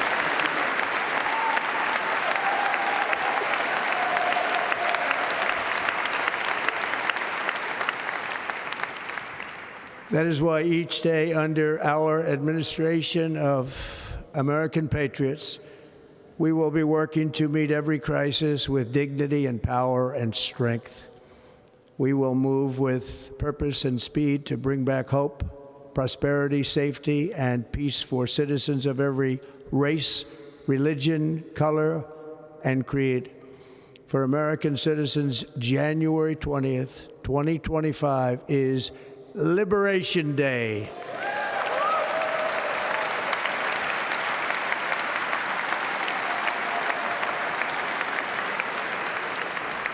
It is my hope that our recent presidential election will be remembered as the greatest and most consequential election in the history of our country. As our victory showed, the entire nation is rapidly unifying behind our agenda with dramatic increases in support from virtually every element of our society, young and old, men and women, African Americans, Hispanic Americans, Asian Americans, urban, suburban, rural. And very importantly, we had a powerful win in all 7 swing states. And the popular vote, we won by millions of people. To the Black and Hispanic communities, I want to thank you for the tremendous outpouring of love and trust that you have shown me with your vote. We set records, and I will not forget it. I've heard your voices in the campaign, and I look forward to working with you in the years to come. Today is Martin Luther King Day, and his honor, this will be a great honor, but in his honor we will strive together to make his dream a reality. We will make his dream come true.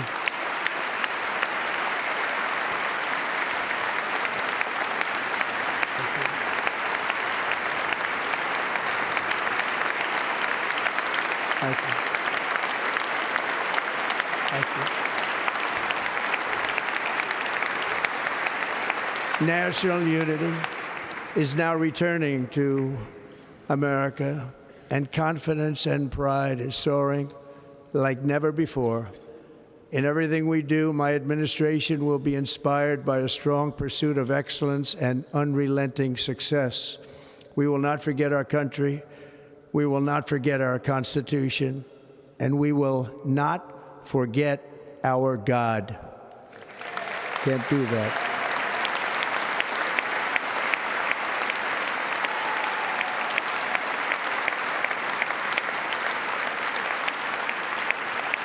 Today, I will sign a series of historic executive orders. With these actions, we will begin the complete restoration of America and the revolution of common sense. It's all about common sense. First, I will declare a national emergency at our southern border.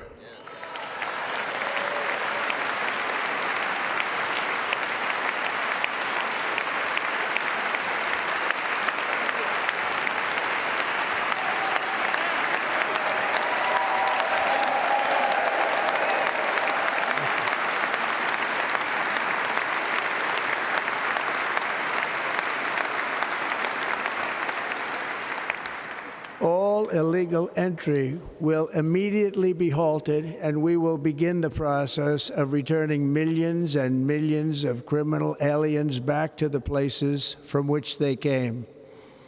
We will reinstate my Remain in Mexico policy.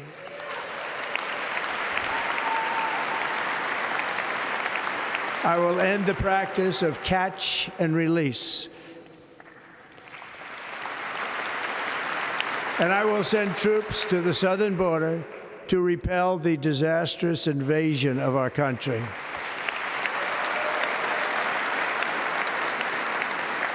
Under the orders I signed today, we will also be designating the cartels as foreign terrorist organizations.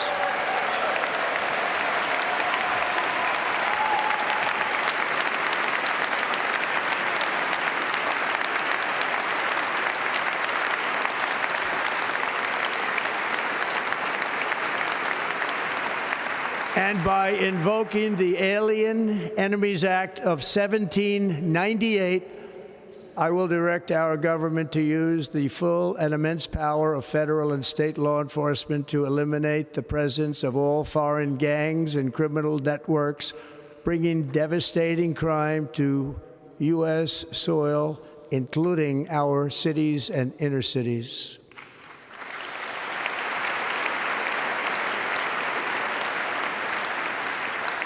As Commander-in-Chief, I have no higher responsibility than to defend our country from threats and invasions, and that is exactly what I am going to do. We will do it at a level that nobody's ever seen before. Next, I will direct all members of my cabinet to marshal the vast powers at their disposal to defeat what was record inflation and rapidly bring down costs and prices.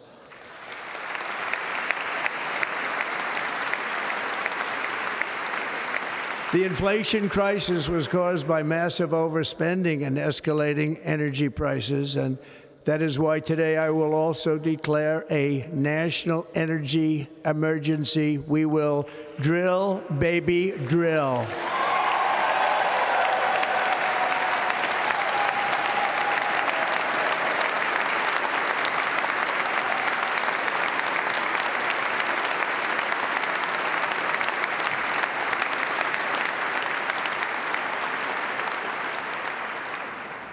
America will be a manufacturing nation once again, and we have something that no other manufacturing nation will ever have, the largest amount of oil and gas of any country on earth, and we are going to use it.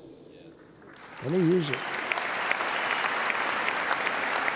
We will bring prices down, fill our strategic reserves up again, right to the top, and export American energy all over the world. We will be a rich nation again, and it is that liquid gold under our feet that will help to do it.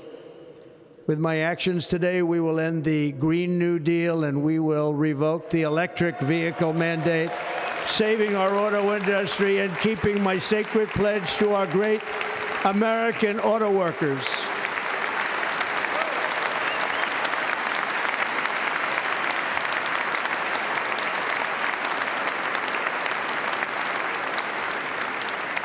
In other words, you'll be able to buy the car of your choice. We will build automobiles in America again at a rate that nobody could have dreamt possible just a few years ago. And thank you to the auto workers of our nation for your inspiring vote of confidence. We did tremendously with their vote. I will immediately begin the overhaul of our trade system to protect American workers and families. Instead of taxing our citizens to enrich other countries, we will tariff and tax foreign countries to enrich our citizens.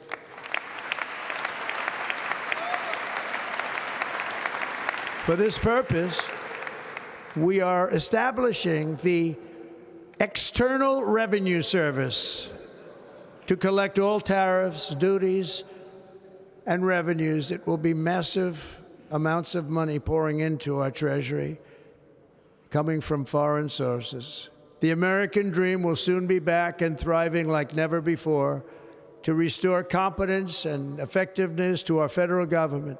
My administration will establish the brand new Department of Government Efficiency.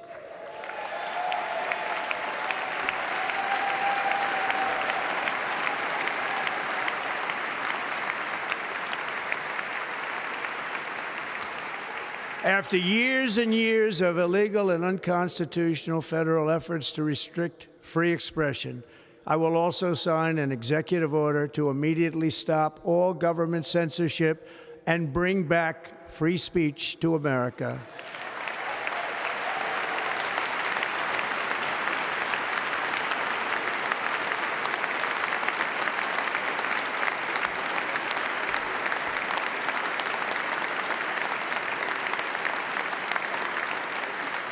Never again will the immense power of the state be weaponized to persecute political opponents, something I know something about. We will not allow that to happen. It will not happen again. Under my leadership, we will restore fair, equal, and impartial justice under the constitutional rule of law.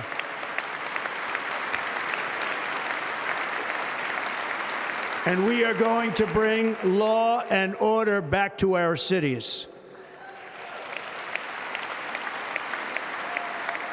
This week, I will also end the government policy of trying to socially engineer race and gender into every aspect of public and private life.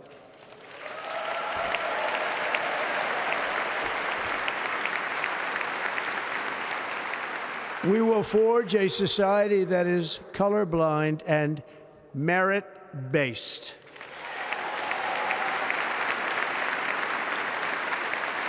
As of today, it will henceforth be the official policy of the United States government that there are only two genders, male and female.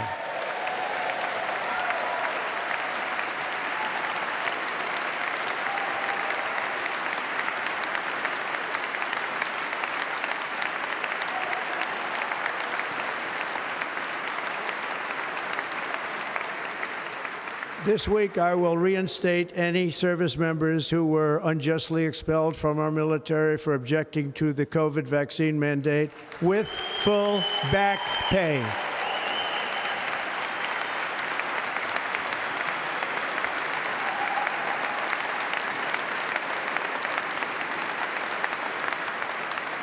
And I will sign an order to stop our warriors from being subjected to radical political theories and social experiments while on duty. It's going to end immediately. Our armed forces will be freed to focus on their sole mission, defeating America's enemies.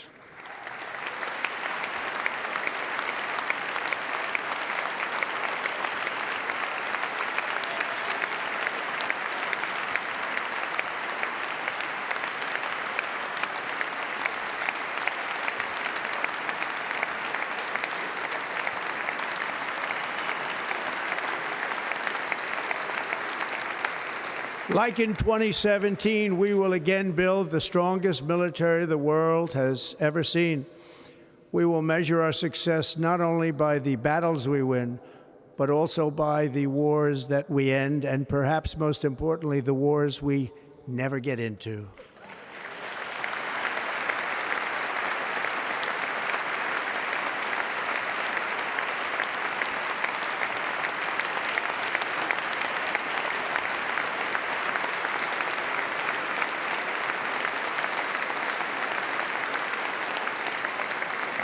My proudest legacy will be that of a peacemaker and unifier. That's what I want to be, a peacemaker and a unifier.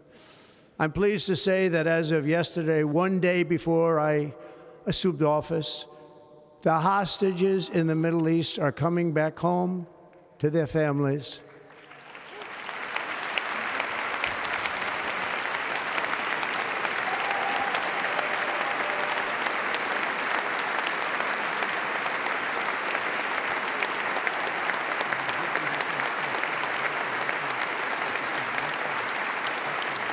Thank you. America will reclaim its rightful place as the greatest, most powerful, most respected nation on earth, inspiring the awe and admiration of the entire world. A short time from now, we are going to be changing the name of the Gulf of Mexico to the Gulf of America, and we will restore the name of a great president, William McKinley, to Mount McKinley, where it should be and where it belongs.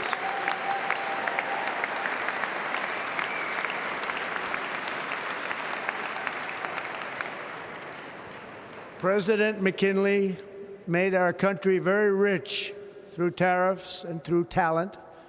He was a natural businessman and gave Teddy Roosevelt the money for many of the great things he did, including the Panama Canal, which has foolishly been given to the country of Panama after the United States. The United States, I mean, think of this, spent more money than ever spent on a project before and lost 38,000 lives in the building of the Panama Canal. We have been treated very badly from this foolish gift that should have never been made, and Panama's promise to us has been broken.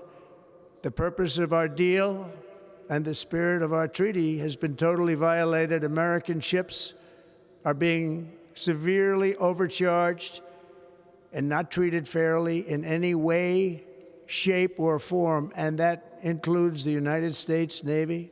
And above all, China is operating the Panama Canal, and we didn't give it to China, we gave it to Panama, and we're taking it back.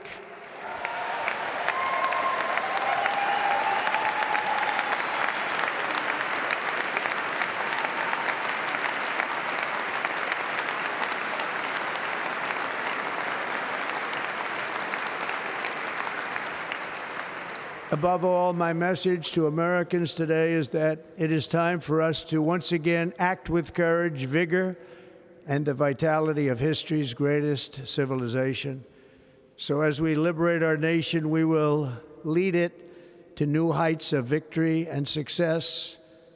We will not be deterred. Together we will end the chronic disease epidemic and keep our children safe, healthy, and disease-free. The United States will once again consider itself a growing nation, one that increases our wealth, expands our territory, builds our cities, raises our expectations, and carries our flag into new and beautiful horizons. and we will pursue our manifest destiny into the stars, launching American astronauts to plant the stars and stripes on the planet Mars.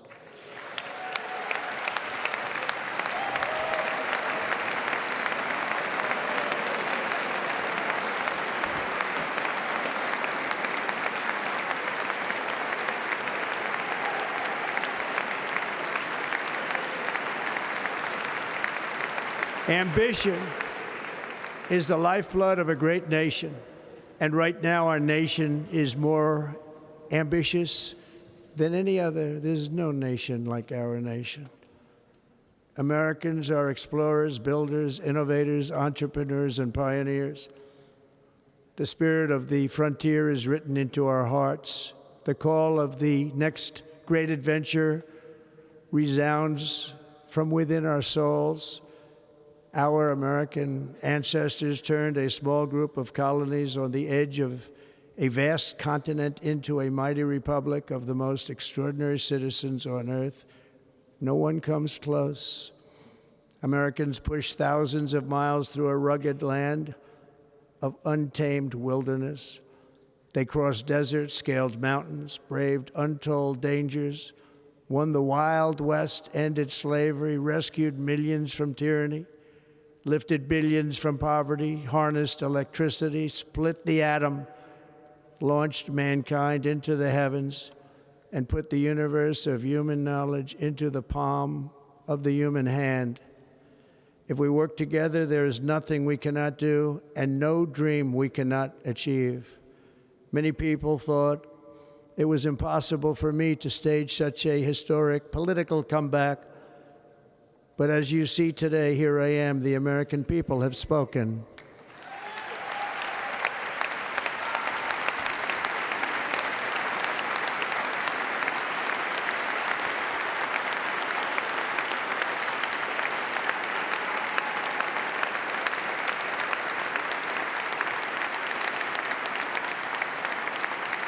I stand before you now as proof that you should never believe that something is impossible to do. In America, the impossible is what we do best.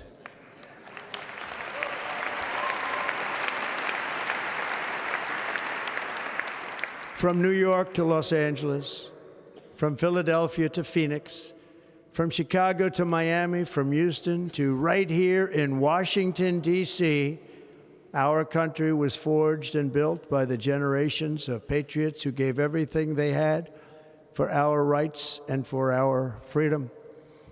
They were farmers and soldiers, cowboys and factory workers, steel workers and coal miners, police officers and pioneers who pushed onward, marched forward, and let no obstacle defeat their spirit or their pride. Together they laid down the railroads, raised up the skyscrapers, built great highways, won 2 world wars, defeated fascism and communism, and triumphed over every single challenge that they faced. After all we have been through together, we stand on the verge of the 4 greatest years in American history. With your help, we will restore America, promise, and we will rebuild the nation that we love, and we love it so much. We are one people, one family, and one glorious nation under God.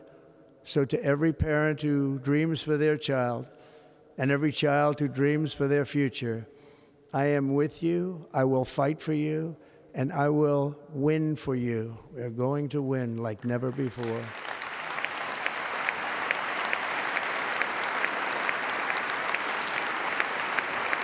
Thank you. Thank you.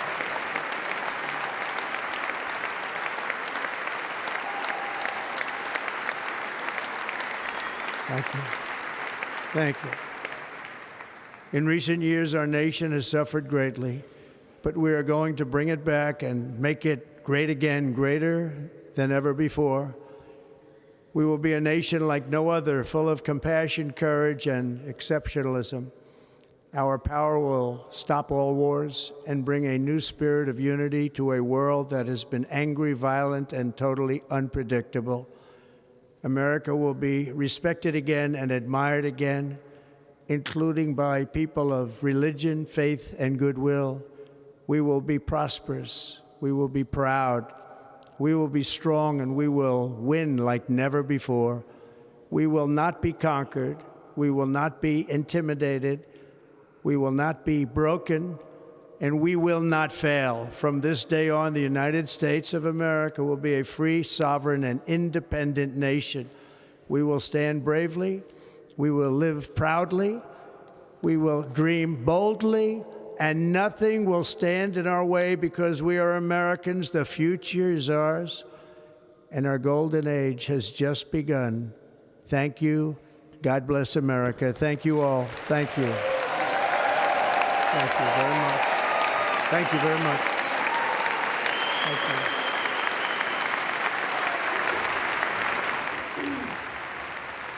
As newly sworn in, now President Trump speaking to the American people for the first time as the 47th President of the United States, promising what he called a golden age of America beginning today, and repeating many of the messages he often says in his rally speeches and campaign remarks along the way over the last couple of years.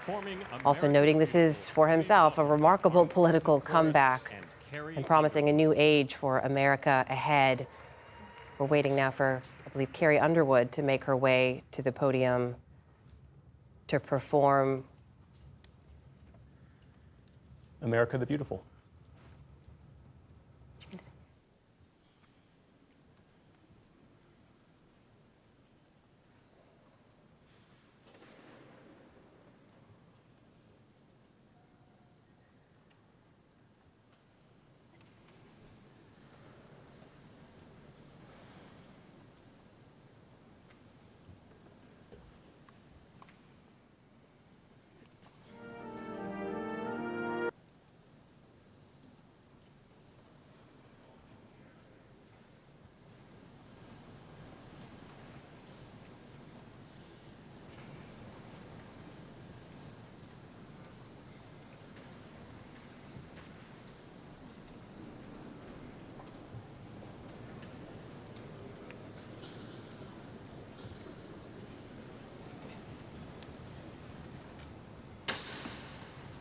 We're standing by to await the music. I believe Carrie Underwood will perform America the Beautiful in just a moment.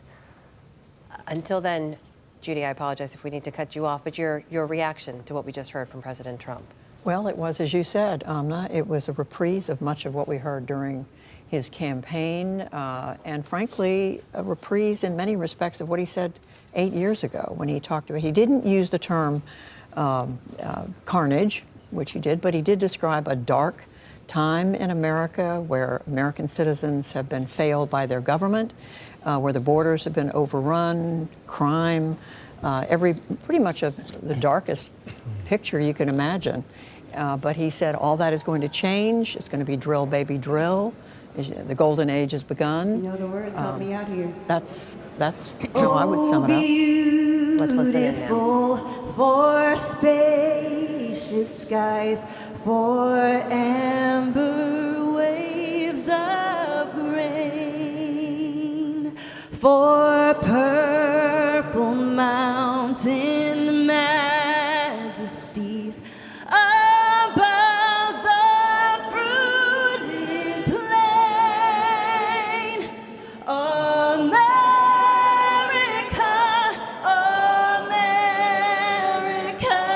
God shed his grace on thee, and crown thy good with brotherhood from sea to shining sea.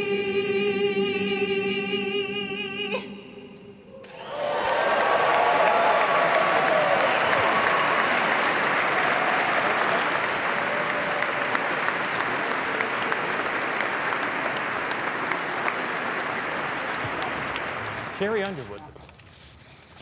And welcome back to PBS News Live special coverage of President Trump's inauguration. The inaugural luncheon is still going on. The next events that we expect are the first honors ceremony and the inaugural parade.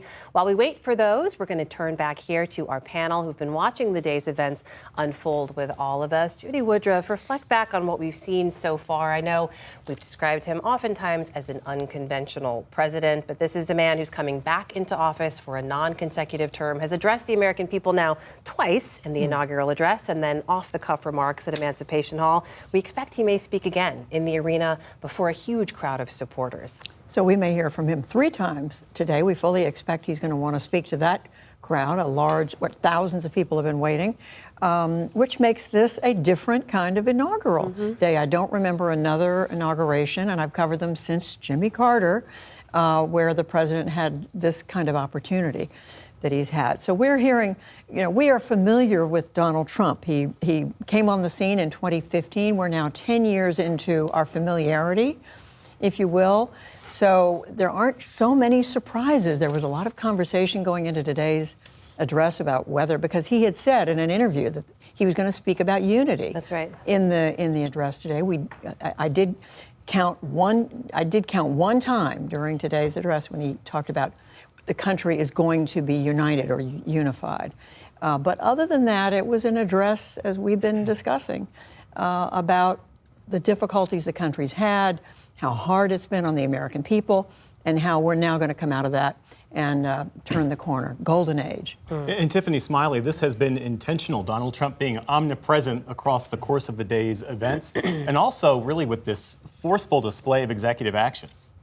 Yes, I mean, this is Donald Trump in action. Here we go. It's an exciting time to be an American, given everything, that we've seen over the last 4 years, the hardships that Americans have faced, from the crime to the drugs to, global unrest in our country, around the world. So it's time to get it back on track. And Donald Trump has been clear. He's on his whole campaign. He made it clear that day one, he's going to get to work. You can also, tell that he's ready to get to work by his nominees that he has. He's ready to go. He's ready to hit the ground running, and he's been very clear he's going to start today. And Amy Walter, Donald Trump says that he has a mandate. What does the polling show? What are the American people expecting, and what are they prepared for? What's really interesting is we now can compare what people were expecting 4 years ago. We can't usually do that with the first-term president, to what they're expecting this time around. And as Judy said, they've seen this movie before, but their expectations for him, at least on what he will be able to do well or what they expect him to be able to focus on and do well and accomplish, are very similar to how they thought about him 4 years ago. The economy, immigration, things that are different from 4 years ago. Fewer people expect that he would get the country into a war. Obviously, this is a president who has talked a lot about pulling America back from getting engaged overseas. Also talked a lot about the fact that when he was president, the country was not engaged in wars. So that expectation is there. They have very little expectation, much as they did when he was first inaugurated in 2017, that he's going to unify the country. And I think that's what Trump also sees as his mandate, which is, I'm here to bring prosperity to America. And America is only prosperous when I am here, right? It was the best economy in the history of ever times when I was president. When I'm not here, things are terrible. So that's a part of it. But to your take on the mandate, there are things that they do expect. They do expect prices to go down. They do expect the economy to get better. They do expect to see deportations. But they also do not see that he was given a mandate by the degree to which I think he and some others expect. The reality, and this will be fascinating going forward, is he's a lame duck president who is going to act like somebody who has a very short amount of time to get done what he needs to get done. What happens to his party afterwards, I think, is less important to him than whether or not he is able to do the things that he set out to do. Kevin, it's worth pointing out people expect that. His supporters expect these things from him because he has set those expectations, right? He came in off the campaign trail and said, I'm going to do this on day one. People are expecting to see mass deportations. They're expecting to see him impose tariffs very quickly. We've just seen the Panamanian president issue a statement in response to the inaugural address, rejecting part of it immediately after because of his claims in the inaugural address that he's going to claim back the Panama Canal. What happens if he doesn't meet those expectations right away, if deportations are not at the level people expect? Yeah, I mean, it's very easy to get caught up in the pomp and circumstance and the pageantry of today and the promise of a presidency. But we're going to very quickly see this move into the brutal reality of the real politics that we have and the divisions that we have in the country. Donald Trump does feel like he has a mandate, but political mandates are in reality very elusive. Public opinion is never an event, it's always a process. And the process of really maintaining his political capital, maintaining the momentum that he needs to get these big things done is going to be quite difficult. We are, the mandate that he thinks he got is largely because of his approach to focusing on things like inflation, immigration, border security. It is not easy to bring down inflation. It is not easy to deport millions of people around the country while at the same time not disrupting our economy. We're going to find that out very quickly, and we'll find out whether or not, David mentioned it earlier before, like whether the people around him can sort of keep him on the guardrails and really shepherd him through what is going to be, I think, a very challenging first year over his next 4 years. And David, building on this theme of Donald Trump's mandate, you could argue that his popular vote victory was fairly narrow, but his cultural victory is significant, especially if you look at what many companies are doing in terms of rolling back diversity and DEI initiatives in keeping with what Republicans and Donald Trump have talked about all during the campaign. Yeah, I mean, at first, I don't know what a mandate is. I've never touched one. I don't know what it is. But, I think first there's a political shift in this country. The country is moving to the right. And usually these things happen in 7 or 8 year cycles. We moved sharply to the left from 2013 to 2020, say, 2022. But now on a whole range of issues, we're moving to the right. He has a special power because he's Donald Trump. It doesn't matter, like he only won a bare majority or a bare plurality of the vote. But what we're seeing today, 3 speeches, his ability to command attention. That is something Joe Biden never really had. And so when Donald Trump says to a Republican House member or a senator, don't cross me, it's not because he's going to give him money, it's because he's going to shift attention on that guy. And that's power. So it's usual when somebody's hitting the end of their presidency, their power starts waning. Like Teddy Roosevelt, his first full term, his second term as president, he said, I'm not running again. And he regretted that because he lost power. But I don't think Donald Trump's going to experience that because he will retain the power of commanding the country's attention and the country's scorn for people who are not loyal to him. Jonathan, in his departure address there, the brief remarks that former President Biden delivered in the hangar before boarding the plane to take off to California, we cut into it briefly, and he basically alluded to the fact that having heard the inaugural address there, he said, we got work to do, speaking to Democrats and his supporters there. What is that work? Where do Democrats find themselves now, especially given what David just said about Mr. Trump's ability, President Trump's ability to really suck up all the oxygen in the conversation and command the attention? How do Democrats respond to that? Well, first, President Biden had been warning, even in his farewell address, that there was work to do, that there were things that he was concerned about. And so what he said in the hangar is a repeat of that. But in terms of President Trump commanding attention and commanding the room and commanding fealty, let's not forget the reason why he's able to do that with members of Congress is because that command, that power is based in fear. They are afraid of a primary challenge. They're also afraid of the president's MAGA followers. Just look at Senator Joni Ernst. When Pete Hegseth was, picked to be the defense secretary, she was one of the first people out there expressing concerns about him, raising questions. But then the MAGA mob was set upon her, and now she has shifted. Now she is saying that she will support the nomination. That's how Trump is able to command the room. That is how he is able to hold the power. And it remains to be seen whether, and I think we talked about this earlier, whether that power rests solely with President Biden, or is it a power that goes beyond him?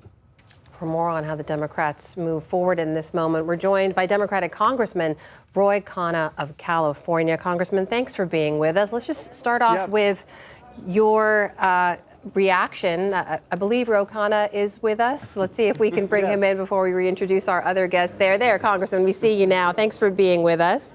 Let's just begin with your reaction to what we've heard from President Trump so far and reflect on Democrats' strategy in this moment. Look, Donald Trump gave a very dark speech about people being upset, America being a nation in decline. And for a lot of Americans, they do feel angry and left out. The reality is, though, Donald Trump is offering 19th and 20th century solutions. He's talking about manifest destiny of imperial expansion. He's talking about drilling oil and gas. And I think China is probably laughing at that, saying, where is the vision for the 21st century future building of America? What are the solutions in the future? And that's where the Democrats have an opportunity to say, yes, we understand there has been stagnation and decline, but Trump wants to sell America nostalgia. That's not going to win the 21st century. And Congressman Khanna, before we talk about more of the issues, I want to ask you, because you represent the Bay Area, which is the backyard of Silicon Valley. When you see the heads of Meta, Apple, Google, Amazon, Elon Musk, of course, having really front row seats to this inauguration, in many ways trying to get in and stay in Donald Trump's good graces, how does that strike you? Well, Musk is a separate case because he was all in on the campaign. But for many of the others, Tim Cook, Sundar Pichai, they did the first thing when Trump won the first time Tim Cook was in the Oval Office. I think the reality is they're looking out for their own business interests, in Bill Gates' case for his own philanthropic interests. And they do this whoever's in power. And so the moral leadership is going to have to come from the grassroots of the country, from the Democratic Party. I don't think we can be looking to business leaders to be doing anything other than maximizing their own shareholder profits. That level of influence these leaders seem to now have, though, with this incoming president. I mean, they were sitting in front of his cabinet nominees at that inauguration ceremony. What does that say to you? Does it worry you? And is this what President Biden was talking about in his farewell address when he warned about this rising tech oligarchy? Well, it does concern me in terms of the level of wealthy individuals, both who are in the cabinet, who have supported the inauguration. I mean, the irony of it is because of the cold, the hardworking, working class Americans who elected Donald Trump weren't able to watch the inauguration. But these billionaires and multimillionaires who supported his inauguration were. But I think over time, the American people are very smart, and they're going to see that his policies are going to be tax breaks for these very wealthy folks. They're going to be tax breaks for corporations that are offshoring jobs, because he wants the corporate tax rate lower in places like Mexico than the United States.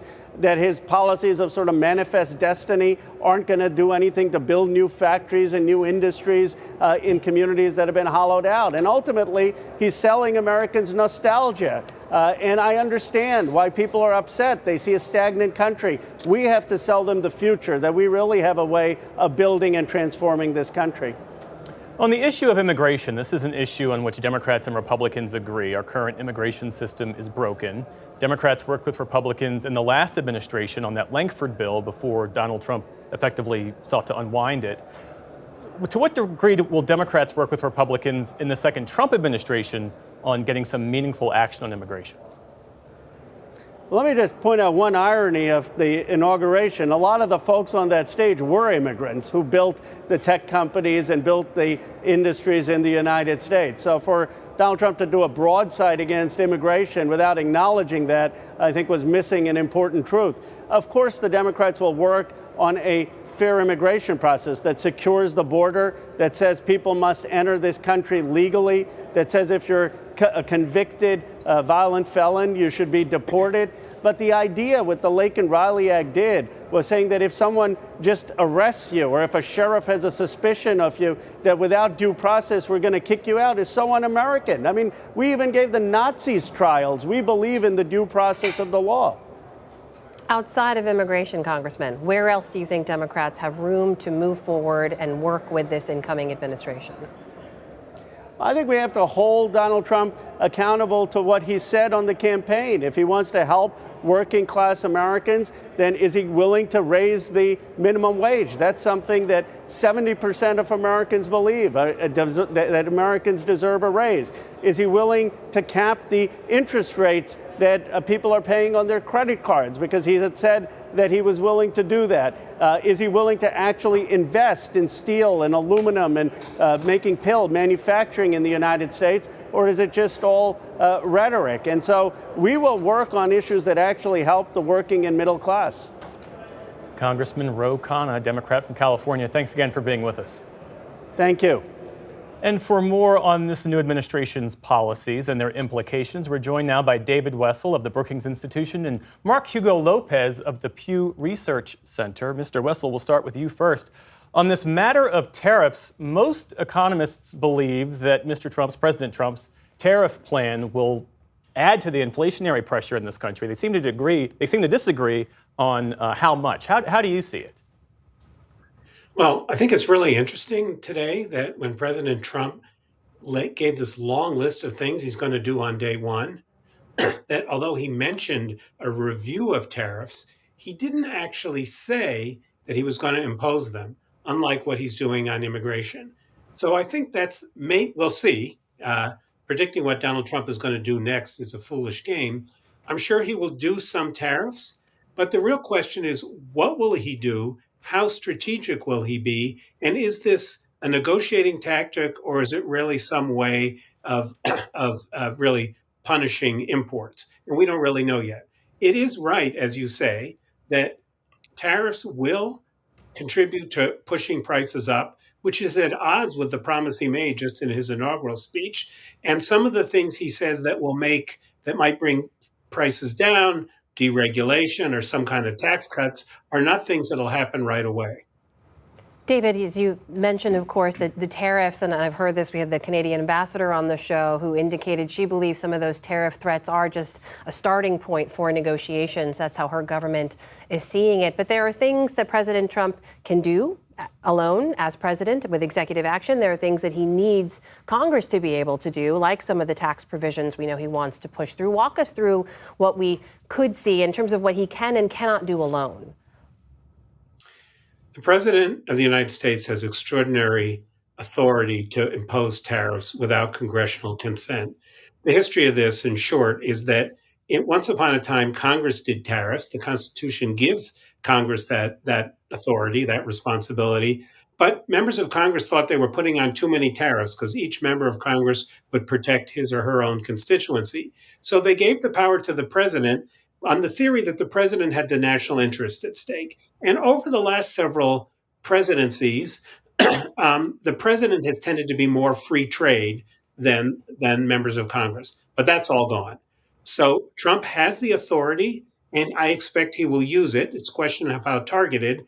As someone mentioned earlier, he didn't talk a lot about China today, and that's something where Democrats and Republicans on the Hill agree. There is a threat from China, and I expect he will impose tariffs on China relatively soon. The Canada-Mexico stuff seems to me more of a bargaining chip, and I think that it may be that the Canadians and the Mexicans can give him something. He's a very transactional guy that will allow him to say, oh, see, I threatened tariffs, they acquiesced, and now everything's wonderful again. Well, I was going to ask you that because the North American economies are so interconnected. And the tariffs, I guess, could make sense in the context of Donald Trump's view that other countries are always getting over on the U.S. Absent that, are tariffs anything more than a solution in search of a problem? I mean, do they make sense in the context of our current economic picture? Well, the short answer is no. After all, we have a trade agreement with Canada and Mexico that President Trump, in his first term, renegotiated and praised as the world's best trade agreement, and now he's in the process of blowing it up. There are cases for tariffs. If we want to build a more resilient supply chain, if we want to rely less on China, there is a case for targeted tariffs. The Biden administration kept many of the first Trump administration's tariffs. But as an overall economic tool, it is, as David Brooks said earlier, I feel like he's taken us back to the 19th century, but he doesn't know his history very well. We don't need to go back to that boom-bust craziness of the late 19th century, but he talks about it as if that was the golden age. So you're absolutely right. We have a globalized economy. We are now at risk of shooting ourselves in the foot by putting tariffs on things, particularly on things that American manufacturers need to make stuff in the United States. Mark Hugo Lopez, let's bring you in here now on the issue of immigration, which is the other issue, of course, that President Trump has promised to move very quickly on. This promise of mass deportations on day one. We've heard a lot about it. There's been a lot of reporting about where those might unfold.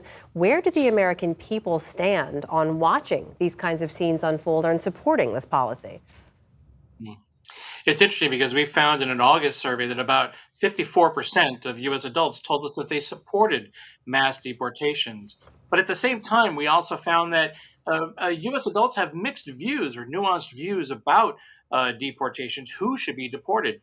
You'll find that, for example, about 3/4 of U.S. adults feel that undocumented immigrants in the country who are here perhaps working, perhaps established families, perhaps should be allowed to stay, or some sort of path to legally being able to stay should be part of the policy. But we also find that when you take a look at how the U.S. adult population feels immigrants should, particularly undocumented immigrants, should be allowed to stay. One of the most important things they point to is having some sort of a background check, and they also point to the importance of having a job. So these nuanced views about mass deportations, I think, reflect the different feelings that Americans have about undocumented immigrants, and that it isn't such a clean-cut story. We were talking earlier with Congressman Ro Khanna about whether or how Democrats would work with this Republican administration on immigration. What does the polling show? Are there areas where the Democratic base gives Democratic lawmakers the political leeway to work with the Trump administration on this issue? Yeah, one place is when it comes to border security. Democrats and Republicans alike think the U.S. border with Mexico could be more secure or should be more secure. So that's one place where you might see some room for working together. There are other potential places as well, such as, for example, legal immigration. Many U.S. adults tell us that they want to see legal immigration either stay the same or increase, and to prioritize particularly high-skilled immigration. So there are some potential places where you might see Democrats and Republicans work together on some immigration policy issues. We've also seen some dramatic trends at the U.S. southern border over the last several years, in part because of global migration patterns, in part because of the COVID pandemic.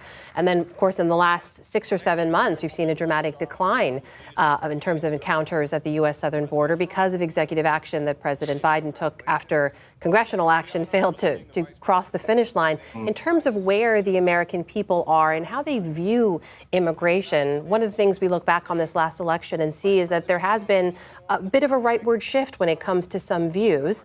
But do you see that in immigration as well? You do see many Americans more likely to say, for example, that there needs to be more and better border security. Half of U.S. adults have told us that they are concerned about how many people are entering the country illegally, and that they're concerned about whether or not the U.S. government even has control over illegal immigration into the United States. So those are just some examples about where you see concern about the border. But it's also interesting to note that the country is one in which immigrants are a big part of what it means to be American. Over 45 million people in the United States are immigrants themselves, and we find that about 70% or more of U.S. adults say they know somebody personally in their lives who's an immigrant. So in many ways, what happens with immigration and immigration policy is likely to reverberate across the country, as many people know somebody personally who's an immigrant. Mark Hugo Lopez and David Wessler, thanks to you both. Let's listen in as Democratic House Leader Hakeem Jeffries delivers remarks at this luncheon. Usha and family, May God bless and watch over you as you begin this journey.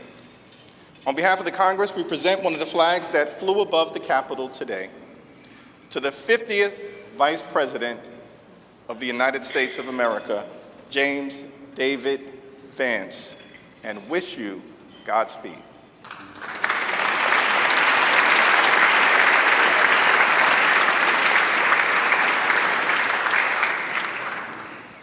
Thank you, Leaders Scalise and Jeffries. I now ask my friend Senator Deb Fischer of Nebraska, as in the beef you had for the entree, who has been an excellent partner in planning today's events, to come up and present the inaugural photographs.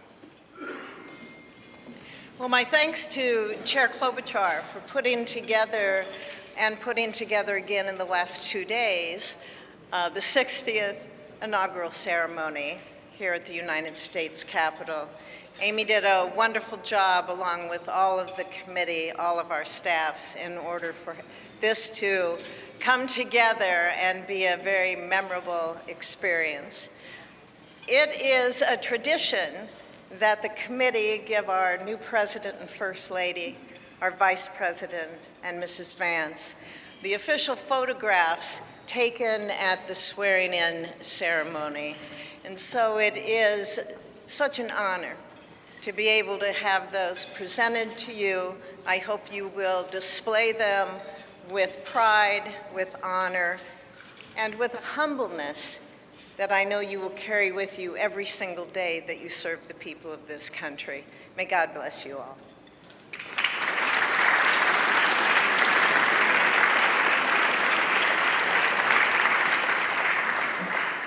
Thank you, Senator Fischer. Now, on behalf of the Joint Congressional Committee on Inaugural Ceremonies, I'd like to present the President and Mrs. Trump and the Vice President and Mrs. Vance with these crystal Lennox vases. See them over here? For the 10th consecutive inauguration, Lennox has provided the official inaugural gift. The hand-cut etched vases display the White House for the President and the U.S. Capitol for the Vice President, because I know that he is going to enjoy not only being the Vice President, but also, as Senator Thune and Schumer know, the President of the United States Senate, and there's no better job than that. These gifts symbolize our equal branches of government as well as our enduring democracy. There they are.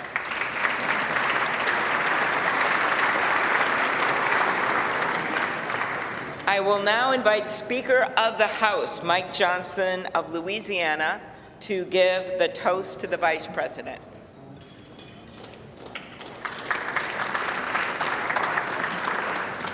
Thank you so much. It is my great honor to offer a toast to our new Vice President, Mr. J.D. Vance.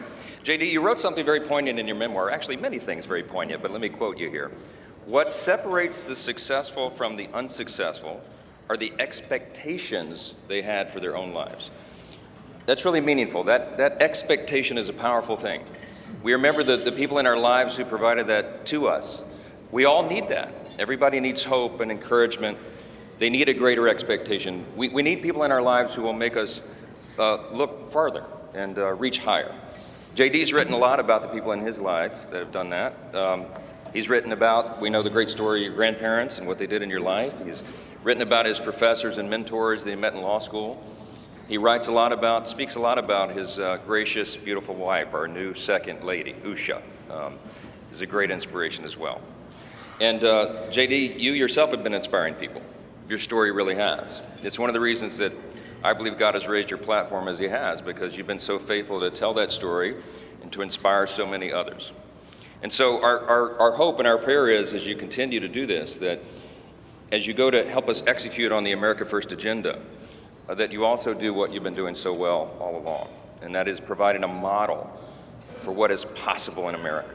What a great story. What an inspiring story you've had, and it's just getting started.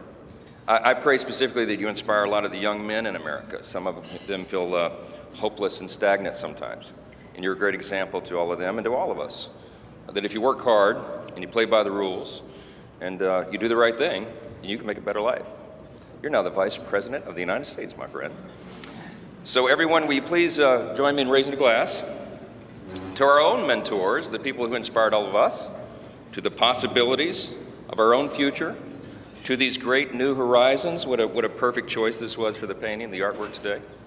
And to the great example of our new Vice President, Mr. J.D. Vance. You're here.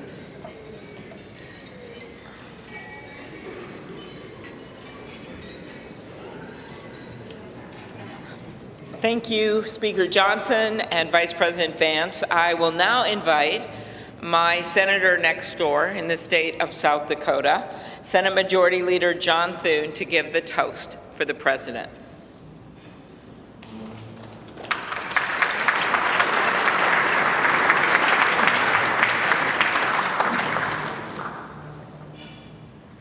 Well, Mr. President, Madam First Lady, congratulations. It is an honor for all of us to be able to be here today with you on this historic day as we celebrate your inauguration. Mr. President, one of the most important influences in my life when I was getting started in politics was Ronald Reagan. His philosophy of limited government, his belief in peace through strength, the strength of his convictions, were all things that appealed to me. But I was also drawn by his optimism and by his belief in America. And Mr. President, those are qualities that I see in you. One of the things that resonated throughout your campaign was the unshakable belief in our country and in her citizens. You remind us of everything that's possible in America. I'm looking forward to working with you over the next 4 years to build up our great country. It says in the scriptures that if you ask for wisdom, it will be given to you and given to you generously. And so I pray, and our prayer is, that God will richly bless you in the years ahead and grant you not only strength, but wisdom. And ladies and gentlemen, I ask you to join me in raising a glass to the President of the United States, President Donald Trump. Hear, hear.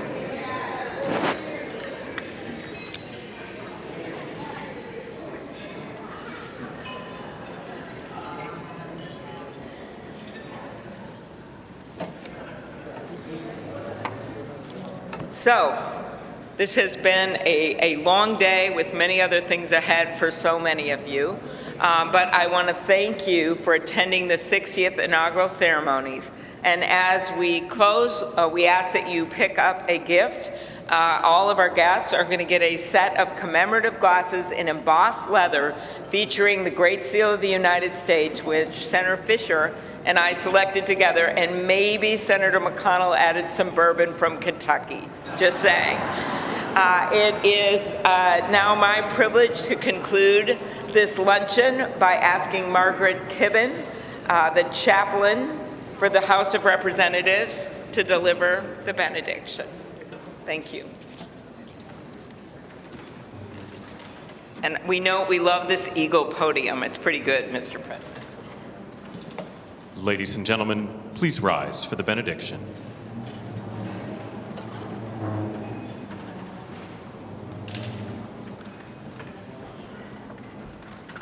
Would you pray with me? Holy and merciful God, having witnessed another successful moment in the experiment that you have entrusted into the hands of the American people, we pray your blessing on our 47th President of these United States, Donald J. Trump, and Vice President James D. Vance. Ensure that this mantle of singular responsibility that you have laid upon our President's shoulders remains secure in your will and safeguarded in your keeping. Uphold him as he preserves, protects, and defends the Constitution to the best of his abilities, relying on your divine help. God of power and might, grace and mercy, grant that your spirit of counsel has access to the President's heart to search it, to his mind to examine it, to his will to test it, that his faithfulness would bear witness to your truth. Surround him with angels and advisors who will serve as your agents to guide and guard him, caution and encourage him to remain upright and blameless in your sight. Buckle the belt of truth around his waist. Place the breastplate of righteousness over his heart. Fit his feet with readiness, that your gospel of wisdom and justice will shine forth throughout President Trump's administration. We offer this prayer to the one whose voice we follow to guide all that we do and all that we hope for. Amen. Ladies and gentlemen, please be seated. Please remain at your seats as President Trump, Vice President Vance, the Joint Congressional Committee on Inaugural Ceremonies, and the official party depart National Statuary Hall.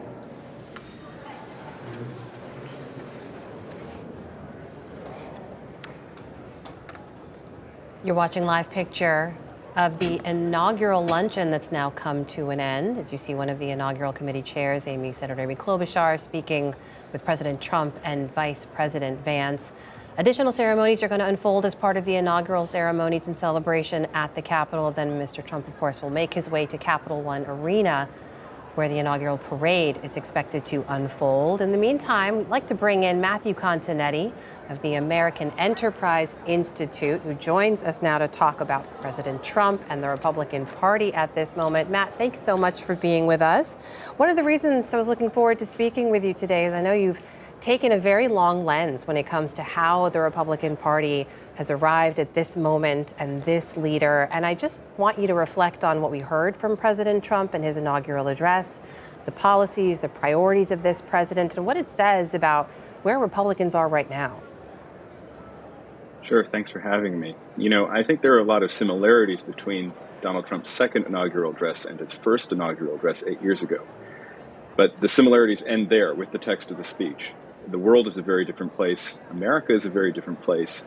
And I think the Republican Party is a very different party. When you look at the images of President Trump and now Vice President Vance, you look at House Speaker Mike Johnson or the new Senate leader John Thune, you're seeing a Republican Party that really Donald Trump built over the past 8 years.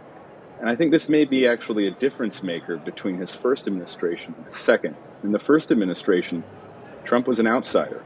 He had to claw his way through that primary race in 2016. He was as surprised as anybody when he won the Electoral College in November 2016, making him president. And he still had to fight with the elements of the GOP who predated him, who predated the global financial crisis of 2008, who didn't share his type of nationalist populism. That's no longer the case now, and I think it means that it will be easier for Donald Trump to command the Republican Party, push it in the direction where he wants it to go for these next 4 years. And taking your point that he's better positioned to articulate and enact his agenda, the challenge there is that now the expectation is that he'll deliver. How do you see it? Well, I think as far as Trump supporters and Republicans go, President Trump has a pretty good record at delivering what he promises. You know, I was struck by the second inaugural address, how specific it was. Presidential inaugural addresses tend to be very abstract, conceptual, try to kind of strike a chord in American history, summon to the moment. But this one was a declaration of what he was going to do. It was an announcement of policy. It was also a much more personal address in a lot of ways because he talked about what he had been through over the last 4 years since leaving office, really at a low point in January 2021. You know, it might sound like typical kind of Trump solipsism, thinking about himself, but I think for most Trump supporters, they identify with him in a way that many people in Washington don't really recognize. So I actually think many of his supporters are confident that he'll be able to deliver the results. And having the trifecta here of both the House of Representatives, the Senate, the White House, a Supreme Court where he put several of the justices in their seats and possibly more in a second term, I think that speaks that he'll be able to show that his policies are concrete and more beneficial in a way that his predecessor was unable to do so. Matt, in terms of the priorities he'd like to see through that he needs congressional support for, how do you view his relationship with House Speaker Mike Johnson, with the Senate Majority Leader John Thune? Is there any incentive, you think, for any Republican lawmaker to oppose or to say no to Mr. Trump, to President Trump in this moment? At this point, and in this Republican Party, there's almost zero incentive to go against Donald Trump. You know, it was Amy Walter who I think pointed out recently that presidents typically get what they want in their first year when they have a trifecta, and most recent presidents have come in with a trifecta, with control of the elected branches. And so I expect that to be the case right now. There will be some figures, primarily in the Senate, who have independent political identities, or who, like former leader Mitch McConnell, really has a worldview that is at odds with Donald Trump's worldview. They might be expected to oppose Trump to some degree in certain ways. But by and large, I think right now, especially after having gone through the opening round of confirmation hearings last week, I think most of the Trump cabinet's well suited to take office. And I think that, but paradoxically, the very narrow House majority actually may help spur Republican unity in the way that we saw with the re-election of Mike Johnson a few weeks ago. We are seeing lots of smiles and handshakes, a couple of photos as President Trump leaves Statuary Hall. Matthew, you were talking about how Donald Trump ended his presidency at a low point. I think back then, it would have been easy if Donald Trump had exited public life viewed by many as a pariah, but he is really a singular figure and singular force in our politics in terms of his resilience. I mean, how do you explain it? 2 impeachments, we were saying this earlier, 2 impeachments, 2 assassination attempts, 4 criminal trials, a conviction, January 6th, and all that entailed, and yet he's reelected president of the United States. Yeah, I mean, it's really a remarkable political comeback. We are living in the age of Trump. It began in 2015 when he rode down that escalator to much mockery, but it isn't over yet. How did he come back? Well, I think a lot of people will be analyzing this question for many, many years to come. I think he benefited from the opposition. I think he benefited from the Biden administration's mistakes. I think he benefited from Joe Biden's mistake, in my view, of wanting to run for a second term, of thinking that he could make it through a general election in 2024. But I also think that Donald Trump benefited from some of the lawfare that was conducted against him. Some of the investigations, I think, raised many people's concerns that there was a 2-tiered system of justice in the country. And finally, though, I think what really has contributed to Donald Trump's political longevity is his connection with his supporters. You know, I think that you can argue that Trump's turnaround, really the low point certainly was in January 2021, but it also came after the midterm elections in November 2022, when Trump's candidates really did not perform very well and the Republican Party was disappointed in those results. Trump followed that up by visiting East Palestine, Ohio, after the train derailment there, part of rural Ohio. He did so at the urging of now Vice President J.D. Vance, and I think that was his way of demonstrating solidarity with working class Americans.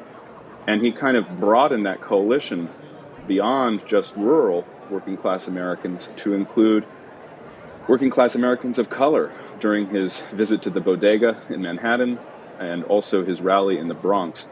I think that connection, which very few political leaders have, Trump has been able to assert and maintain, and it's put him in this remarkable position of being in a place where no one thought he would be twice. Yeah, to your point, I was there in East Palestine when at the time he wasn't president, but he showed up and he went to a McDonald's and spoke to people there. And the broad view of the folks in East Palestine was that the Biden administration was slow in responding, and yet Donald Trump showed up at the local McDonald's and was talking to folks. Matthew Continetti of the American Enterprise Institute, thanks so much for sharing your insights with us. Let's bring it back to the panel. David Brooks, I want you to weigh in on what you heard there from Matthew. Everything Matthew said is correct. I'm thinking these days about the thing that has been downplayed so far, which is foreign policy. And so Mark Rutte, who's the Secretary General of NATO, said that we're in the most dangerous security environment since World War II. Corey Sheikh, who's a prominent foreign policy expert at the American Enterprise Institute, said we're not at World War III yet, but World War is coming. H.R. McMaster, the former National Security Advisor, says that he believes that China is trying to establish first strike nuclear capability against the United States. So these are all just tremendously sobering. And part of it, and I think the part that Trump can really solve, is it's a production problem. Partly it's a production problem. Russia is able to make more missiles in the United States of the relevant kind in Ukraine kind of war than the United States and Europe combined. Chinese shipbuilding capability is 230 times bigger than American shipbuilding capability. We run these war games against China, and we run out of ammunition, the relevant ammunition, in 3 to 7 days. And so we just need to massively increase our manufacturing base as a national security issue. So that's something that has to be achieved. And then you get Iran, or Israel has delivered a great victory against Iran and its militias, but they may respond by going nuclear. And so this is just danger, danger, danger everywhere. And how does Trump think about any of this stuff? He thinks we're going to withdraw from wars. That's probably not going to be possible, or our projection of power, at least, abroad. And so that is just this big, empty thing out there that I don't think was filled in today at all. The one part that was filled in was that, and this is international, I'm looking at the people who attended or were expected to attend.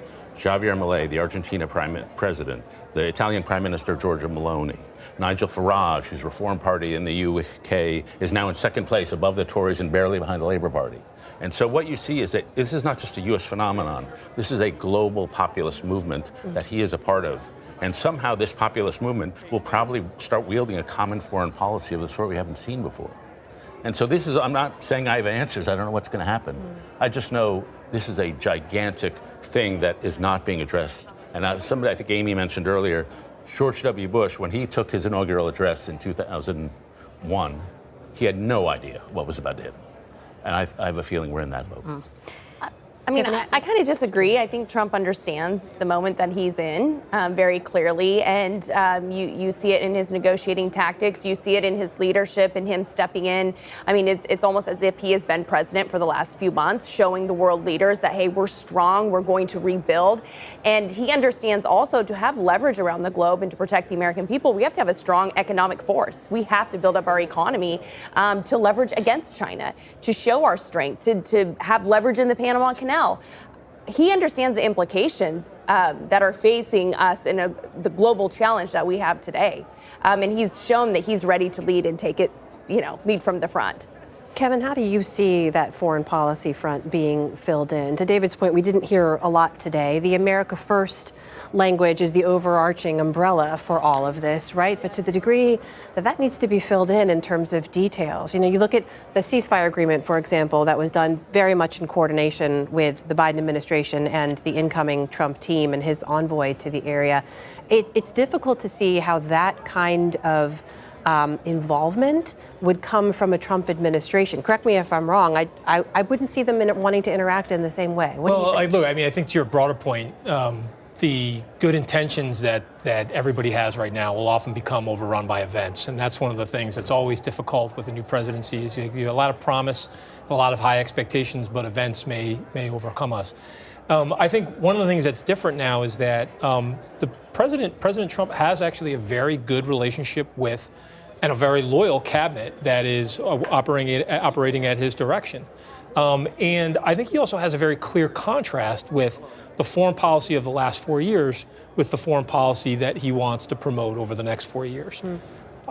There has been, people are very unhappy with, particularly the Trump supporters, are very unhappy with the direction that we were taking under Biden, feeling that we were constantly sort of offering a weaker posture in the stead of under the auspices of working with, trying to find some sort of common ground with our allies, but of a sort of America first, strong posture, and making sure that the Pentagon and that the establishment at the State Department is working at the direction of Trump. I think many people will feel that will be a welcome change from the last 4 years. I just want to make a comment about what Matthew was talking about in terms of the idea of how did Trump get here? Yeah. How did he make this comeback? And I think the thing we also have to appreciate is the media consumption environment. It's been changing for a long time, but the difference even between 2017 and now is remarkable. And this is only going to become more of an issue as we go forward with its media, especially big traditional media, splintering, trying to find its way. Smaller, what we would consider smaller outlets are now basically driving most of the messages or political news that people are getting. TikTok is supposed to be gone. We'll see what happens there, but something will come in its place. Yeah. And already, whether it is podcasts or social media or YouTube, I think the big thing that Trump understood and continues to understand better than almost anybody is that is the way to reach people. He's not ignoring traditional media because he still likes it, but that is where being in control of a message becomes harder and harder. We are preparing to see the ceremonial review of the troops in Emancipation Hall. We expect President Trump and the First Lady and the Vances to join them there momentarily. Jonathan Capehart, when we talk about President Trump's worldview, it's often hard to ascribe a strict worldview to him because just when you think he's an isolationist, he talks about obtaining Greenland or trying to reclaim the Panama Canal. It's hard to box him in. Right, it is hard to box him in. And let's not forget, by saying he wants to take Greenland, he's going up against a NATO ally. He's going up against Denmark. So, look, again, as I've been saying all morning, he can say a lot of things, but until he puts action behind the words, that's the only time I'll be able to really understand what he wants to do. We've been watching all morning the announcements of executive orders, the shutting down of CPB-1. That's a concrete action. He is following through on his plans, if not mass deportation today, but doing something on immigration. When it comes to foreign policy, you raised that what you were talking about before, David, on Friday. Those are huge holes. I have no idea where President Trump wants to go, and I most definitely don't know where Pete Hegseth, how he is going to implement the president's vision, assuming he gets confirmed, which I assume he will, but he, like many of his fellow cabinet nominees, has no experience running huge organizations, and the Pentagon is the biggest in the federal government. Let's bring our Lisa Desjardins back into our conversation. Lisa? Hi. A couple of things. Now we're getting close to the time that the Trump administration will actually begin operating. In the next hour, we expect 2 committee votes on 2 of the cabinet nominees from the Trump administration, Marco Rubio for Secretary of State, and also Pete Hegseth, who you just mentioned, for Defense Department. The Rubio nomination could be voted on in the Senate tonight. Now, Democrats have to agree to that, but there is an appetite for that. They know Marco Rubio. Pete Hegseth, on the other hand, we do not expect a vote for him tonight, but our Nick Schifrin has been told that his vote could come this week. I've noticed that the White House has put out now a list of acting designated secretaries for all of the government agencies. They will continue operating as acting until there are confirmations. And as you know, some of those could take weeks. But something else I want to notice is kind of bears a little bit on what you all have been talking about as we listen to the ceremony behind us. Trump is coming in, as Amy said earlier, as someone who is both able to be an outsider and an insider. But something that, having covered Trump through both of his campaigns and as a president and covering Congress, that I'm feeling in this moment is that the roles have reversed. When Trump was first president in 2017, he was the rookie. He did not have government experience. He was someone that members of the House and Senate Republicans thought they were going to teach him how to do this.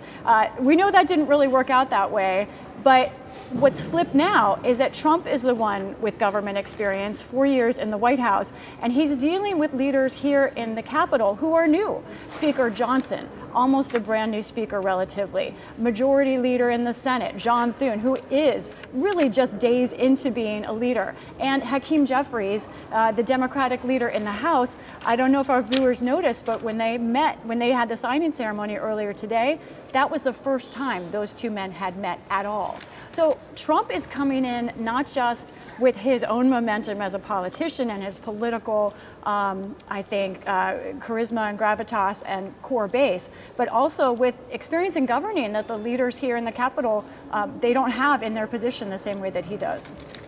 And Lisa, from your sources there, I mean, obviously these are 2 key relationships for President Trump, right, with House Speaker and the Senate Majority Leader. What can you tell us about those relationships, about how these men get along and how they might work together in this administration? They are such fascinating relationships.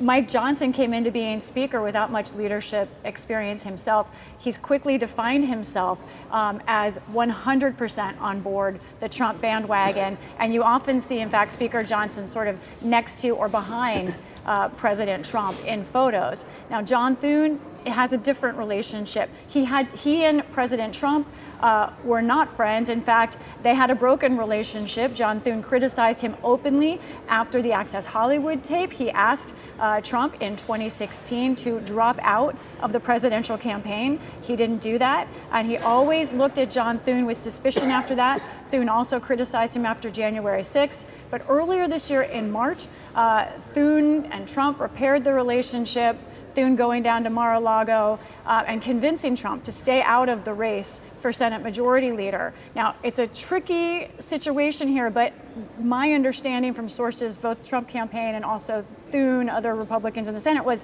it was clear that Thune had a base of support in the Senate that Trump was not going to overcome. And I think Trump made the assessment that it was worthwhile to repair that relationship from his end. So that's what those two men have done. You've heard Thune gave a toast today, speaking in favor, praising Trump. But the truth is that is a very different relationship historically than the one he has with Speaker Johnson. Lisa Desjardins, our thanks to you. And we should say that what we're watching right now, this is the first honors ceremony. This takes the place of the traditional review of the troops that usually occurs just before a president departs the U.S. Capitol on Inauguration Day, and that would normally happen on the East Front steps. But because everything has been moved indoors, this is not a review of the troops. This is a first honors ceremony. Let's bring in our Laura Barone-Lopez, who is on her post over at the White House. And Laura, I understand you have some more information about the really series of executive actions we expect to see from President Trump today. That's right, Jeff. So in addition to the immigration ones that we spoke about earlier, there are also the ones that are targeting diversity and inclusion initiatives that the president is expected to sign today. And within that, which he referenced in his speech, is one that would define sex as biologically men and women. They are the only sexes, is something that he will officially sign, saying that the whole of government should only recognize those two sexes. Now, that comes after promises on the campaign trail for him to end what he called, quote, gender ideology across the government, and a lot of anti-trans policies that he proposed. Now, we don't know if the executive actions today will also include ones that he promised, saying that he would stop the government or any government funding going towards gender-affirming care bans for minors or recognizing gender-affirming care bans. That's something that he has said that he wants to stop. So those are additional executive actions that we expect he'll take, as well as ones targeting electric vehicles. He's undoing a lot of President Biden's actions on electric vehicles, ones that would have cut pollution from tailpipe emissions. Those were pretty strict.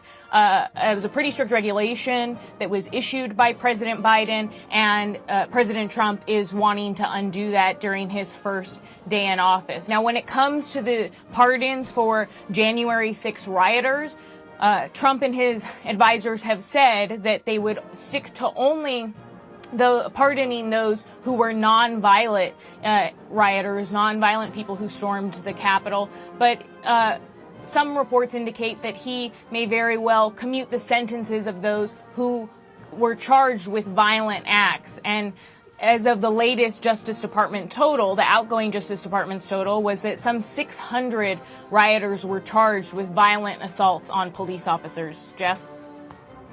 That's our Laura Barone-Lopez at the White House for us tonight. Laura, thank you so much. Continue to watch this first honor ceremony as it plays out there. You see President Trump and First Lady Melania Trump now entering the hall for that ceremony. And Judy Woodruff, as we watch this unfold, we've noted several times, of course, today is about this celebration. It is in many ways the pomp and the circumstance, also a hallmark of our American democracy, which is the envy of so many democracies around the world. And we mentioned earlier, Amy talked about the media role in all of this. Yeah. How media consumption has changed not only how leaders lead, but how we do our jobs and are able to reach the audience. in the days ahead, we're going to see things like the White House press briefing. We're going to see how and if President Trump takes questions from the press. We hope he continues to give interviews. He's welcome to join us here at PBS and give an interview at any time. But how are you reflecting on our role in this administration? Well, I'm still thinking about the podcast that made news during this election campaign, and how the interview that President Trump did with Joe Rogan and the controversy over whether Kamala Harris was going to do an interview with him occupied a lot of airtime, a lot of space in the discussion and the campaign. And there were others like that. I think, Amy's point about the media landscape has changed is absolutely correct. And it's something we're grappling with in real time. The fact that you could run for president and not give interviews to major networks, which used to be the norm. You might not talk to every network anchor, but you talked to many of them, and you spread the wealth around, if you will.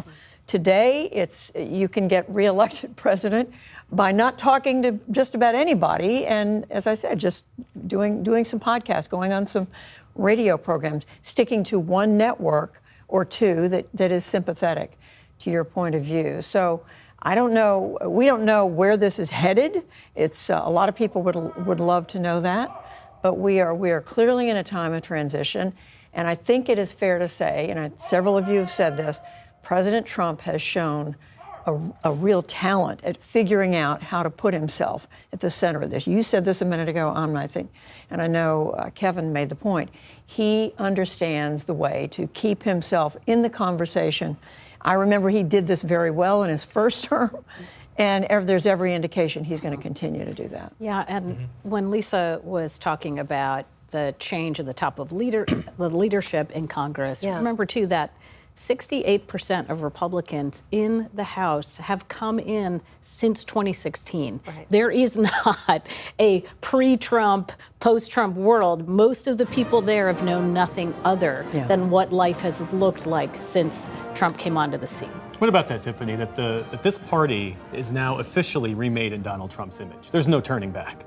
Well, I don't think that's necessarily true. I mean, obviously he's our leader and he's leading the way, but I think it goes more back to policy and our American way of life. That's what it is, and it's preserving it for generations. And at the beginning of the show, I shared that 78% of Americans truly believe that their children will not have a better life than them. I mean, that's very troubling. That shows the mood out there in the country.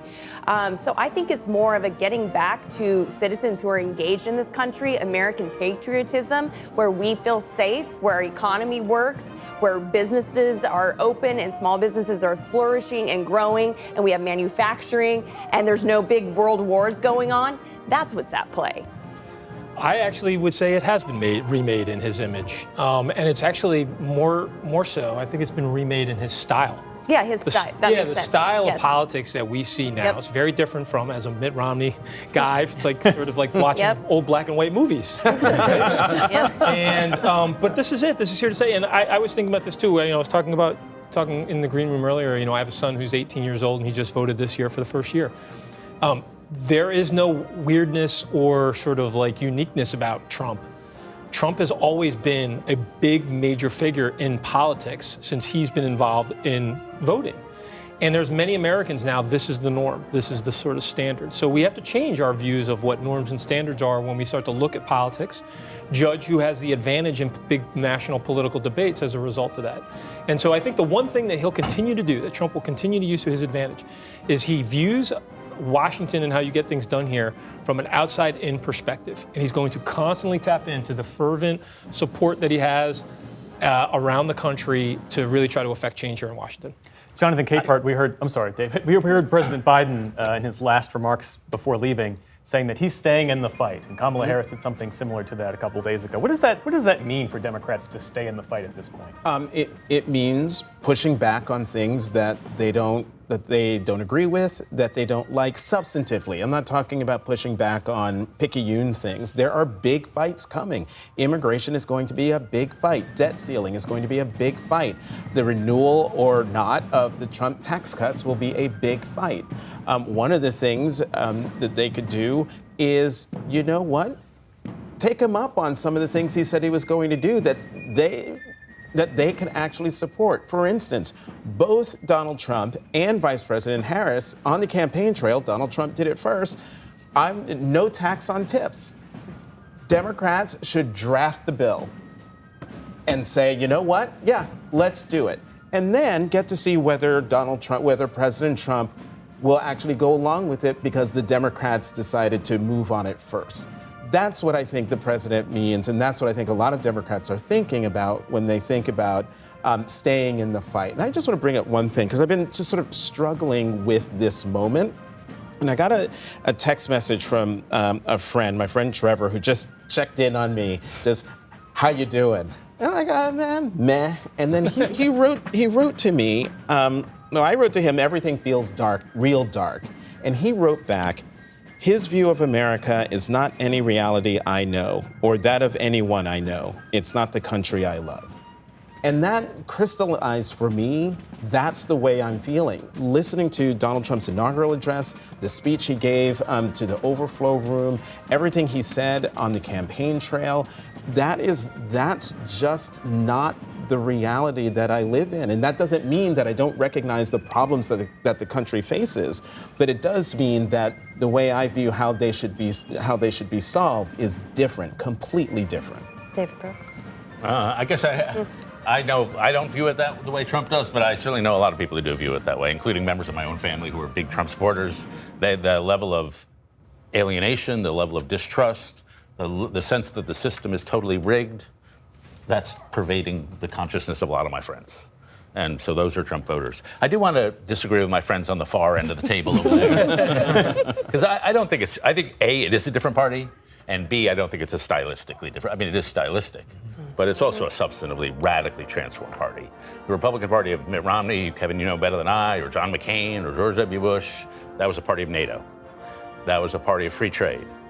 That was a party of limited government. That was, frankly, a party of corporate people. And now it's a working class party. So on all sorts of issues, to me, the Republican Party has shifted, and not just in the US. The Tory party and Conservative in UK is not Margaret Thatcher anymore. Boris Johnson, very different than Margaret Thatcher. Yep. Eric Zemmour, who was here from France, very different from the French right. Giscard d'Estaing, can't remember if he was on the right. But Giorgia Meloni in Italy, very different. Viktor Orban, very, very different. And so we're seeing a global shift in what center-right parties are, and they've transferred from being a business parties to being working class parties, and with that has gone a whole range of policy shifts. Let's go to our Stephanie Tsai at Capital One Arena, the site of the inaugural parade, for a final update. Hey, Jeff. Well, they are listening to the Star-Spangled Banner here at the Capital One Arena as they watch the live stream of the president at the Capitol. Of course, once those festivities conclude, he'll be headed here. And the folks here have been anxiously waiting, some of them up for 24 hours. You can hear the cheers go up. These are Americans that consider themselves great patriots, and they have pinned a lot of their hopes into this president, and they cannot wait to see him. Jeff? Stephanie Tsai. Thank you so much. Thank you to Stephanie. Thank you to all of our panelists. We are going to have to conclude our broadcast coverage now of this second inauguration of President Donald J. Trump. We're going to get ready for tonight's PBS NewsHour now, but don't worry, you can still watch it all, the remainder of the events, including the inaugural parade being held this year inside the Capital One Arena, of course, the Oval Office signing ceremonies, all the inaugural balls tonight. All of that you can watch on our live stream on our website. That's pbs.org/newshour, and of course on our YouTube channel. And again, our deep thanks to all of our colleagues in the field today, our guests who joined us around this table, and all of you at home for watching. I'm Jeff Bennett. I'm Amna Nawaz. We'll see you very soon on the PBS NewsHour. Thanks for joining us. This program was made possible by the Corporation for Public Broadcasting and by contributions to your PBS station from viewers like you. Thank you.